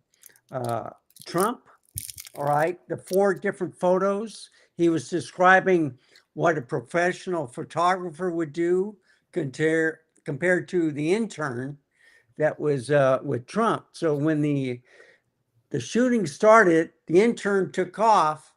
The professionals went and got the shot done. They didn't run away. So I thought that was a good. He's been hitting pretty good on the camera talk, and he's if you notice, he's showing more of his family too. His nieces, his nephews. He's taking pictures. I don't like it when he does a camera comparison where he does the blow test and yeah, that's that's kind of. But I do like his latest videos that he's coming out. He's pretty objective. It's Christopher Frost and what's his name? The bald-headed guy from England. Lang. What's his first name? I don't watch as many content creators as you do. So well, yeah, but I look at the other ones, and yeah. you can see which ones are getting paid. For even if they say it's unbiased reviews, but then you know that one is for Sony, one is for Nikon, one is but I do the same thing. I go through the melting pot, look at different people, and then I decide. But yeah. I mean, and like I said, a lot of so much of it depends on your use case, because I know that's someone else's moniker that's used a lot, but there's nothing that can be more true than that. Is what bothers one person, another feature overrides what bothers that one person to somebody else, and they say, well, I'm going to want this widget because I like the color science, or I like how the files come out right out of the gate, or so yeah, it's not as good over here, but it's better over there, and this matters more to me, but that matters more to you, and like I said, it what matters is what you as an individual need, and what you want in a camera. And everybody's different, and that's why you have so many different cameras out there, because there is no such thing as a perfect camera from anybody, and you make the conscious decision what is right for you. And you do your best you can to do your homework, and sometimes but see, that's what's good about depending on where you buy the product from. If you can go through it within a reasonable amount of time and it doesn't do what you want, you send it back to where you bought it and get your money back. Yep. Okay, so it's really important that when you buy any product that's going to cost you any kind of money, that you don't let it sit on your shelf for 3 months, right? And then you use it, and then when you get around to using it, you don't like it. Is you gotta say, I'm not going to buy this thing until I'm ready, till I know I'm ready, where I'm going to use it quite a bit in the next 30 days, so that you can either confirm what somebody else said, or you find out for yourself that something isn't the way you like it, and then bring it back and get your money back. Because you only have a limited amount of time when you're going to be able to do that. But like I said, what bothers. Okay, I think we lost the stream. Person number one versus person number two is can be Okay. different. Yeah, you're back. Yeah. We lost you a little bit. Okay, well, I'm just gonna go through some of the rumors here quick. We're running out of, we got a Okay. half an hour. Sony Japan is gonna raise their prices on some of the Alpha products due to the yen weakness versus the dollar. Fuji rumors. I kind of like this commentary. You have Amazon Prime Days or whatever, where they're selling at discounts on everything under the sun, and so they say B&H strikes back at Amazon, huge deals, including 15% rebates on Viltrox X-mount lenses, because Amazon had discounts on Viltrox X-mount lenses. So B&H responded and knocked the prices down. The Fujinon XF lens roadmap was updated with rumored lenses. Now, for the mirrorless, their posting of market share was that Fujifilm was 8%, Canon 41%, Sony 32%, Nikon 13%, and so, but what you don't see when you see numbers like that, and it doesn't. What you don't see in those numbers is, well, let's just say, okay, Fuji's they're saying is 8%. So let's just do a Fuji Nikon thing. Fuji's 8%, Nikon's 13%. That only tells part of the story, because what are the camera models you're selling that make up that 8% or that 13%? How much do those cameras cost? What is the profit margin on those cameras? So even though a camera manufacturer may have a lower percentage in market share, that doesn't necessarily mean they're not making good money. Well, look at Nikon. They're making other glass or microscopes, or they have X-ray machines and stuff. They have a machine now that will make, processors? Are they making their own processors now? Well, they can. Yeah, they provide. Yeah. They provide lithographic manufacturing for making chips and processor chips and all sorts of chips, and they make all sorts of stuff in the manufacturing arena. So, for everybody likes to say, well, brand X uses brand A uses brand B stuff in their camera or whatever. Well, brand A might have bought the equipment to make their stuff for themselves and also sell it to brand B. It's like, it's just, it's just too much. It's too much. I think Tim did a video on his channel or whatever. It basically it kind of like, just shut up and enjoy what you have. Yeah. Really, it's really gotten to that point. Just shut up and enjoy what you have. And don't be. I mean, I talked about a lot of good things that Canon just did with their cameras tonight. Yeah. Okay, I don't shoot Canon. Okay.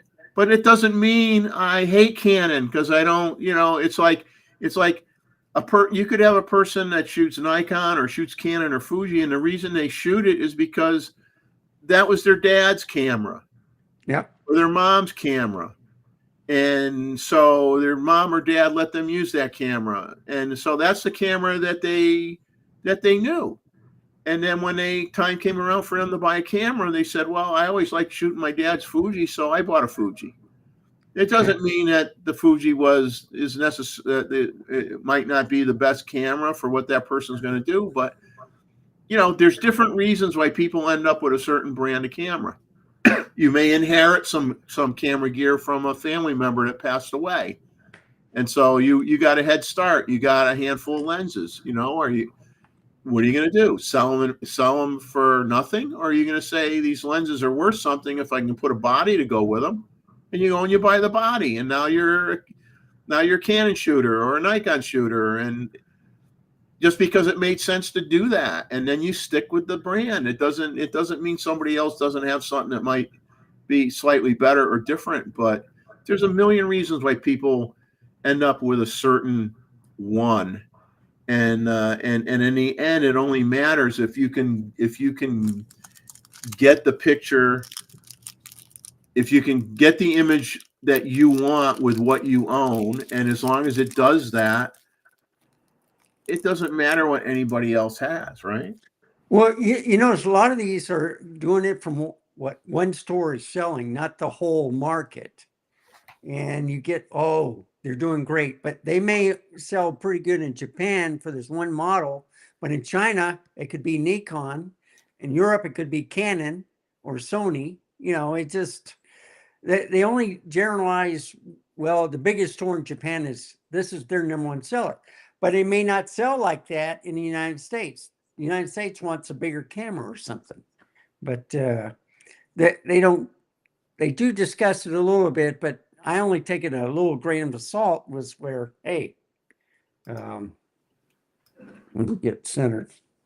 I see. I did that on purpose to mess you up. Yeah. And my hair's growing back too. So I cut my hair for summer.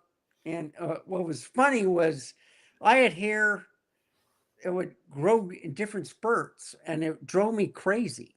You know, it kind of reminds you of your dad. You know, they call him the little bitty hair over your head. Just shave the whole thing off, right? Well, that's what this is all about. If I didn't shave my head, I'd have the traditional a little bit here, and I'd have the snow plow going down the middle.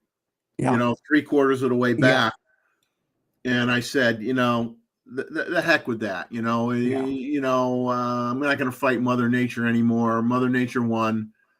I'm going to get rid of the rest of it, and that's what I do. But I mean, I would have some hair on my head if I didn't shave it, but it wouldn't give me the appearance that I want. I'd rather look like an egghead than look like what I would look like if I let what I have grow in. So we got Ronald Pollard in the house. He just got back from Alabama. And good to see you in here, Ronald. I hope you're doing well. I know that you're an extremely busy man, as always, and a grade A photographer, to say the least. And thank you so much just even stopping in and just say hi. I know your schedule is like totally insane. There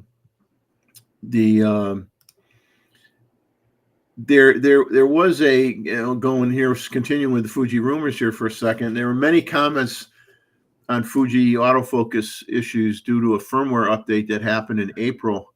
It's way too long a story to cover on this show. And we're not Fuji centric anyway, but it's a very, very long storyline. But basically, if you're a Fuji X-H2XS owner, you may want to review that story on FujiRumors.com because it's very, very long. It talks about, how the autofocus was extremely good when the camera first came out, and then some firmware updates got put into the camera, and as the firmware upgrades kept coming out, the autofocus kept getting worse.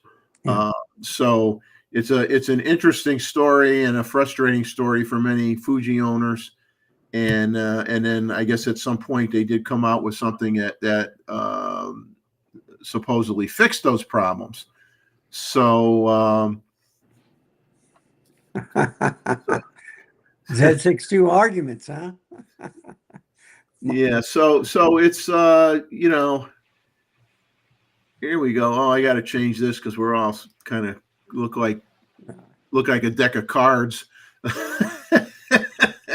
Look like a card. I'm going to keep my Z62 because it doesn't overheat and it's great as a video for my studio. So, but it's there's it's so I can't, some of the stuff is very long stories, a lot of history about it and things like that. And I just point it out, and people that own that camera can go there and read more about it.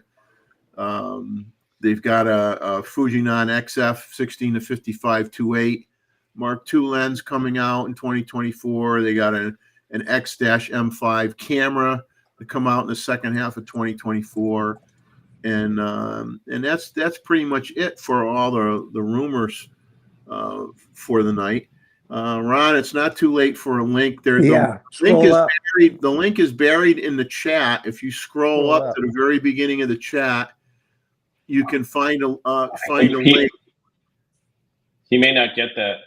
Okay, well, I can repost the link for you in the chat. So give me a second to do that. Give me a second to do that. I'm curious. I joined because I really want to know what has John Young so upset about the Z6 II. It sounds like he was disappointed with the autofocus capabilities of the Z6 II, because that was one thing that Jared complained about all the time, that it wasn't as good as the competitors, and then he bought it anyway, and then he was disappointed when he got it.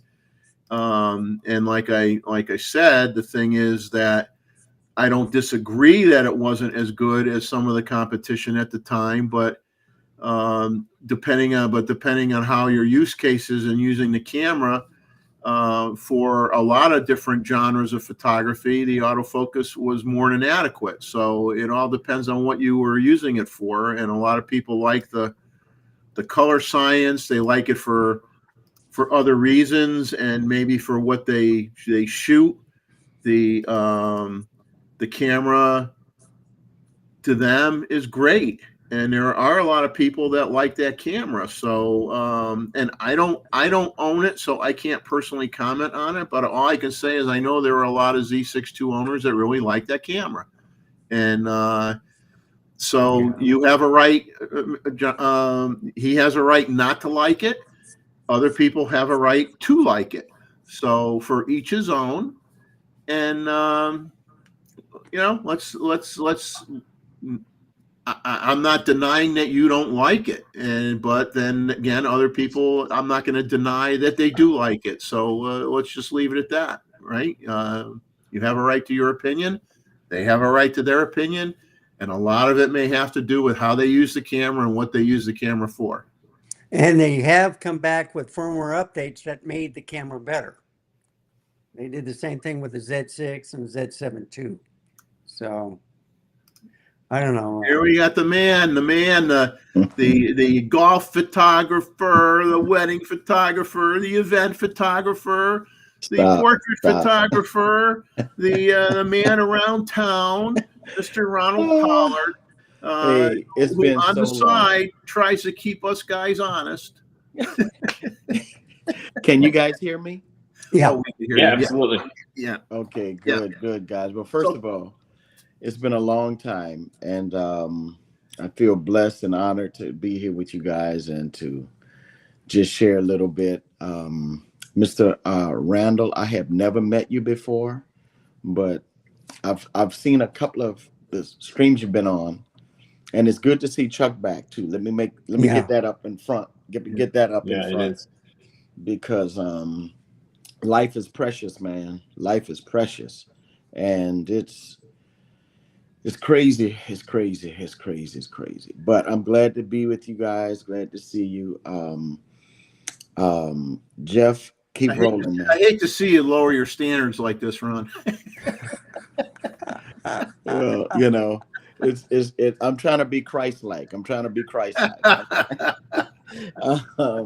Maz, it's good to see you, brother. Where's Maz? Is that Maz? Okay. Yeah. You too, Ron. I was gonna just a couple of things, man. Number one, it's good to see everybody rolling. One love for everybody. One love. I've been busy. I just got back from Cali. In a few days, I go to Wyoming. Oh, and wow. yeah, I'm gonna be there for 10 days. Maz, I've got to supervise between 13 and 16 photographers for a large religious conference, and I'm going to be the lead photographer and they're going to be about 50 to 60,000 people coming from all over the world. And so I've been asked by the organization to be the lead. I think I told you that on the phone, Miles, when we talked last. Yeah, you did. Yeah. Yep. So I got the names of my assignments and seeing everybody. And let me tell you, man, the professional mindset is a whole different animal. Jeff, you and I have talked about that. It's a different thing, man. You don't have time for the small stuff. You know, I mean, you've talked about this, Miles. A half a stop. Yeah. What? Yeah. What? Yeah. Man, that ain't nothing to deal with. What? That ain't. There are more important issues in the camera world to deal with than that. Yeah. You know, Half a stop is your lunch break when you're shooting, right, Ron? half a. That's as long as And your lunch break is. but I know what they mean. It's just that, fellas, that's not enough to change the pay scale. No, See, that's no. that. Hey, I you guess heard me, Mr. if You you heard me, were Mr. Randall. Mr. Randall, you know what I mean by that? Yes. So you see, I got comments on my videos is because, well, I want more dynamic range and stuff. Well, I says, no, you look at everything. 6K 60, all right. The 4K 120, yes, it's a crop, but still you get sound out of it. You got HD 240, all right. So it has a CF Express card. The only problem I had was one brand of CF Express card. It worked in every other camera, but I got two Z6 IIIs, and I love it. And yes, I can crop in, and the picture is fantastic and raw. So yes, you sir. know, Yes, sir. you're nitpicking on minute stuff, but if you look over around, it's a great camera. They want the Fantastic. cheapest price of a camera with everything, and you're not going to get it. Yeah. And you if know, if you were talking EV12 versus 15, that's different. now we're talking. We got something to talk about. You're talking 11.7 versus 12.2. You got better things to do with your life than to get hung up on that. Yeah. Now we're talking, Jeff. Yeah. And let me say this: the people that I'm teaching in photography and the people I'll be working with, gentlemen, are shooting all brands, from Nikon to Sony to Canon to Fuji to Hasselblad. I mean, so I'm familiar with a lot of the systems. Me personally, my home, we love the Nikon brand. Okay, that's my home. And I did a job for someone in Nashville about 2 years ago, Maz, and I had to use a Canon 5D Mark IV. All it took me was a day to learn the camera. And I shot with the 24 to 72.8 5D Mark IV lens and shot this for a client in Nashville because they wanted it on a Canon. But they wanted my eye, my skills, my approach to photography. And they only asked, would I shoot it with a Canon? I said, sure. You know, I mean, you got a Sony or a Fuji around. I'll shoot that too. I don't care. But for me personally, what I choose is that. So here's where I'm going. You didn't tell them that you prefer the Polaroid SX70?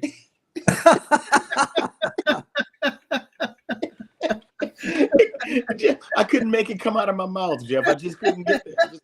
Well, you gotta push your nose and it comes out, you know. Well, I speak Swahili, but I don't speak that. Okay, you don't speak Polaroid. I don't speak that. He wanted to keep the gig too. He wasn't trying to lose it. I wanted to keep the gig. I wanted to be considered for the following year, which I was, right? Yeah. but let me go here. I think now this is I'm not afraid of controversy, and I'm not afraid of speaking truth. A lot of times we are complaining in America and in our situation, we're complaining and crying over first world problems in the world of photography. A half a stop, man. The clients, They don't care about that kind of stuff. That's right. Yeah. So the question becomes use case, Jeff, as you and Matt and others have said, which is true. What does the client want? Okay, now let me go here. I had a chance to play with every brand except the brand new Canons that just came out. And everything that's been announced, and I'm holding this up for a reason, and I'll get to it. Everything that has been announced just makes me really appreciate what something you said earlier, Mr. Neville, how far and how fast Nikon has come inside of 6 years. It hasn't been 6 years yet for mirrorless, full frame mirrorless, Miles. Am I right or wrong? No, you're right. We're coming up on 6 years. We're coming up on it. So you had what, 13 bodies, 10, 12, 13 bodies, and then 45 lenses. Because I count the I count the F to Z adapters. Yeah. And I count the teleconverters. Teleconverters, yeah. Because they impact imaging. Right. Again, Jeff, is what you said earlier. It is true. You've got over 300 lenses from Nikon that you can work with in addition to the Z mount. That's true. Yep. Those are facts. Those are facts. Secondly, what I've also seen is that a lot of times other brands get passes that Nikon don't get on the world of YouTube. Nikon stuff hardly overheats, and it gets some attention. And I'm not saying it's perfect, because I've shared with them what I believe are some of the things that need to be done. I've had these conversations, but I'm not going to bash, dog, critique, chastise. Maz, I'm not going to, are you kidding me? That's not the way you do business, good business. No. Right. For me, that's not the way you do good business. You can have I had a student that failed to change their f-stop on an event that we photographed. And I had to correct them on that. And I told them that if you don't get this f-stop right, I'm docking what I pay you, because these things matter to my clients. 100%. But it was an event with over 1,000 people. I couldn't shoot it by myself. It was a group of 10 people. My student tried to shoot it 10 people at 5.6. I said, never. You got to be a minimum of f8. 10 people? It's too shallow. Yeah. They're not get 'em all, all they're sharp, not all yeah. lined up perfect. They're not all the same Yeah. size. They're I not. taught you better than that. Oh I God. taught you better than that. Yeah. We went through this drill, and sure enough, 2 of the people on the end were soft as cotton candy. There was not enough Photoshop in the world for me to fix that. No. I had to go back and reshoot that myself. Ouch. So I had to dock my students' pay without charging my client to go back and handle that. Fortunately, it only took me 10 minutes because I do know what I'm doing. I kind of have an idea, a little bit of what I'm doing. All right. So it took me 10 minutes to pull the 10 people together and do it. But what I couldn't recreate were the clothes, the festivities, the joy of that day. I couldn't recreate that momentum, guys. Yeah. So those are the kind of things that matter in the world that I'm existing in the world that I'm working in. And as you know, I'm working from New York to Los Angeles to Huntsville, Alabama, Wyoming. God is blessing me to work and travel all over the place and teach and work with people. So there's some things that are not mission critical if it's not professionally being handled. If it's professionally being handled, we're good. I got this little tripod from Paul's Photo. Miles, Pause Photo. Were you? Did you go to? Were you here for Canon Days at Pause Photo? No, I couldn't make it for that. I couldn't make it for that. Oh, No. okay. No, man. I wanted my marriage to work. Okay, I want my marriage to work. Oh, foolish man, foolish man, foolish man. I had that. No, man. I had to. Hey, some things are a little bit more important. But Making the tough choices. Oh yeah, man. But I'm showing you these. I got these. And I'll get back to that other topic. I'm gonna show y'all this. Look, I got these 2 traveling light stands. One by ProMaster and one by Manfrotto. These Yeah, I love that. perfectly. I love that one that you have with the legs. This one here? Yep, I love those. Man, those are great. I've got 4. I got 2 of the 4-foot ones and 2 of the 6.5 feet ones, because at this event with 60,000 people, I've got to photograph I've got a lot of people to photograph. Put it like that. And so they mount perfectly with these A2s, these ProPhoto A2s. Nice, yeah. This is perfect weight, size distribution, and I don't get charged an extra $200 to travel on American or United or Delta. You know what I mean? Yeah. And so I just wanted to share that with you guys. But I'm proud of seeing the releases. I love what Canon is doing. I love it. I support them. I'm happy for them, man. For the people who work with them and do their work, good for y'all. Kudos to you guys. What it does for me, though, it shows me how amazing the brand that I enjoy is doing, because all that means is that there's one more firmware update coming that I'm aware of, for the Z9 that I'm aware of. When it's coming, I don't know yet, but it is coming. Yeah, Jeff, it is coming. And before the Olympics, from what I'm told, and it's going to be significant, going to be fine. But with all the stuff I'm shooting now, yes, I did. Cause we were fortunate to get signed up again for the PGA, Jeff. Yes, we did. We did. Yes, we did. Yeah, we did. Look at Jeff. Jeff, you're a mess. Yeah. We did. We got signed up again for the PGA Tour. And, I did the work for ESPN and a few other things coming up too. And I can only talk about the thing in Wyoming specifically, because that is so huge, guys. Those are 10-hour days. And between the Z6 III and the Z8, we have 6 batteries. My son is already blown away with the Z6 III Maz. He did a shoot today. He was blown away. He was like, man, this is unbelievable.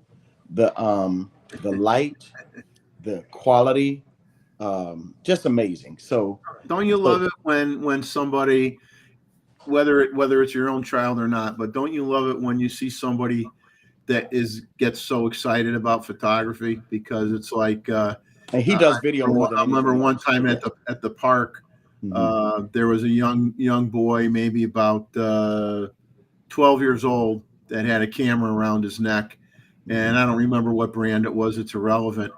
And I almost wanted to hug the kid. I'm like, oh my God, it's so great to see that you're shooting with a camera, not a phone. Yeah. And we ended up talking for a while, and it made me feel good, that there are some young folks out there that are getting their feet wet with real photographic gear. And they're doing it, man. Yeah, they're doing it. He was excited about it. I mean, he was like, he had his binoculars. He's looking for the birds. He's like, okay, yeah. And he's setting it up. Yes. And it's like their excitement makes you feel good, because you were like that when you were a kid. Yeah. And and the thing is, it's wonderful.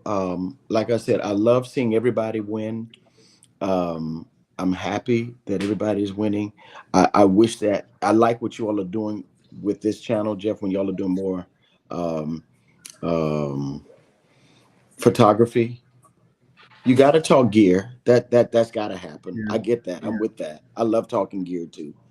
But I do like talking the process of what we do. And I think for me, it's really good to see us growing. Jeff, I'm just glad to see you faithful, brother. And y'all keep me in prayer because we are working diligently. I've got a branding session coming up. I've got the big convention coming up, and the branding session is going to happen this week. And I'm moving my studio. I painted my studio all white because I like that color. I like the feel of all white, and so I went with all white because I can control the colors of the light for headshots, portraits, all of that other stuff. I got enough gels and backgrounds. I can do all of that. I just like the white feeling in the walls and everything, and the reflectiveness of white. I like that because I'm used to working on cycloramas. I'm used to working for portraits. I'm used to working on cycloramas, and then I've got some bank headshots and stuff I got to do in 2 weeks. In a week, Miles, just before I leave. So it's been good. It's been coming along, guys. And Mr. Randall, thank you for your contributions here. I'm sorry I missed the other guys, Jeff. No, But hey, it's been a whirlwind, man. I forgot what you looked like. Well, that was a blessing for you. I'm sorry I ruined that blessing for you, man. I'm sorry. See, Hey, Maz, I'm sorry you're to the hurt lucky you. one. You didn't have to look at this guy. Anything you guys want to ask me about photography, what I'm seeing or what I'm seeing out there with other pros, working pros, man? Well, I'm assuming obviously because of the type of photography you're doing, with the exception, obviously, you're on the PGA Tour, you're not using a flash. But with a lot of your events, you can if you want to get taken off the course. Yeah, you can if they want to kick hit you with a 5-iron across the head. You do it, yeah. Man, you do that, man. That's a problem. That's a problem, brother. What types of flashes are you using? What do you like the most? The brand that you use the most? I'm a pro photo guy. I'm a pro photo guy, man. I've been a pro photo guy through and through all this time. Pro photo or Nikon speed lights. I like those very much. See, I was into pro photo long before Godox got out there. Godox or whatever they call it. And but I love the quality, the consistency of light. I'm not worried about light color changes. I was in Africa. I forgot something for my light. Profo sent it to me in Kenya. Pop right away. I had it in 48 hours, so that kind of customer service. I like the build quality. I like the synchronization with the Nikon gear is crazy. It's like my fingers, man. It's like no thinking.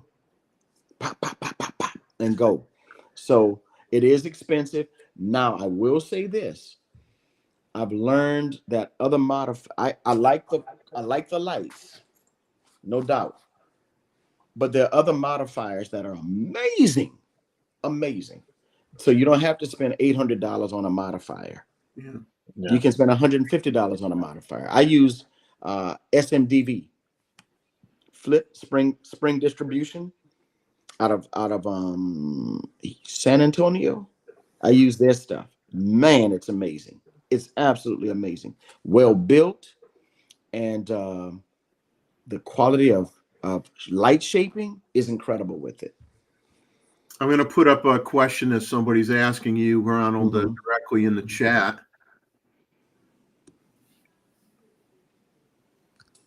Immediate, that very evening. So when I shoot, because of the nature of the way we shoot, and this is one of the things, thank you, Jonathan. And here's one of the things that is very important for me. Let me tell you what else I use too. Oh, and I talked to you about this too, Miles, the other day.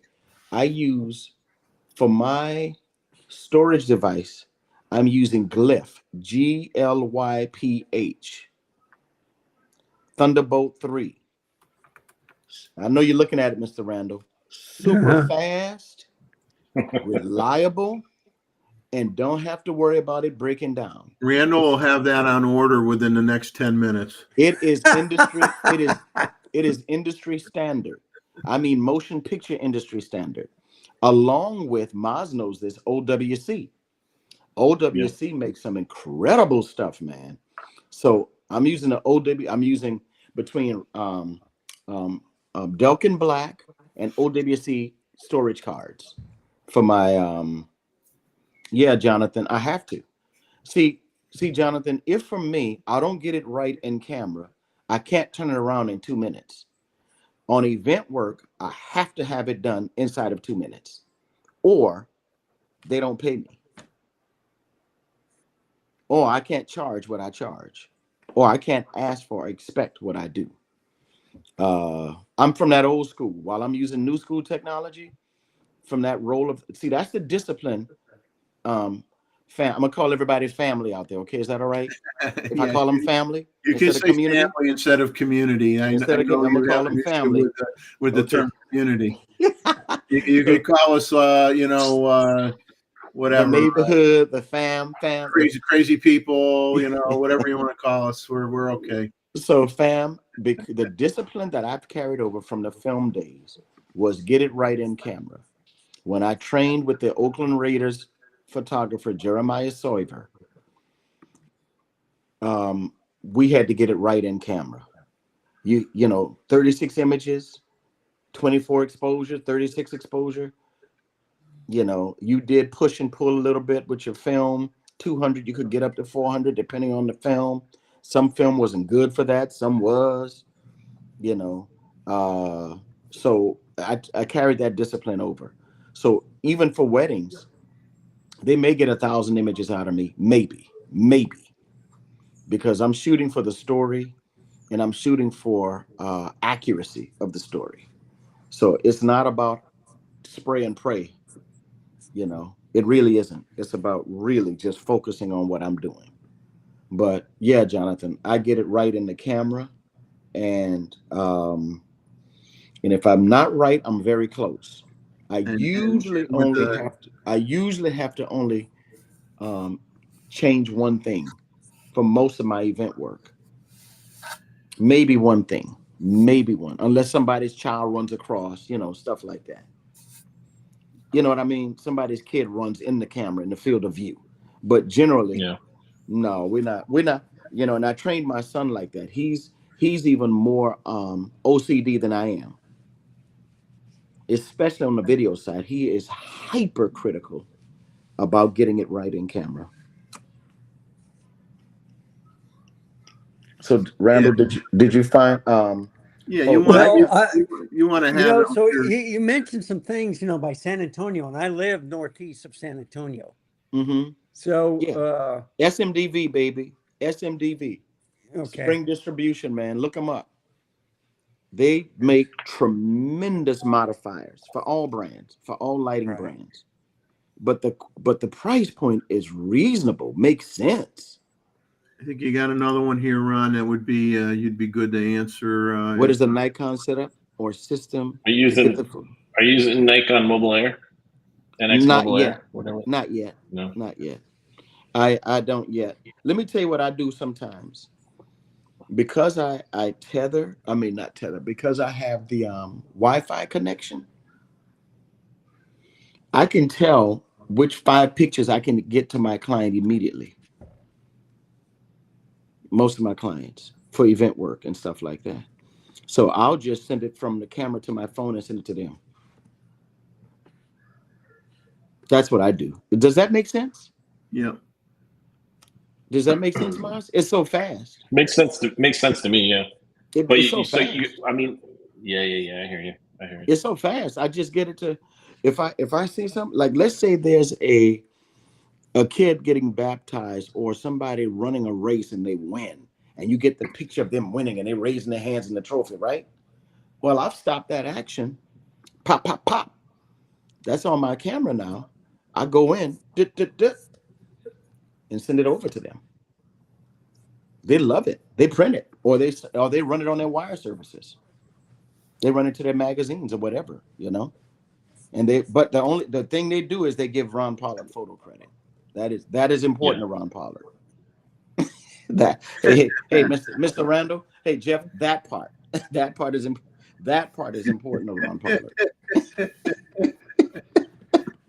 Hey, Ron, do you edit in camera at all? Sometimes depends. Yeah. But man, You know, I have there's some secret sauces that I deal with in my camera. Remember we talked about this one time, everybody?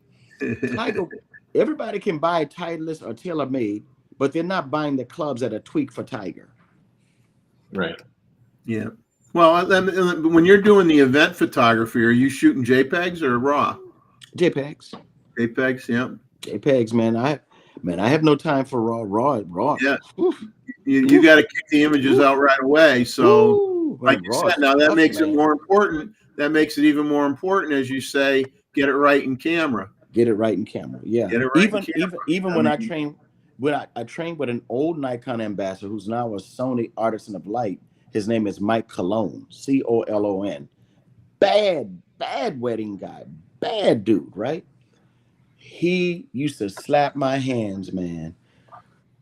Because you're supposed to be able to hear if you got a good photo too. You're supposed to be able to hear if you got a good photo. Do you know what I mean by that? It's supposed to sound clear. It's not supposed to clunk, clunk. It's not. That's how we knew it was a bad photo. Good photos, you can hear it also. Good photos, you can hear it. Good capture, good exposure, you can hear it. I guess this would refer to your PGA Tour stuff. I'm assuming the answer to this would be yes. Absolutely. What's the file size on your JPEGs? Is it medium, large, or small? Ooh, I go between medium and large. Okay. I go between medium and large. Yeah. Now I'm gonna go here with y'all. Here's what's crazy. Some people trip off of this. The reality is that 25 megabytes is more than enough. Yeah. And that makes my Z9 and Z8 even quicker. That's less information to process. Yeah. Does that make sense? Yeah. Yeah, I mean your images typically, I mean, if they're in advertising and magazines, you're not making prints the size of they're going to go on typically going to be poster size. They're going to be magazine size, right? So right. You're more than good enough with the JPEG size. Yeah, more than good. Mr. Corker just raised up an interesting issue to me, because there are some people who really want 30 frames per second in RAW. And in my work and in my shooting, Mr. Corker, I haven't really found a need for 30 frames a second in RAW, even when I'm shooting steeplechase in Nashville. Yeah. The big steeplechase thing. A 45 megapixel JPEG? There's so much right with that, I don't know where to begin. Most of the RAW situations, RAW does offer more latitude. We all know that. For correcting, for color, for defining, refining. White balance. All of that. It does. It really does. But my guys right now are shooting. Two or three of my guys right now are shooting the summer league in basketball, NBA summer league in Vegas. Yeah. And that's all Nikon JPEGs, man. Killing it. Absolutely. Excuse me. Crushing it. Let me use that word. Crushing it. And a lot of the guys in Sony are shooting, and in Canon are shooting the summer league in JPEGs. Now they may have RAW as a backup, but they're turning over JPEG files, and they got to get them up and get them out. A lot of that 30 frame per second stuff is really just. That's what I mean by people that want to stir the pot. That's what I mean by first world stuff. Yeah. That's not really in the world of professional thinking like that. Yeah. It not that I've come across. It may be for some people, but most professionals are not whining about it not being 30 frames per second in RAW, because these JPEGs are so beautiful and so amazing nowadays. Until there's so much more latitude in these JPEGs too when they're done right. Not as much as RAW. No, not as much as RAW. But Mr. Randall, the JPEG latitude is there. It's there. If you I do it usually do properly, that it's because then I don't have to process it. If you get it right in your camera, JPEGs is all you need. Plus, it won't fill up the buffer as much as the RAW will. the raw And will. usually with RAW, you have to reprocess it. And that, Mhm.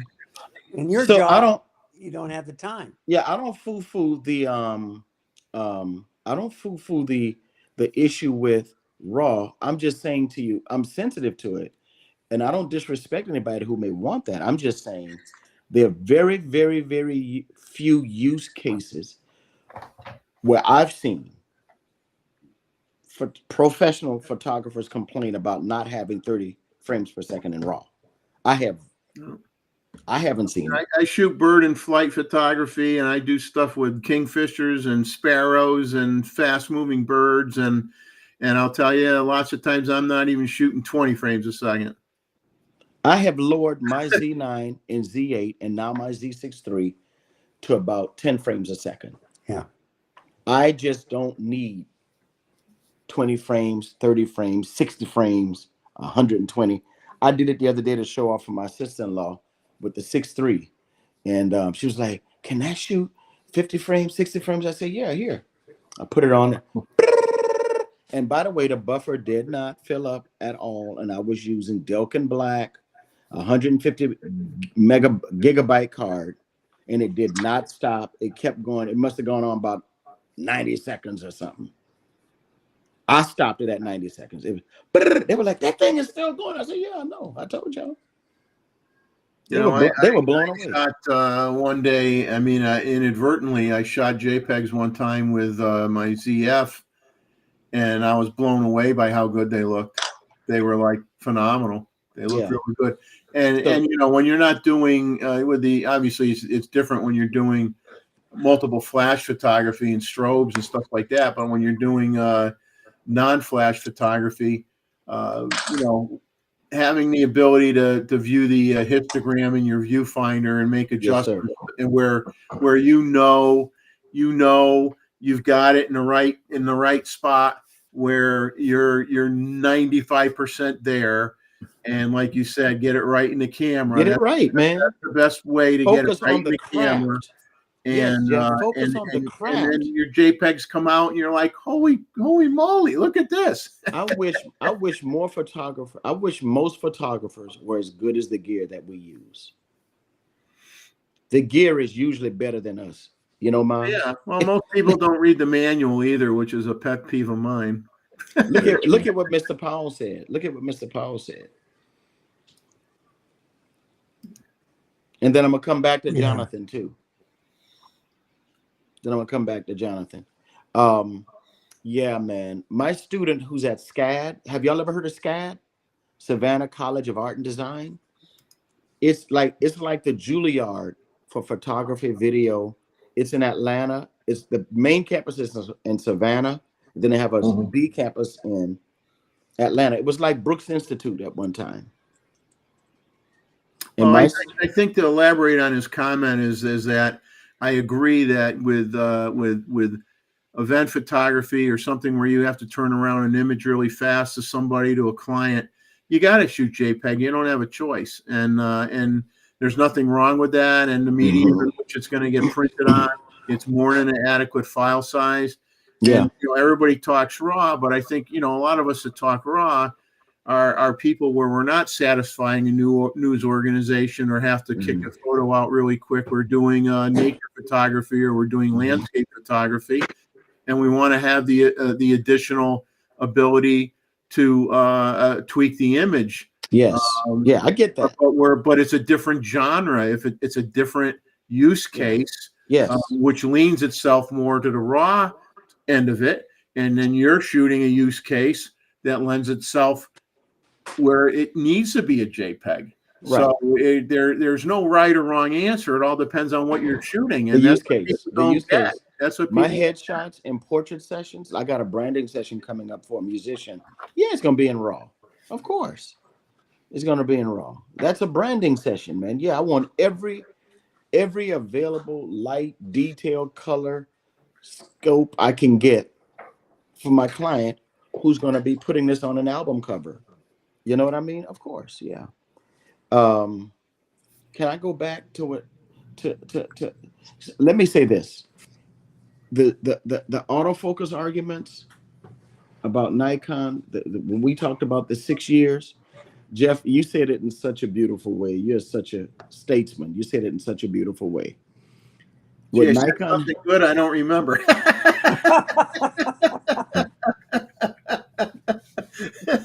Wait a minute, I'm going to write this down. So talk slow. that dude. He's a mess, man. And in my culture, folk, that means he's cool people. That means he's nice. He's fun.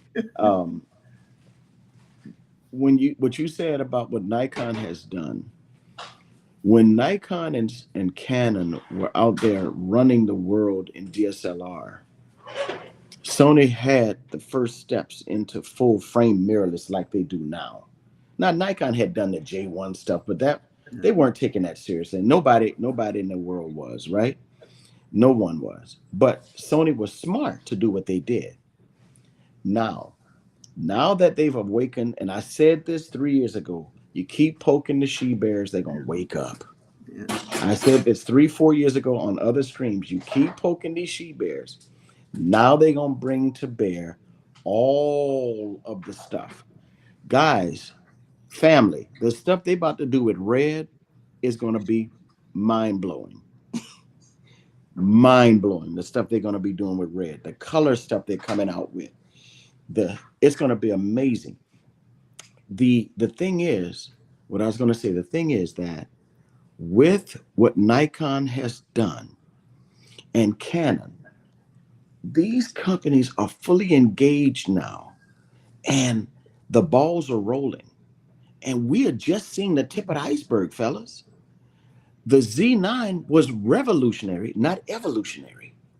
A total camera, electronic shutter, no mechanical shutter? That's crazy. That's crazy.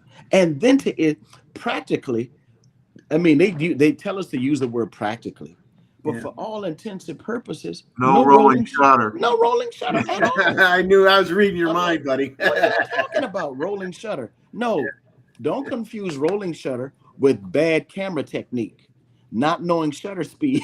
Don't confuse the two things, man. And bad angles and bad composition, all of that stuff, right? And now that they don't have that, as Matt said, they can lean on that now. Because the 6.3 then brought all of that into that lane. And I was photographing at beach volleyball at Dehaney State Beach the other day out in Cali. All right, on the beach playing volleyball. And I'll be doing it again. That's a non-issue now.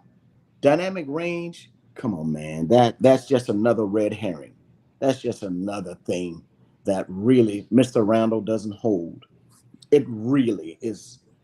I mean, that's just, I know it's all opinion and everybody's entitled, but for those of us who are working for a living and have to turn files over and have them examined by creatives, art directors, editors, they're extremely excited about the colors, the composition, and the quality of what we're turning over. So I'm excited about it. I say to Canon, keep winning. I say to Sony, keep pushing. I say to Fuji, keep doing what you're doing. Even Lumix, Panasonic, come on, y'all. Keep pushing this thing. Keep winning. Keep growing. Keep making us better. That's my position. Anybody that has an attitude where you can't be happy for other brands, I feel sorry for you, because you need the competition. It drives innovation, it drives competition, and do you really want to have down the road? Would you ever really want to have it be one guy? Because once it becomes one guy, then they have no reason to improve anything at that point, because they're one guy. So it's like you want to have everybody get pushed, and then you decide whether the next gen that comes out is for you, is for you or not. You may skip a generation. You may, some people skip a generation or two before they go and invest in another camera. It all depends on your. I did not get the ZF because I knew that wasn't for me. I wanted this. I wanted the same type of ecosystem experience from the Z8 to the Z9 to the Z6, even though 6.3, even though the form factor is smaller, I wanted the same type of setup. My user 1, user 2, and user 3 is now my daily, action, portrait, sports setups. You see what I'm saying? That's what I did with user 1. I took that as my custom banks. Yeah. And I set that up similar to my banks. Real quick, and then I'm gonna let you roll, Jeff. Tell everybody, I think it's Tuesday.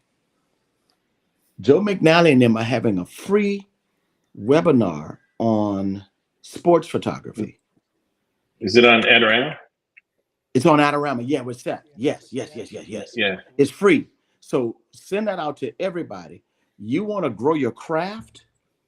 You want to know your craft? Now, I do a lot of things, but that man does everything. And I do a lot of things. I do a little bit of everything too, but he's an old school generalist who's a perfectionist at whatever he does.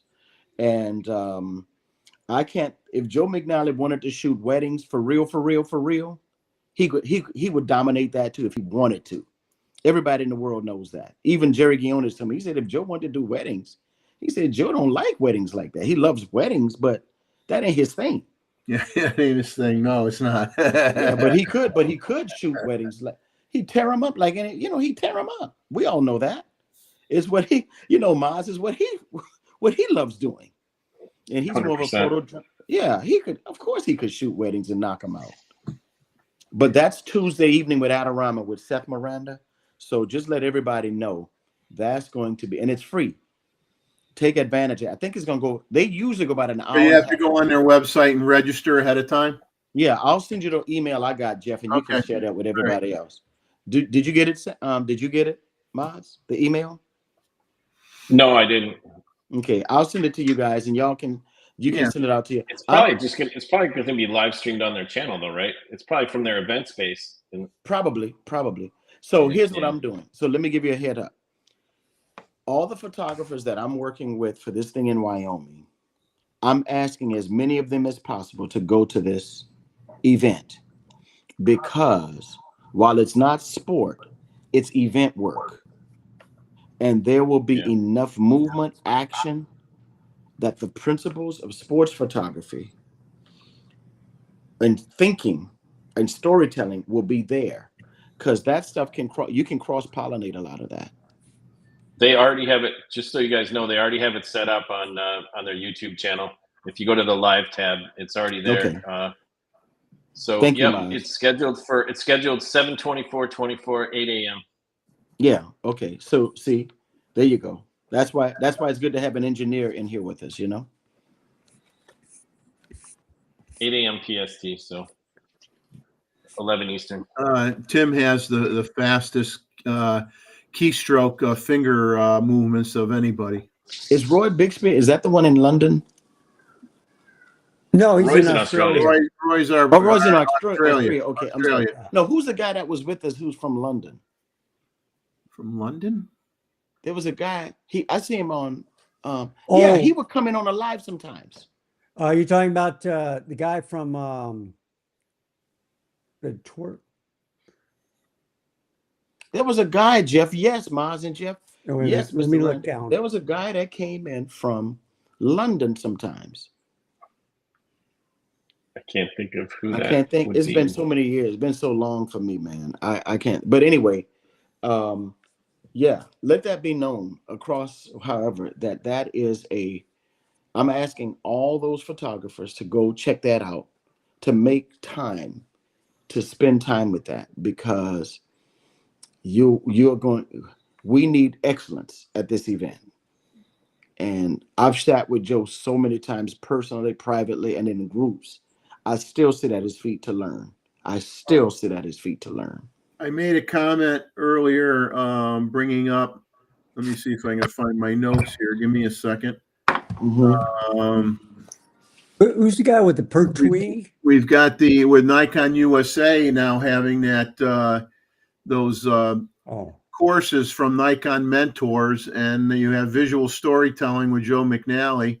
Mm-hmm. You got Jerry Guionis, and you got Dixie Dixon and Rod Marr. And I said on the show, I says, I would definitely consider taking the Joe McNally course, even if I'm not looking to make 5 cents, just because I followed that guy since I had hair on my head. I mean, that was a long time ago. And but I mean, he's the genius of the creative lighting system of Nikon with speed lights from way back when. And if you can't learn from that guy, you ain't gonna learn from anybody. I'm sorry. Right. I agree. Great. Yeah, and Roy's right. Joe would be hanging from the top of the steeple at a wedding. Yeah, he would, and he'd crush it, Roy. He'd crush the wedding. I also go to everybody. I go to any brand ambassador or whomever. Yeah. I check out Sony, Canon, Fuji. It doesn't matter. Leica. It doesn't matter to me. I am hungry to learn, and as I learn, I am blessed and empowered to keep getting better. I keep expanding my skill set, and I keep deepening my acumen, my photography acumen, and and so yeah, I hear you, Roy. I met him. I saw him again in Louisville, and he ran off the stage and hugged me and my wife. It's on my Facebook page too, man. And he ran and hugged me and Lindsay, and he was like, Ronald and Lindsay, and he hugged us. And we just love people, man. We're trying to do the best we can while we got the time on this earth that we got, and just make it happen, baby. Jeff, thank you, man. And Joe would be smiling if he was hanging. Anything else, Jeff? Because I'm gonna take off. I'm gonna let you go. I mean, we're gonna at this point end the show, I think, anyway, on a high note, because you showed up. So stop. You bumped my ratings up probably at least 15%. So people may come back and actually watch me next week. So that's good. So hey, I'm just grateful, man, and kick us around a little bit and remind us how bad a photographer we really are. I appreciate that. No, man, no, I'm not. I did I did some bird photography when I was in Cali about 2 months ago, and I sent them to this guy named Eric Bowles. Now that's what you need to get on here. You talk about a bird photographer. He is the president of the Niconians.org, the one with over 300,000 members. He is the president, and he teaches bird photography. He does a lot of work like that, right? Eric does. And yeah, he's a bad boy, man. And so I sent him a seagull picture. He texted me back. He said, I'm gonna tell Lindsay, tell Ron to keep his day job. Yeah. He said, Lindsay, make sure Ron keeps his day job. Because I said, I know I'm not a bird photographer. He said, and we all know you're not a bird photographer. So, but Eric is the one, man. He's got the 6'3". He's super knowledgeable. He's friendly. He shoots the PGA with me as well. Now, when's your next gig with the tour? August, coming up next month. August. Okay. Yeah, coming up next month. After this event in Wyoming, I'll be a week later. I'll be in Atlanta at the tour doing that, and so I'll get a chance to come home. I'll stay hydrated. Maz, let me tell everybody this. Main thing is this: when you shoot these kind of events, buy 2 or 3 cases of water. Whatever you do, lemonade don't satisfy. Punch, sodas don't do what your body needs. I have discovered the way to get through these kind of events is to get huge water and stay, like my mama would say, keep your behind hydrated. He means vodka. It looks like water, but it's better. At the PGA Tour, Jeff? Not in that heat. Guys, Not in that heat. Not in that heat, exactly. Not in that heat, exactly. You'd make it to the next hole and you'd be in the ground. They have hydration stations everywhere. And they require for us as working photographers to have 3 to 5 bottles of water with us every hole. It's so hot and humid. And I said that one time before. The humidity, man, is smothering. And if you're not hydrated, you will definitely fall out, even if you got a cart. But especially when you're walking, you will fall out. And so with this thing coming up, I found the Super Walmart in Wyoming, and my son and I have already told the people we want some spring water, and we got 2 or 3 cases of water that we got coming that we're going to pick up, because it's nothing like water, man. Nothing like water. So, but it was a blessing being here, guys. Thank you so much. Stay hydrated, everybody. Stay safe. Jeff, keep doing what you're doing, my friend. Keep doing what you're doing. And thank you, Real Nikon Lover. Thank you. It was a blessing being here. All of you guys. Mr. Roundel, good meeting you again, sir. I know you looked up Glyph and you looked up. And he already ordered 2. He already ordered 2. I'm telling you right now. Let me tell you which one I used, Mr. Roundel. I used the 4 terabyte. That's sold out right now. That thing was one? on sale. They had 100. The 4 terabyte. They had $150 off, and it's sold out now. Hold on a second. Just gonna look it up. You're talking about Amazon Now, Prime Day? here's where we say, and operators are standing by. Hang on for a second. Oh, I don't know. I know they sold out on the Glyph site because you can buy it direct. So here's what I got. Yeah, they can't keep them in stock, man, because they're so good. This is the 4 terabyte SSD Thunderbolt 3, the Atom Pro. Now, is it with the NVMe? Yes. Yeah. See, they're fast. Yeah. And it's blazing and it's consistent. And I moved over 500 gigs in less than 3 minutes the other day. Yeah, Jeff, crazy. And look, hold on, wait. Even watch when this. he's just showing off, remember that commercial? But watch this. And here, you ready for it? And here's what's crazy about it. That was on a 2017 iMac, not an M1, M2, on an iMac. Intel. Yeah. Yeah. And I with the Fusion drive, not even the SSD, the type of. Yeah. And so this is going with me to Wyoming and the PGA. These are, I stayed away from what's that other one called? SanDisk? Yeah. Too many failures, man. I had too many, I'm not saying they all fail, but too many people I heard in the industry from OWC and other guys told me, Ron, for the kind of work y'all are doing, it's an investment. Glyph, 4 terabyte NVMe, super fast, super reliable, and built well too, and very portable, as you can see. Now they're gonna cost you some money though. They're gonna cost you, but for me, I just pass that on to my client. It's a business expense, Right. Yeah. It's a low grade toy for Jeffrey Neville.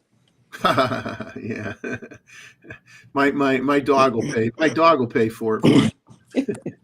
Hey guys, be blessed. Thank you, Jeff, for having me on. No problem. Anytime, boy. Anytime. We really love to have you here. I mean, it's been a long time. I know, man. I'm grinding, man. I'm grinding while I can, brother. I really am, and I mean that from the bottom of my heart. I'm grinding while I can. I only have time for constructive productivity. That's all I have time for. That's it. Stop laughing, Maz. Stop laughing, Maz. That's all I got time. My wife will make a comment. She says, "I'll have plenty of time to rest when I'm not here anymore." Boom, boom. Man, there are too many client issues I'm trying to settle, Jeff. Too many, and too much. I'm procuring, executing, or delivering work every day. PED, procuring, executing, or delivering every day. That's what I'm doing. Yeah. All right, guys. Thank you so much. One love, everybody. Mr. Roundel, good meeting you. Night, sir. Good meeting you, super secret agent, Mr. Roundel. Mr. Roundel. Hey, stay safe. Keep smiling. Yes, sir. Yes, sir. I see him. Hey, Jeff. I see he's fast on that computer, Jeff. He's fast. Yeah, Mozman's scary fast. I'll tell you. If I need, Both of them are. Both of them are. Yeah. I need something quick, man. You don't even. He's so fast. The keys don't even make a sound. You don't hear them. You don't even hear it with No, Moz, man. You don't hear it. they're just fast. You know. I have. I got it all. I do the modified hunt and peck method. They sit there and they just go. Okay, Ron Pollard. Thank you, Mr. Real Nikon lover. Thank you, sir. Blessings, everybody. Good night, guys. Good to see you, Ron. Thanks for stopping by. All right, Thanks, guys. Ron. Anytime, man. Anytime. All right. Thank you, Take guys. care. Thank you. Bye-bye. Bye. Well, now that we had a very special appearance by Mr. Pollard, since there's no way in heck we can top that, so we're going to actually call it a night because we're Okay. when you have a guest like that, you don't mind running over time, if you know what I mean, because Did we run over time or we? have not seen him in a long time. Yeah, we're 38 minutes overdue. Oh my goodness! Wow. I didn't even know Time that. flies when you're having fun. Yeah. And so I thank everybody in the chat that hung around. I realized we had some people from Europe that were able to join in because we stayed on a little bit longer than normal. And you had a treat having Ron here to listen to his escapades, what he's up to, what he's been doing, what he likes to use for equipment, and answering people's questions. He was very generous with his time. So we thank him very, very much. And hope you guys all have fun shooting your genre of photographer with the gear that you like to shoot, regardless of who makes it. I don't give a you know what. Just use what you like and have fun with it. And we hope to see you next Saturday. And it will be Saturday. I am not going to be on an airplane that anytime soon. So we will. Saturday is a definite. And let me put up quickly, because I didn't put it up all night, which is my Photo.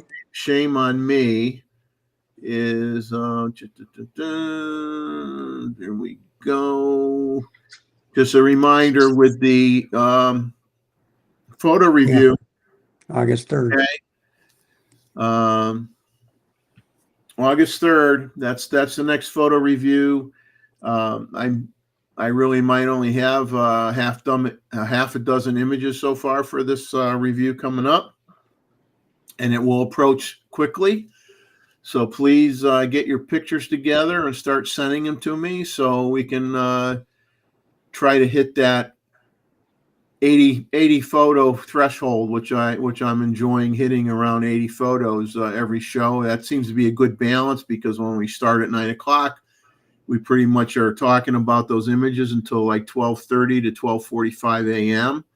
And then it leaves us with a few hours to discuss other topics, or just get silly once in a while. So 80 is a good number. So everybody get busy working on something and get those images to me as soon as you can.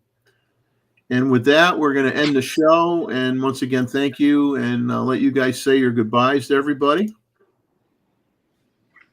Goodbye, everybody. Goodbye, everyone. Wow, that's pretty basic. Okay. I wasn't expecting that. Randall's tired, but he didn't fall asleep during the live stream. So that's a good thing. So take care, everybody.